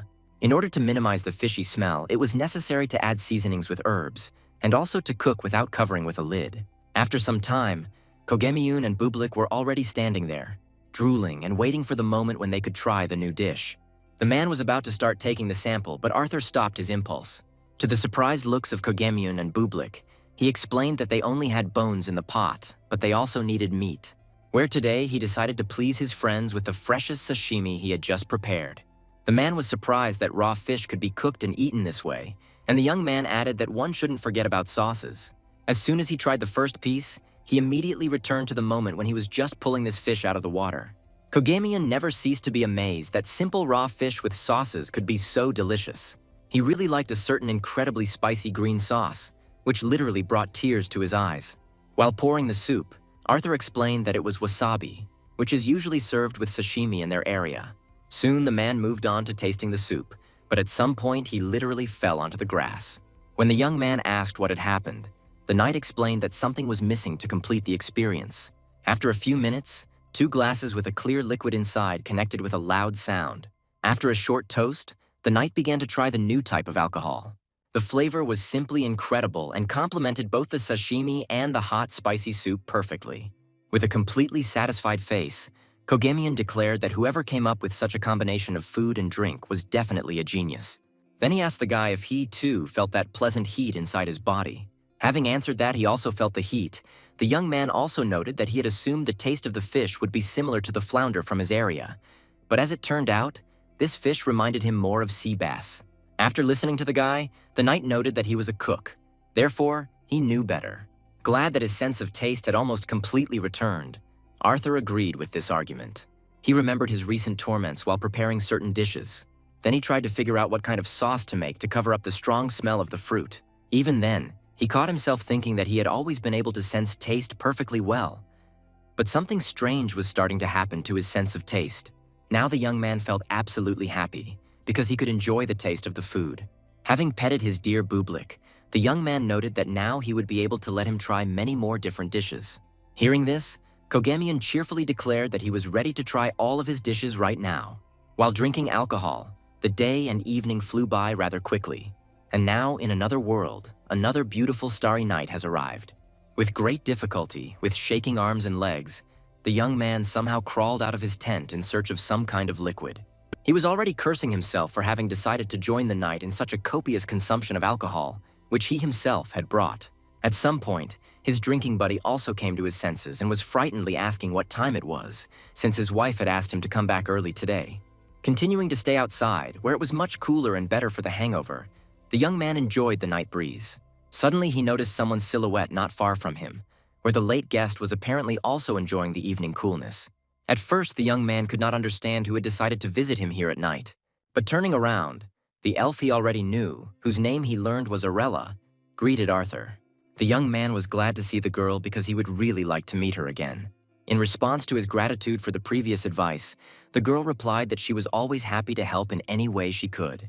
After this, the young man expressed his desire to treat her to something as a token of gratitude, since she had appeared here. Having asked her to wait a little, the young man tried to get to his feet. When he failed to do this, Arella noted that she did not really want to eat food prepared by someone who could not even stand on his feet, but at the same time, she wanted to offer the guy something. When Arthur inquired about the nature of the proposal, Arella summoned her bird, which accompanied her everywhere. When Vikna settled on her forearm, the elf remembered the boy's words about him being able to see her. Looking at the bird, the young man confirmed this again. And then Arella explained that usually people can't see spirits like her Vikna because they don't have the same strong connection to nature that elves have. But Arthur, who until now had been a strange man to her, someone who had appeared out of nowhere, for some reason could see spirits. This made the girl think that there might be some deeper meaning to it. And so today, she came here to offer the guy to try to get his spirit. She went on to say that this was not something like getting a pet, but a mutually beneficial cooperation between two beings from different worlds. And since the young man sees her Vikna, this means that he is quite capable of connecting himself with some spirit. And now she was already asking Arthur whether he would like to try to contact the spirit. The young man made it clear to the girl that he understood everything she said, but his stomach no longer allowed him to continue this fascinating dialogue. And a moment later, the guy literally turned inside out, which was a logical consequence of the fact that he had overdone it with alcohol. In the morning, The young man had to apologize to the girl for what she had seen yesterday. He said something about how he had shown his less-than-ideal side yesterday, but Arella was understanding. Bublik listened with great interest to the young man's reasoning about the elf's proposal to begin cooperating with the spirit. The young man spoke of great responsibility, but Bublik imagined it in his own way, deciding that his man had decided to get another pet of a larger size. And now the little wolf with its little paw was already attracting Arthur's attention. His whole appearance indicated that he didn't need another pet at all, where only Bublik himself was enough. Arthur looked at the expression on the wolf's face, trying to figure out what he was thinking about. Having decided that Bublik wanted a friend, the young man immediately agreed to establish a connection, which greatly enraged the white wolf cub. While Arella was expressing her joyful emotions regarding the decision made, Bublik was showing the guy how unpleasant this decision was for him. And now she was already handing something to the guy, saying that now he should change into the summoner's costume. For Arthur, the suit was certainly a questionable choice of clothing, but Arella found it to be a delightful fit. When asked if he really needed to be in this, the girl stated that all these objects improve the connection with the spirit world. But the young man noted that despite this, he felt literally naked. He was shocked when his interlocutor told him that in this summoner suit, her grandfather had established a connection with the spirit. She then instructed the guy to think about what kind of spirit he would like to have as a partner. The boy tried to say that it didn't matter, but Arella insisted, explaining that age, values, and other qualities that the summoner would think about could have a strong influence on the result. After which, Arella began to use some ancient magic, saying that it would not take much time to summon the spirit. The young man watched with some amazement as some energy flows appeared above him, in which, after a few more seconds, some spots glowing in different colors appeared. Realizing that these were spirits, Arthur began to think about which spirit he would like to establish contact with. When the thought formed in his head that the main quality of the spirit should not be picky about food, the orange spot rapidly spiraled downwards. Arella, who was watching what was happening, immediately noted that luck had smiled on the guy and the highest spirit had descended upon him. Rejoicing at such luck, Arthur carefully watched what the orange clot was transforming into. He expected to see anything except some strange little creature that reminded him of a hamster. And so the young man, squatting down, looked at the spirit, and the spirit stood and looked at the man. The young man greeted him, and the little creature, looking at the man, noted that he looked simply delightful. But suddenly this little hamster grabbed his head and began to quickly burrow underground like a mole. In an instant, this small creature dug a trench underground to the sacred wolf, which forced the fugitive to stop and appear on the surface. Looking closely at the spirit, Arella noticed that he was able to use 2 elements, which is an extremely rare thing. Looking at the hamster, the young man asked what elements were accessible to this spirit, and the girl explained that the first element is earth, and this baby can also breathe fire. While she was explaining all this, the wolf tried to push the creature back underground. But overall, he was happy with the fact that Arthur didn't get a big dog as a partner. The young man had one last thing to do: give his spirit some name so that the connection would become strong. The guy had a hard time with this, and now he started going through the names of cartoon characters he knew in his head. But it was all wrong. Having picked up the hamster that Bublik had slightly knocked down, the young man looked at it carefully. After thinking for a while, Arthur finally decided that since he had named the wolf Bublik, then the name Bun would be quite suitable for this little girl. The summoning ceremony was completed. The young man changed into his own clothes, and the elf began to say goodbye to him, saying that it was time for her to continue patrolling the forest. But the young man suddenly stopped her, grabbing her hand, which even scared Arella a little. Arthur said in all seriousness that he couldn't just let the girl go, and now she was clutching a burger in her hands, listening to the young man's words about how he had prepared many of them especially for her. Arella hadn't eaten anything since yesterday evening, so the offer of a snack was very welcome. When asked what it was, Arthur explained that it was one of the dishes from his homeland that everyone ate quite often. The wolf was also not averse to having a snack, while the elf looked with interest at what she was about to try. Having finally made up her mind, the girl took a bite of this vegetarian burger, which was specially prepared for her, who does not eat meat. At that very moment, she noted not only that the bread was incredibly tasty, but also how well the different vegetables and some sauces went together. Arella couldn't believe that human cuisine had developed so much. She was beginning to suspect that the guy was from somewhere else entirely, as he expressed his satisfaction that his guest had enjoyed it. Continuing to chew, the girl looked intently at the young man. She voiced her thoughts out loud that the cook she met was actually a very mysterious person. Having finished one burger, the girl asked for more, and Arthur, having fulfilled her request, said that he would also give her some to take away. Sitting on the floor, Camila carefully folded clean clothes into different piles. She was distracted by her daughter, who asked permission to watch a little TV and was immediately granted it. Joyfully turning on the TV, Daniela was already looking forward to watching cartoons, but her mother reminded her that she shouldn't be too close to the screen. At some point, the girl suddenly fell silent, staring at the burning screen, which even alerted Camila. And so Daniela, confused, told her mother that for some reason their chef was being shown on TV. Looking at the picture, which really showed the cooking show in which Arthur had recently participated, the girl was no less surprised than her daughter.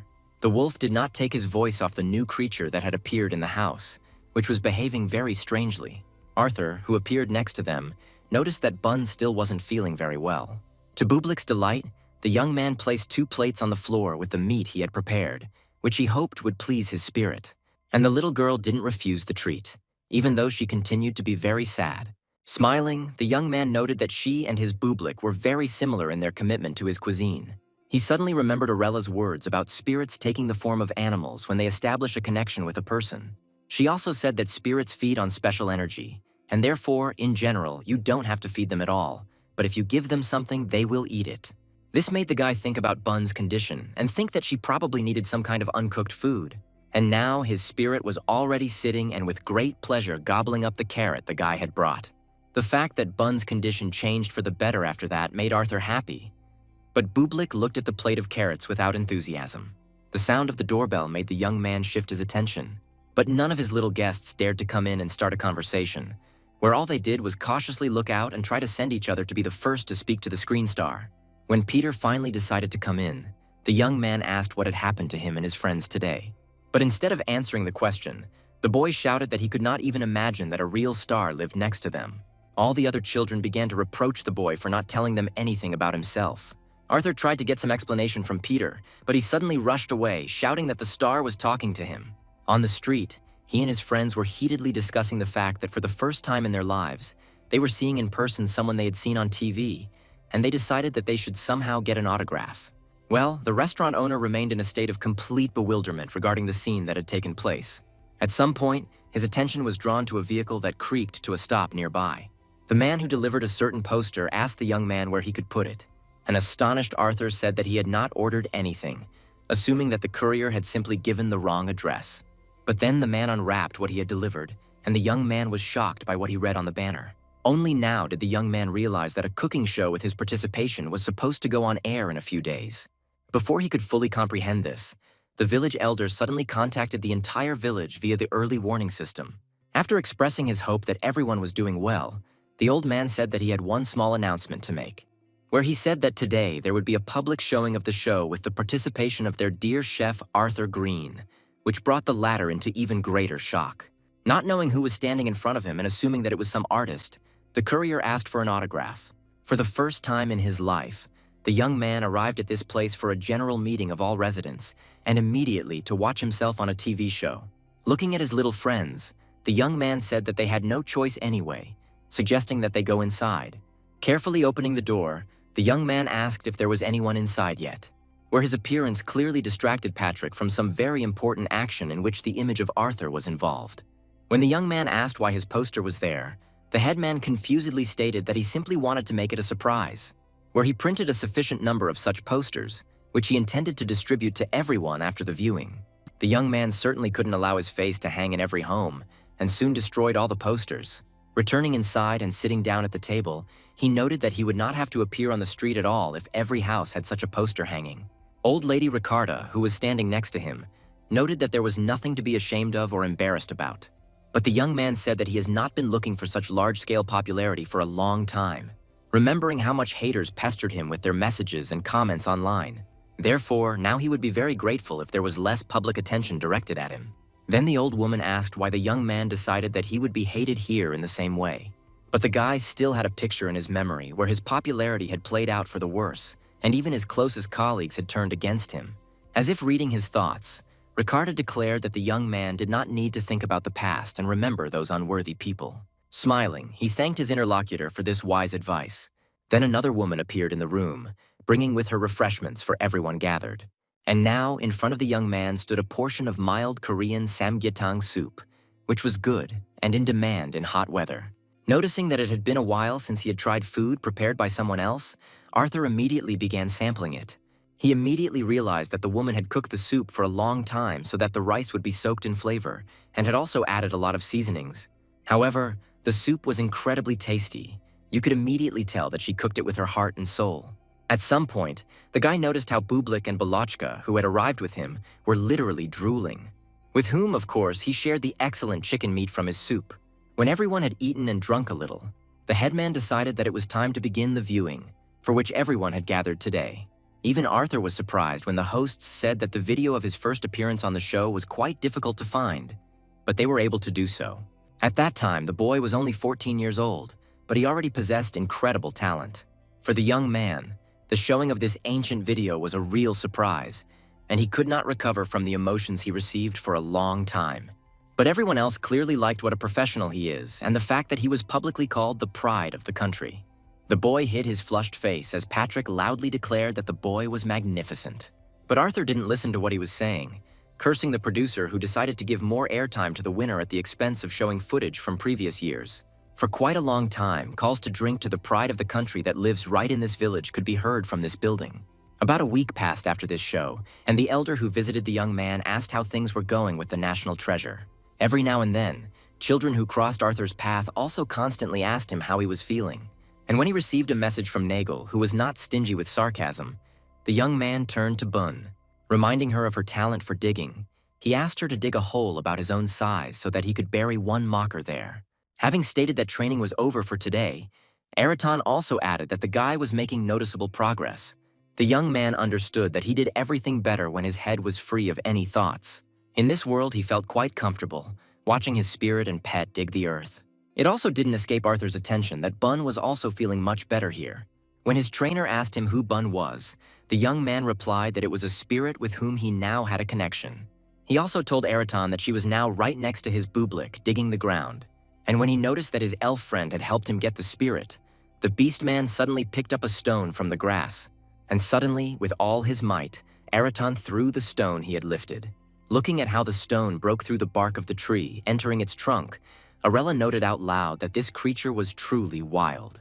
Well, Araton, who had managed to get closer to the tree where she was, reminded her of his demand not to approach this man. With an incredibly menacing look, he tried to find out from the representative of the elven race what she was planning. Casting a pitiful glance at her interlocutor, Arella noted that the whole problem with the beastmen was that they were too cruel and rude.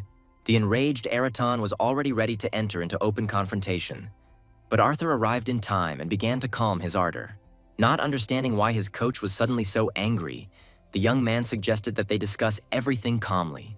First of all, the guy was interested in how they understood each other, because last time Araton could not understand Kogemian's speech. Unexpectedly, Arella, who had managed to jump from the tree, gave him an answer. The girl explained that elves, and especially rangers like her, know at least 3 languages, and she even had the chance to learn the most ancient language. But for Araton, this was not at all surprising, because he knew that the elf simply lived in the times when that ancient language was used, and she was tens, if not hundreds of times older than Arthur. However, the hostility did not subside, and the young man had to remind that interracial strife was prohibited by the treaty. At that moment, Kogemian appeared nearby, noting that it was time for him and Arthur to train. Seeing that all 3 representatives of different races had gathered in one place, Bublik and Balochka prepared to watch an interesting spectacle, thinking about who would win.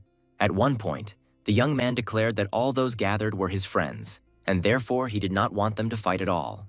Having seated them all in front of him, he decided to begin by simply introducing the 3 representatives of the 3 races. The guy wanted to tell Kogemian that he would translate the speech, but he boasted about the translation artifact that he had acquired for himself. He began by telling everyone present his name and position as captain of the knights. Next to introduce herself was Arella, who called herself a very ordinary forest ranger. The last one to introduce himself to the whole company was Araton, who simply stated his name. At this point, the short conversation between the representatives of the 3 races ended, and a ringing silence reigned around. The young man was acutely aware of the awkwardness that hung in the air next to the silence, but he knew exactly what to do in such situations, asking just in case whether his comrades liked something spicy. After all, now he is going to prepare a very tasty dish that is very popular where he came from. This was the young man's plan, to cook something tasty and unite his friends in one meal. While he was busy with his business, Kogemian suddenly spoke up, noting that an incredible amount of time had passed since the end of the war, where he noted that since then the races have not interacted with each other in any way, each living its own life. But they were able to gather together some cook who appeared to them from nowhere. This led the man to think that this young man could be a messenger of the gods. This combination of messenger of the gods and cook greatly amused Arella. But at the same time, to the surprise of Araton, who was sitting next to her, she agreed with this assumption, adding that because this guy was very unusual, she suggested that he establish a connection with the spirit.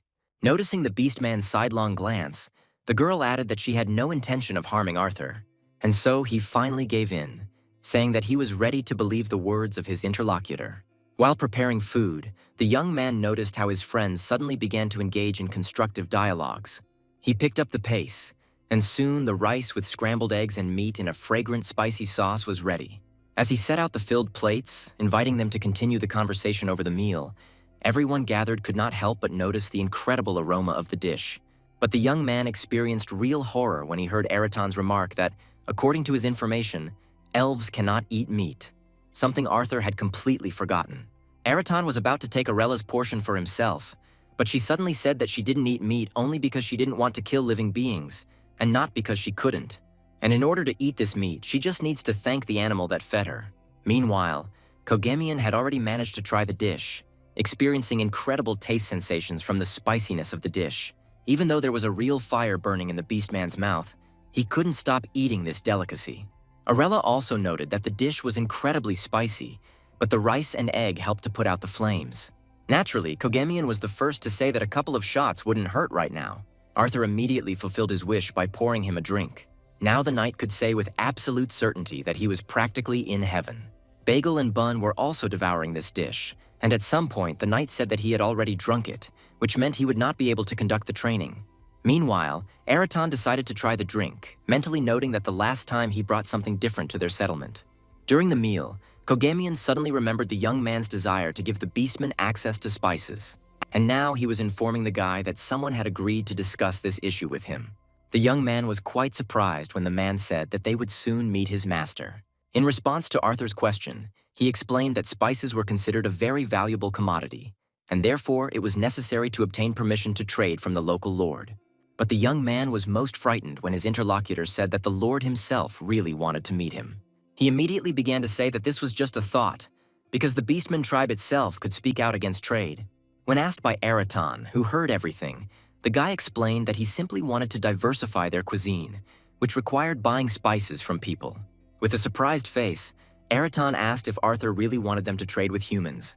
He wanted to explain something, but Kogemian beat him to it, asking the beastmen what they were losing from this. He reminded him that trade between the races had taken place before the Great War, hundreds of years ago, and it could be revived. To everyone's surprise, Araton, after a short pause, declared that he agreed with the man's opinion. Arthur looked at him with astonishment when he added that the final word, in any case, was with the leader.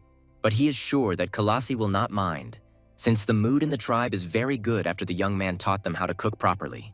And so, thanks to Arthur, the entire tribe's opinion of the human race changed greatly in a positive direction, which makes it much easier to negotiate mutually beneficial trade. After drinking some more, the man turned to the elf, asking her what she thought about this.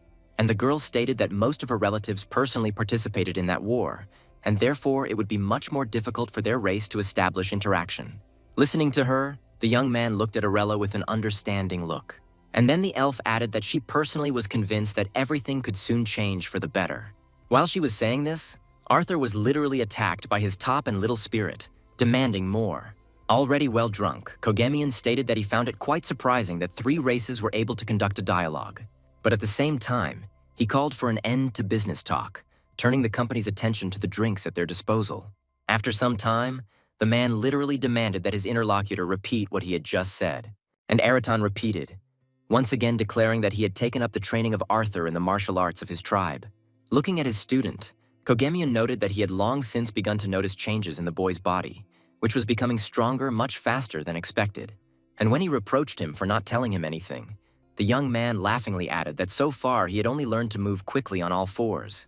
He wanted to show the knight his skills, but suddenly realized that he was no longer able to, and the man stated that he definitely did not need 2 teachers. And now he has already offered Araton a fight, where the loser will refuse to teach the boy.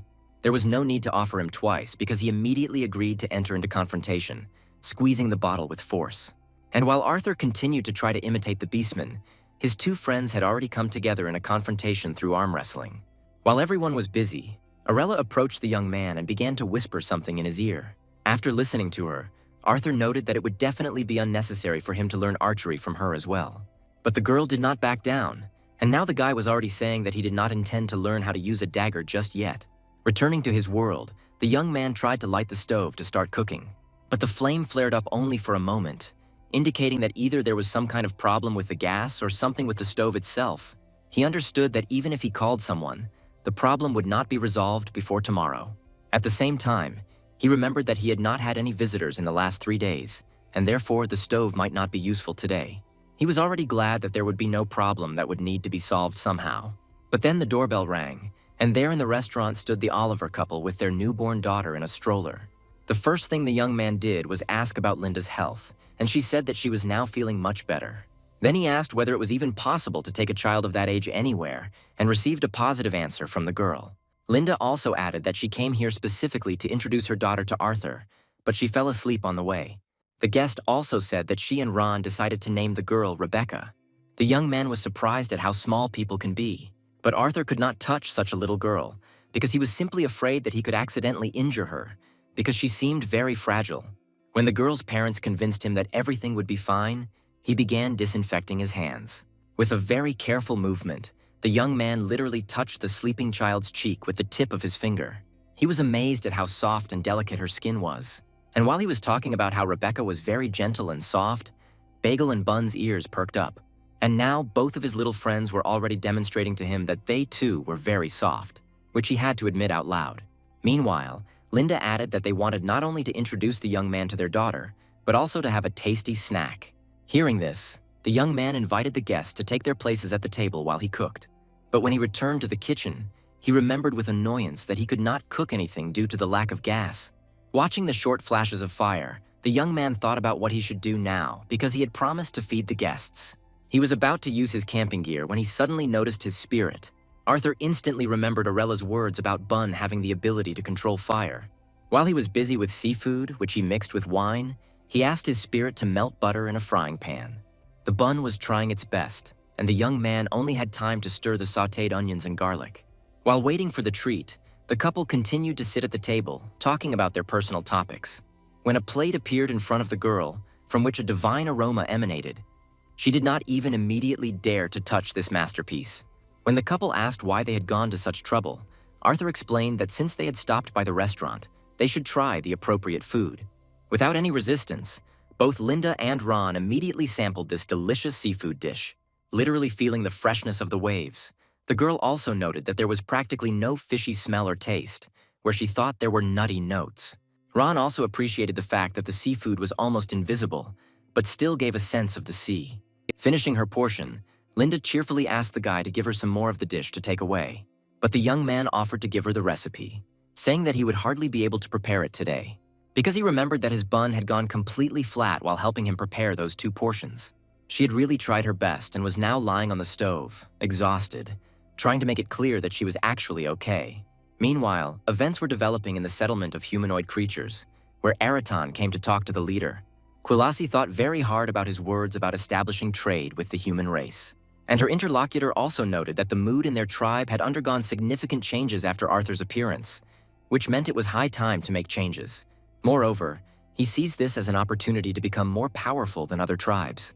Looking at her loyal subject, the leader noted that she could not argue with such arguments. But then she noticed that not everyone in the tribe liked her decisions, where Bulmir almost completely stopped listening to her, and she was thinking about depriving him of the title of voivode.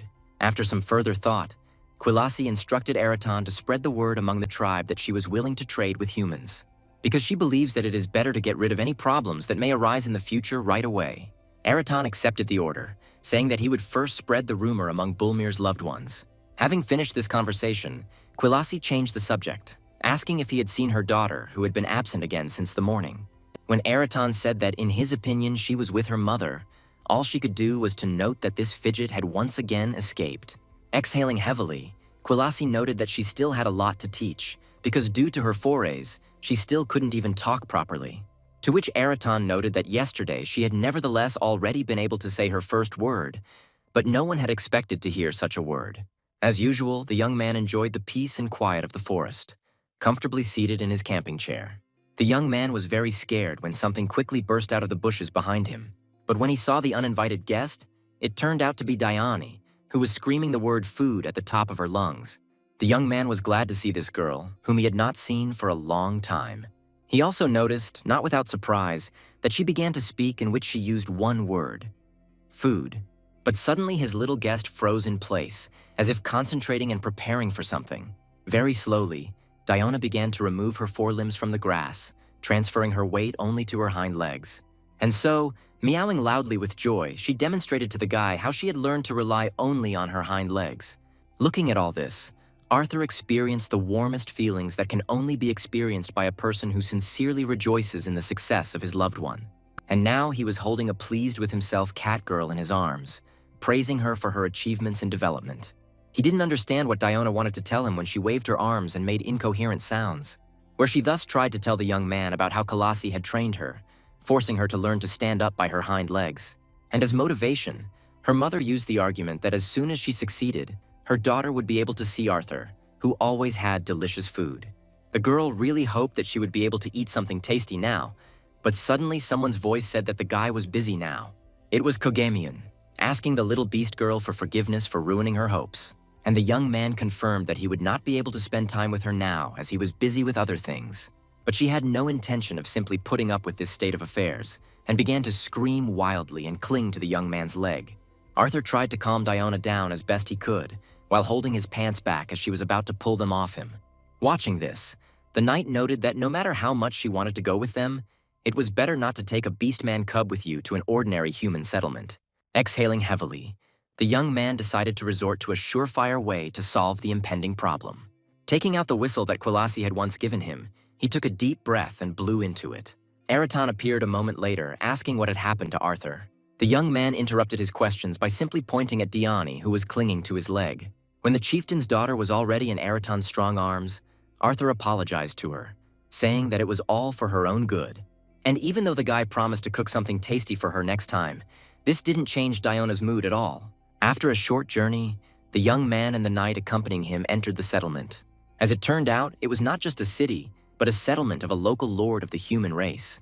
Kang Hyun also explained that this was also his place of work, since most of the knights lived here. Looking around and greeting the knights he knew from his last drinking session with them, Arthur thought at the same time about what kind of person this lord would turn out to be. A young man with rather pleasant features introduced himself as Collard Isambert, who was the lord here. Having greeted him in return, the young man, not without surprise, mentally noted that he turned out to be much friendlier than he had imagined. The first thing the lord noticed was that he had long wanted to meet the one about whom there were so many rumors. After all, a man who is accompanied by a sacred white wolf and the captain of his knights calls a friend certainly deserves attention.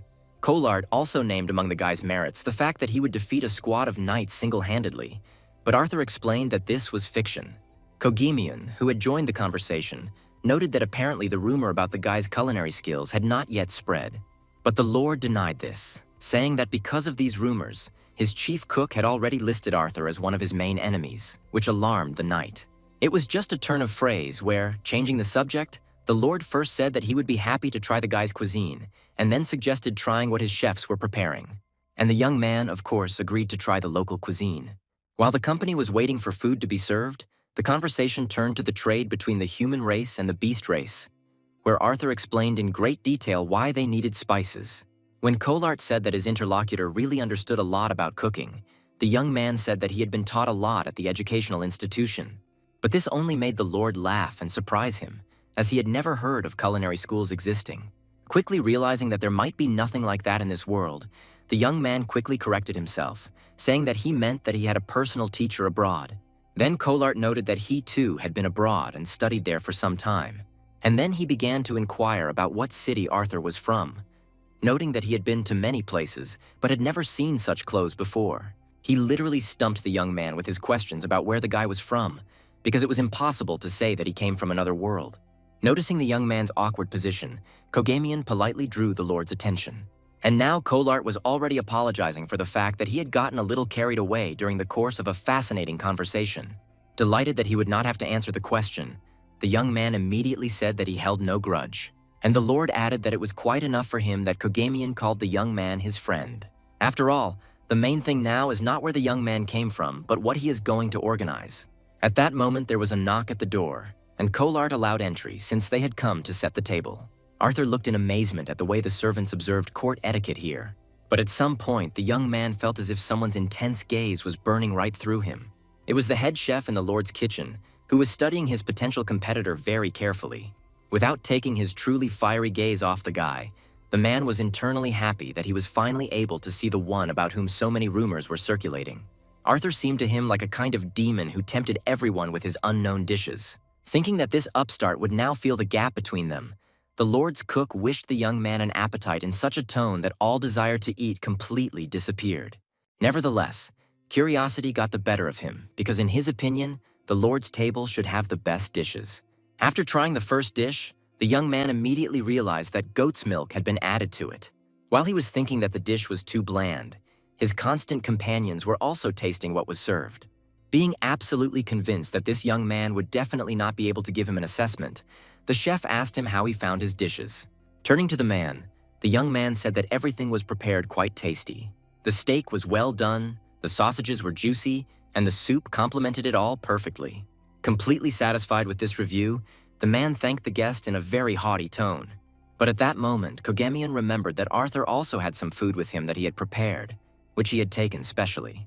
And now the young man has already opened the container, inviting everyone to try his potato pancakes. The cook looked at this unknown dish in complete bewilderment, and the Lord was very happy that he would finally be able to try what the guy from the rumors was cooking. Arthur did not deprive the Lord's chief cook of his attention, saying that there was also a sauce for these pancakes. Carefully examining the unknown dish, the man continued to think that no one would be able to cook something that would surpass the taste of his dish.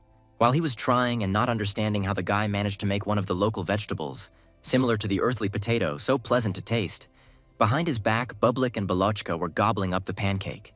And so the cook felt that colossal difference between him and this guy, because his soup was also made from a potato analog, but he could not achieve such a delicate taste. This, under normal circumstances, was what was called the wall of experience and talent separating two people. Having cried out in tears that he would still show this impudent fellow, the cook quickly rushed out of the room. Although Kogamian offered to console the Lord for his cook, he cheerfully noted that rivalry always breeds growth in professionalism. After which Kolart turned to Arthur, first saying that his food was very strange and tasty, and then adding that in fact the human race also wanted to trade with other races.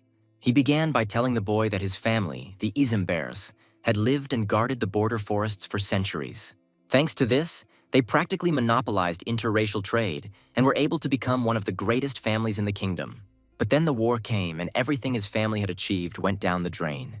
Now he has long had a desire to return his family to greatness, and Arthur will be the one who will help him with this. Looking at the guy, who still didn't understand what was being discussed, Kolart concluded that in the process of negotiations and establishing trade, the young man would become the middle independent party. After all, if we look at the truth, the tribe of beastmen do not trust the entire human race, but only Arthur. The bishop, who was in his office, could not believe what he had just been told.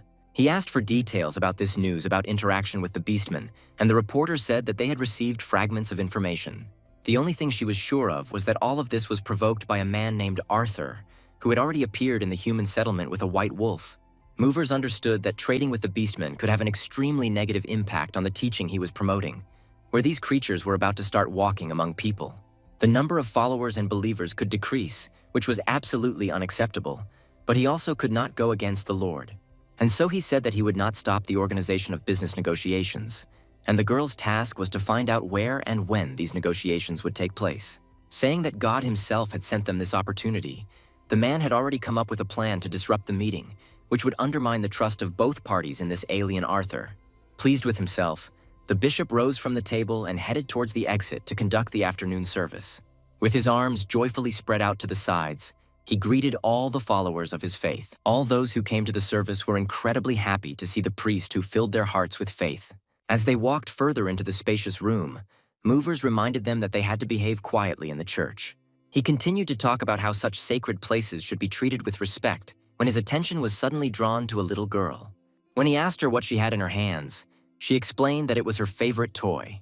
The bishop began to admire the beautiful white puppy, but the girl interrupted him, saying that it was not a puppy, but a white wolf.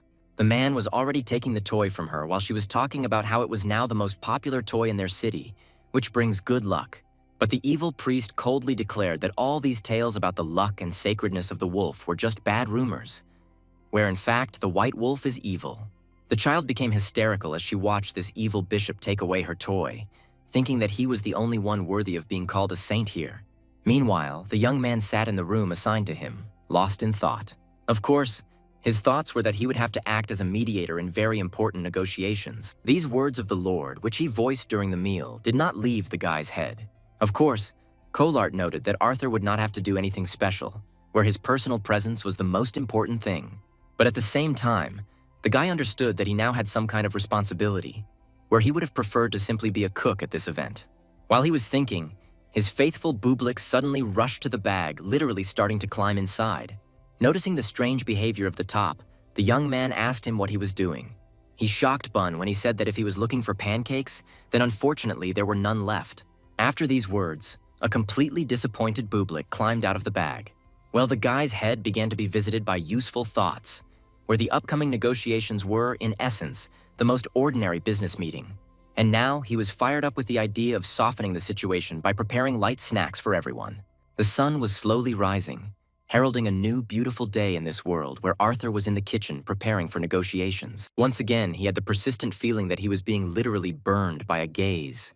It was once again the Lord's first chef, who was incredibly angry that some alien had been allowed into his kitchen. Despite the fact that the kitchen was free at this time and the Lord had given his consent to cook, the cook still decided to monitor the young man's actions just in case. Having absolutely no idea what was there or where, the young man began looking for a knife. Without allowing anyone to dig anywhere, the man quickly slipped into the room and placed the item Arthur was looking for on the table. But he didn't stop because he still needed a cutting board. And once again, the rightful owner of this kitchen intervened, quickly providing the young man with what he needed. Considering this cruelty quite pleasant on the part of the cook, the young man thanked him for his concern. At first, Arthur thought about making something sweet, but then he decided that sweet pastries were not his specialty at all, and so he changed his mind. The man kept his eyes on what his young competitor, who had already proven himself with potato pancakes, was doing. Soon, the first cold appetizer was ready, which the Lord's cook looked at with some amazement. Well, the young man, showing maximum goodwill, offered to be the first to try it. When Arthur explained that it was a sandwich with cream cheese and salmon, the man wondered where the guy got such a colorful fish, which is not found in local waters. Deciding that he would know exactly what kind of fish it was, since he was familiar with all the ingredients in the world, the cook threw the whole thing into his mouth. The man was simply shocked by how fatty and yet tender this unknown fish was. Now he began to come to the conclusion that this young man had come straight from the royal kitchen, since nowhere else could such products be obtained and such recipes known. Well, the young man came closer, asking the taster how good his cold appetizer was. But he received no answer, where instead the man rushed away, shouting that this kitchen still belonged only to Giselle, meaning himself. Left alone, Arthur could now only guess whether the cook liked his snack or not. Because of the doubts that arose, the young man thought about involving a proven remedy in the tasting, Bublik, who was still sleeping. But the upcoming event was too important, and so he headed to his room for the wolf cub. At that moment, the bishop, waiting for the right moment to commit his crime, made his way into the kitchen. Taking out some kind of bottle and sprinkling its contents onto the dishes, movers assumed that if everyone got poisoned by the food prepared by Arthur, then there would be no more trust in him, which meant there would be no trade with the tribe. He made his mental apologies in advance to the Lord, who, like the others, would have to spend some time in the toilet. Well, as for not wishing evil on one's neighbor, the bishop was the first to know that his faith was in fact just a fiction. He hadn't sprinkled the light poison on all the dishes yet and was staring at one of the appetizers, recalling the rumors that Arthur was a wonderful cook. And so he finally decided to try the creation of the one whom everyone admires so much. From the very first bite, the bishop immediately felt as if one of the apostles had personally descended to earth to hand him this delicious snack. It was as if he had felt the real presence of God for the first time. The man was brought out of his state of euphoria by the voice of the young man returning.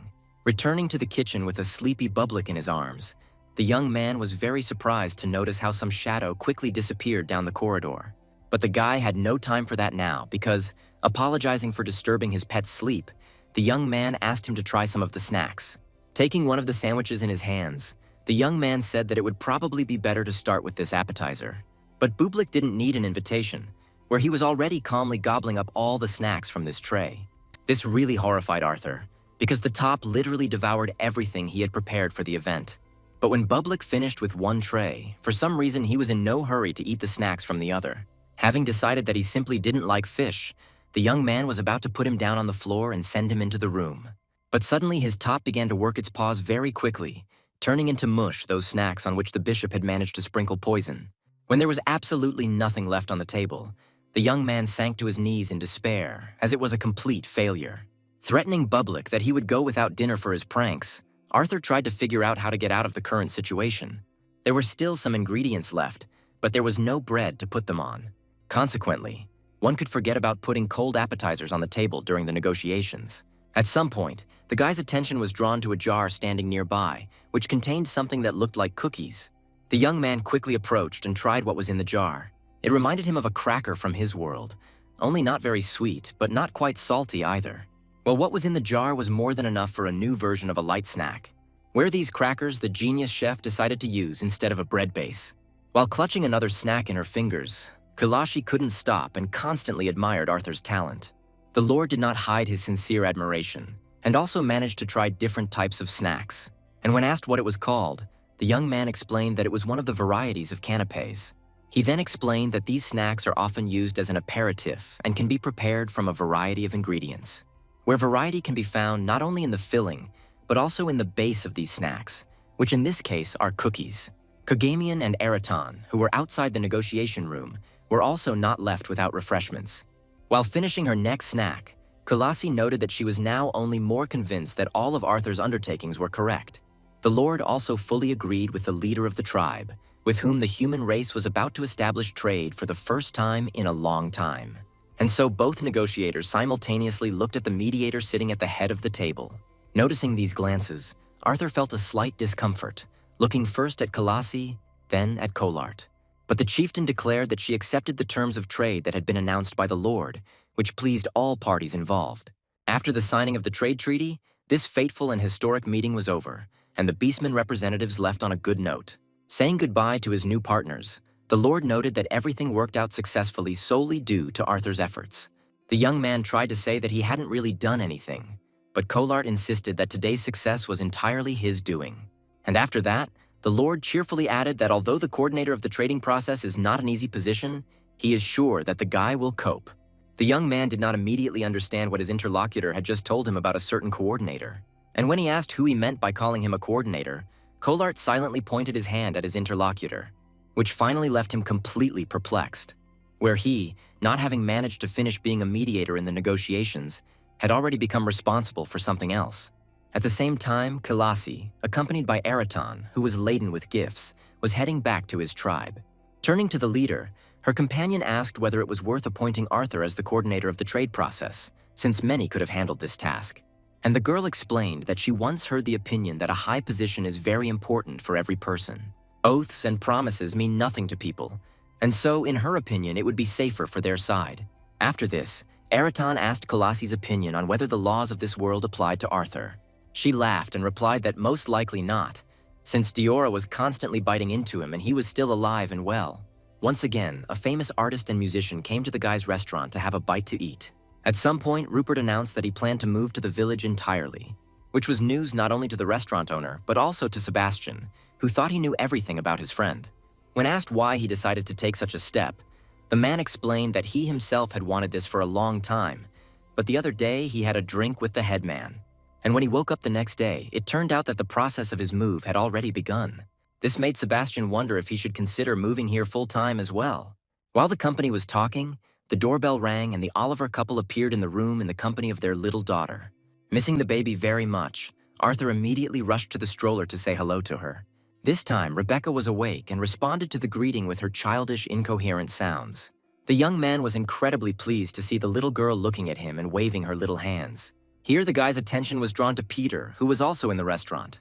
He reproached Arthur for not even noticing him, even though he had come with the Olivers. Realizing how unfairly he had acted, The young man immediately began to apologize to the boy. And now he was already offering Peter to cook him the most delicious thing he could possibly wish for. Of course, the guy was interested in the prospect of having the opportunity to order whatever he wanted. Turning to Arthur, he asked if he could really ask for anything, which the young man immediately confirmed. Peter took advantage of the situation immediately, but he didn't ask for any food, but said that he wanted to go to the lake. The young man did not expect such an unexpected request, thinking that he would be able to satisfy the boy's needs with food. The landscapes around the lake in Arthur's familiar world were also beautiful. One of the children spoke admiringly about how Arthur was now like a genie, granting any wishes, which Nigel immediately wanted to take advantage of, saying that he had wishes too, where his deepest desire was for Arthur to finally get a driver's license. Recalling the preparations, the young man noted that he wanted to rent a car for the trip, but he really did not have a license to drive a vehicle. Now he expressed sincere gratitude to his friend, offering him a rest in some nearby cafe if he was tired.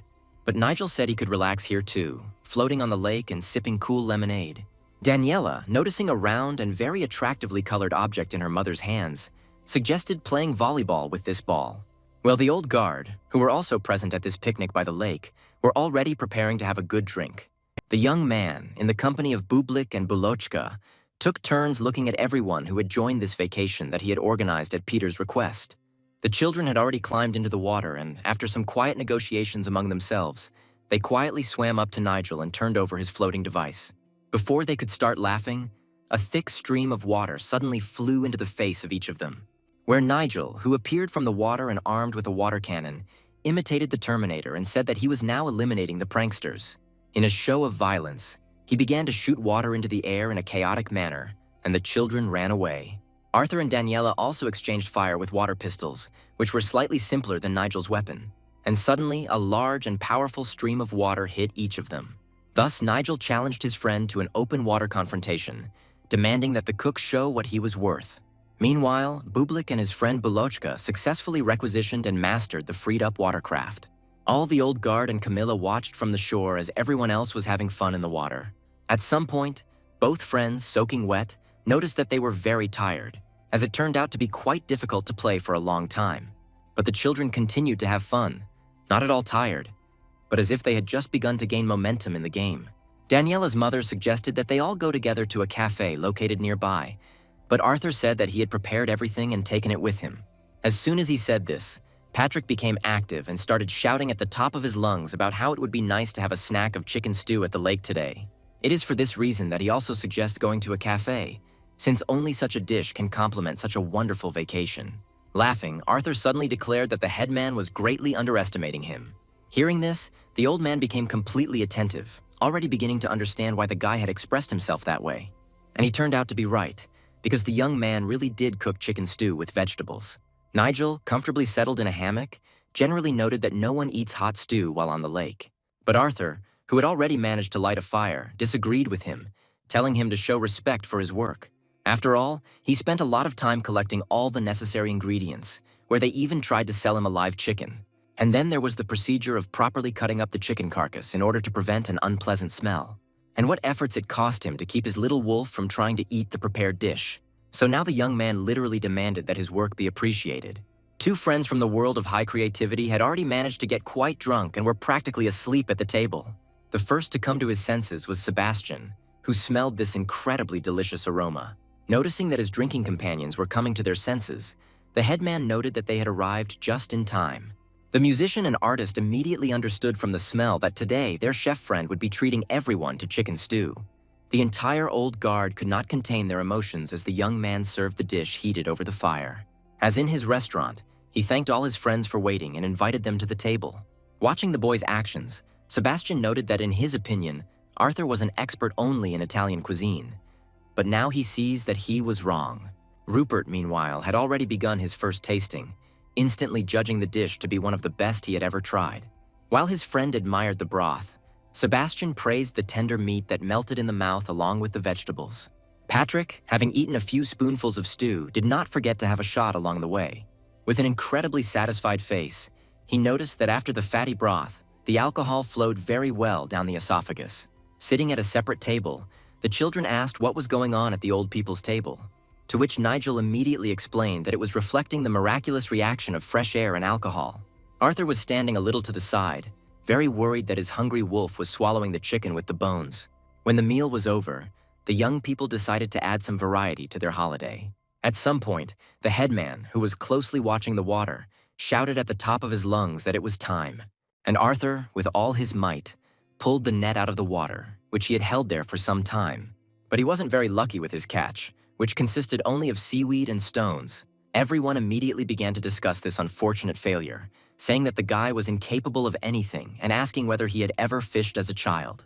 Listening to the critics, the young man noticed Bublik approaching him, deciding that he had come to support him morally. But he, opening his mouth, showed him the catch that he and Bun had gotten together. It was a control shot in the head, because even a small spirit was able to catch at least some fish. And so Arthur, having received a boost of energy, shouted that he would try again to achieve a positive result. Meanwhile, Sebastian and Rupert were showing the children what stones were good for launching frogs and how it was done. Camila and her dear daughter enjoyed a very sweet watermelon together. Arthur's fishing trip didn't go as planned for the second time either. The sun gradually began to descend, approaching the horizon and creating a special evening atmosphere. The driver, Nigel, once again noted that it was time for his friend to get a license. But Arthur told him not to get distracted and to watch the road, since the lives of several people and 2 animals were in his hands. Nigel did not understand what the second animal was, since no one could see Bun, but Arthur, turning back, noted that they had had a wonderful time. Everyone was so exhausted from this vacation that they had already passed out and were saved peacefully. But the driver of the car did not agree with this 100%, smilingly noting that the old people were simply drunk. But then he began to talk about Arthur, honestly saying that he could not understand why his friend did not return to the city, despite the fact that he had regained his sense of taste. After all, if he were in Arthur's place, he would have returned long ago and shown everyone who spoke against him what he was worth. But after visiting a friend several times, he begins to understand why he chose to live in the village. Nigel also realized that human happiness is not worth some stupid revenge. The young man smiled and said that he was very pleased with Nigel's understanding. When his friend remarked that Arthur would soon acquire a vegetable garden, the latter declared that he was not that old yet. While cleaning his restaurant, the young man thought that he would hardly be able to give up the happiness that this place gave him. And then he heard the familiar voice of a man who almost burst into his restaurant and greeted an old friend. After this greeting, there was an awkward pause in the air for the guest, which ended with Arthur greeting his former boss in a completely formal manner. At the same time, Peter and Daniela were in the restaurant, who had never seen the man who had come in before, and were wondering who he was, assuming that he was some friend. Upon hearing this, the man immediately said that the children had hit the nail on the head, where they were truly close friends with Arthur.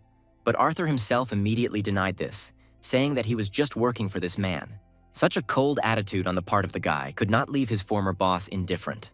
Even the children noticed that they had never seen such a cold attitude from Arthur towards anyone. Meanwhile, Bun happily looked at what the children were drawing, finding only Bun on the sheet of paper. Well, Peter suddenly began to express his assumptions that the guest who had come might not be the best person. Arthur was thinking that the man who visited him was not really the worst person who always wanted to work with him. At the same time, the young man understood perfectly well why he decided to come here.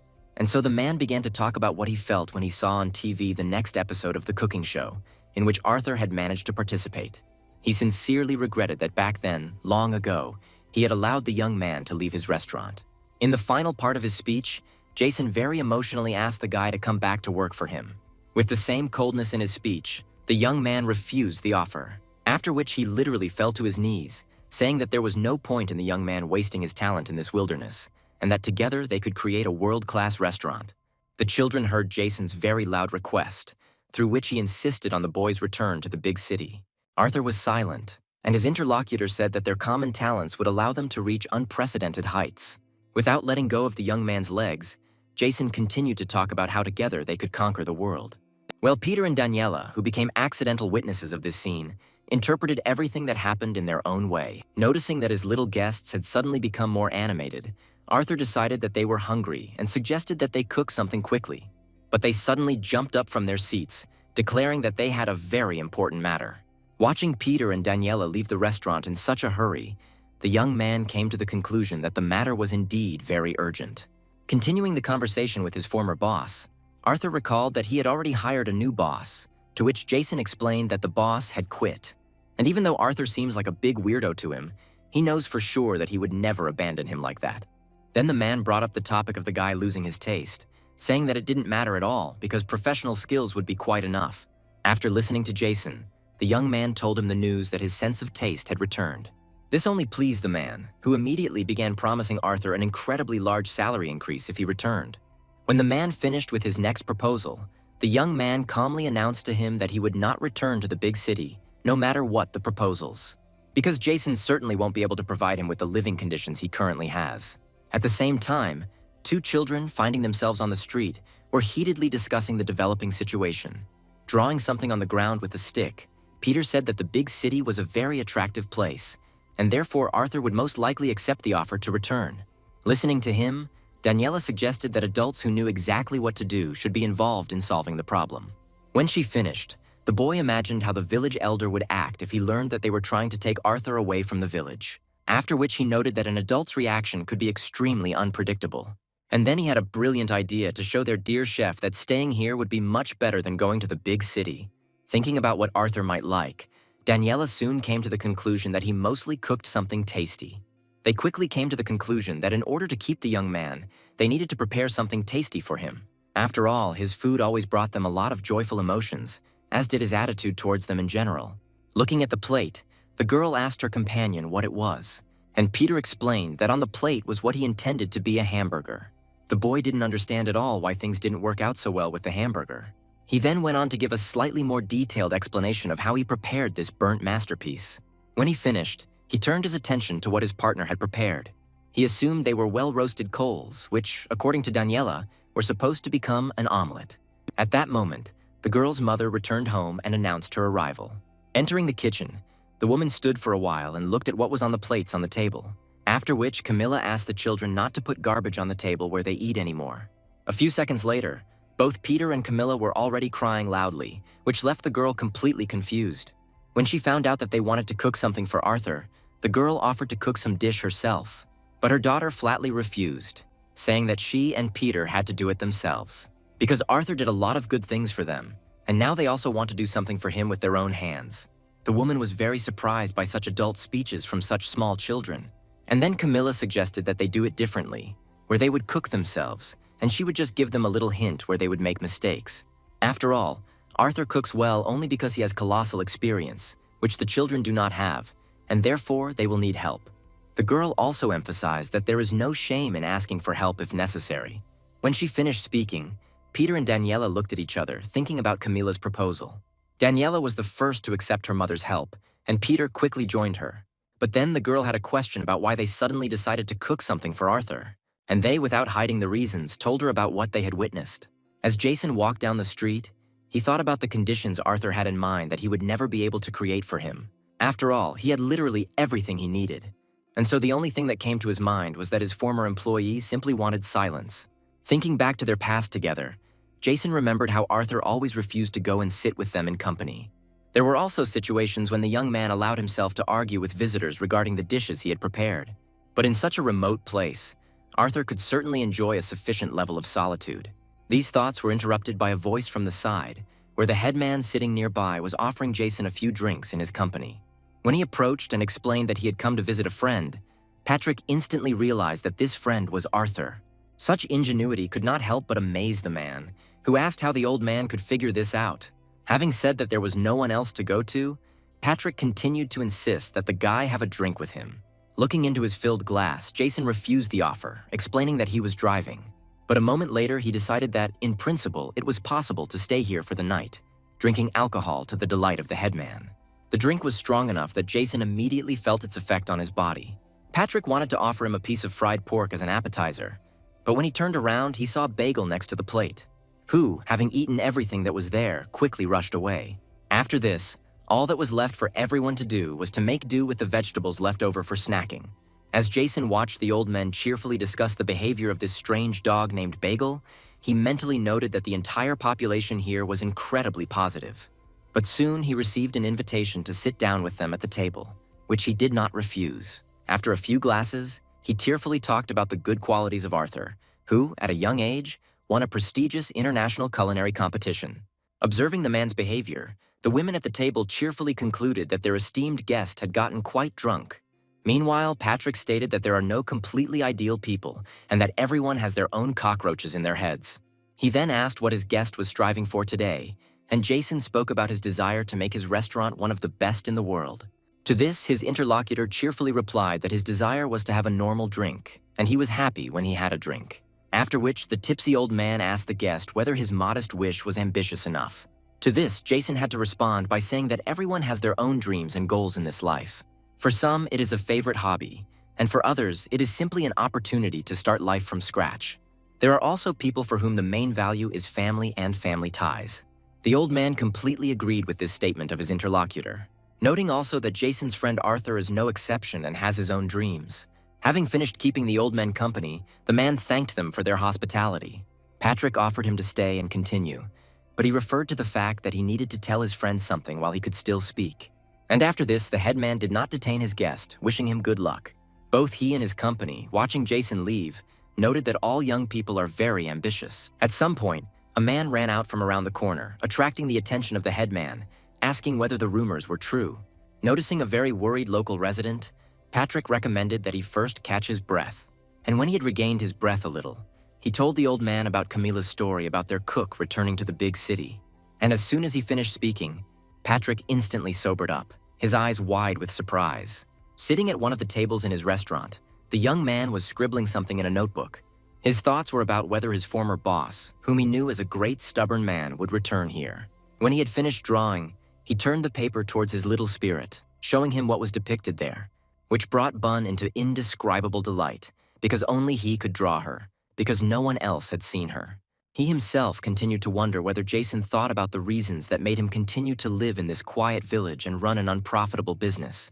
Smiling, the young man noted out loud that returning to the big city would indeed be the best decision if he was aiming for a big income. At this moment, Peter and Daniela, accompanied by the latter's mother, found him in the restaurant. With tears in their eyes, the children acknowledged that they were late and began to scold themselves for not having rushed to implement the plan. Surprised by such strange behavior of the children, the young man began to ask them about what had happened and whether they would like to have a snack by chance. They didn't have time to answer, because the headman burst into the restaurant, covered in dirt and loudly asking the guy if he had really decided to return to the big city. Without hiding his emotions, he said that here, too, they would be able to give him everything that was offered in a big city. Shocked by everything that was happening, Arthur asked where the rumors that he was going to leave came from. No one answered the question, and Peter and Daniela quietly approached the guy, asking him to visit them at least sometimes. And while Arthur, clutching his head, tried to say that he wasn't going anywhere, they asked him to try the rice they had prepared. The young man looked in amazement at what the children had prepared, telling him that they would like to cook something for him at least once. They reminded him of how he took them to an amusement park and always fed them delicious food in his restaurant.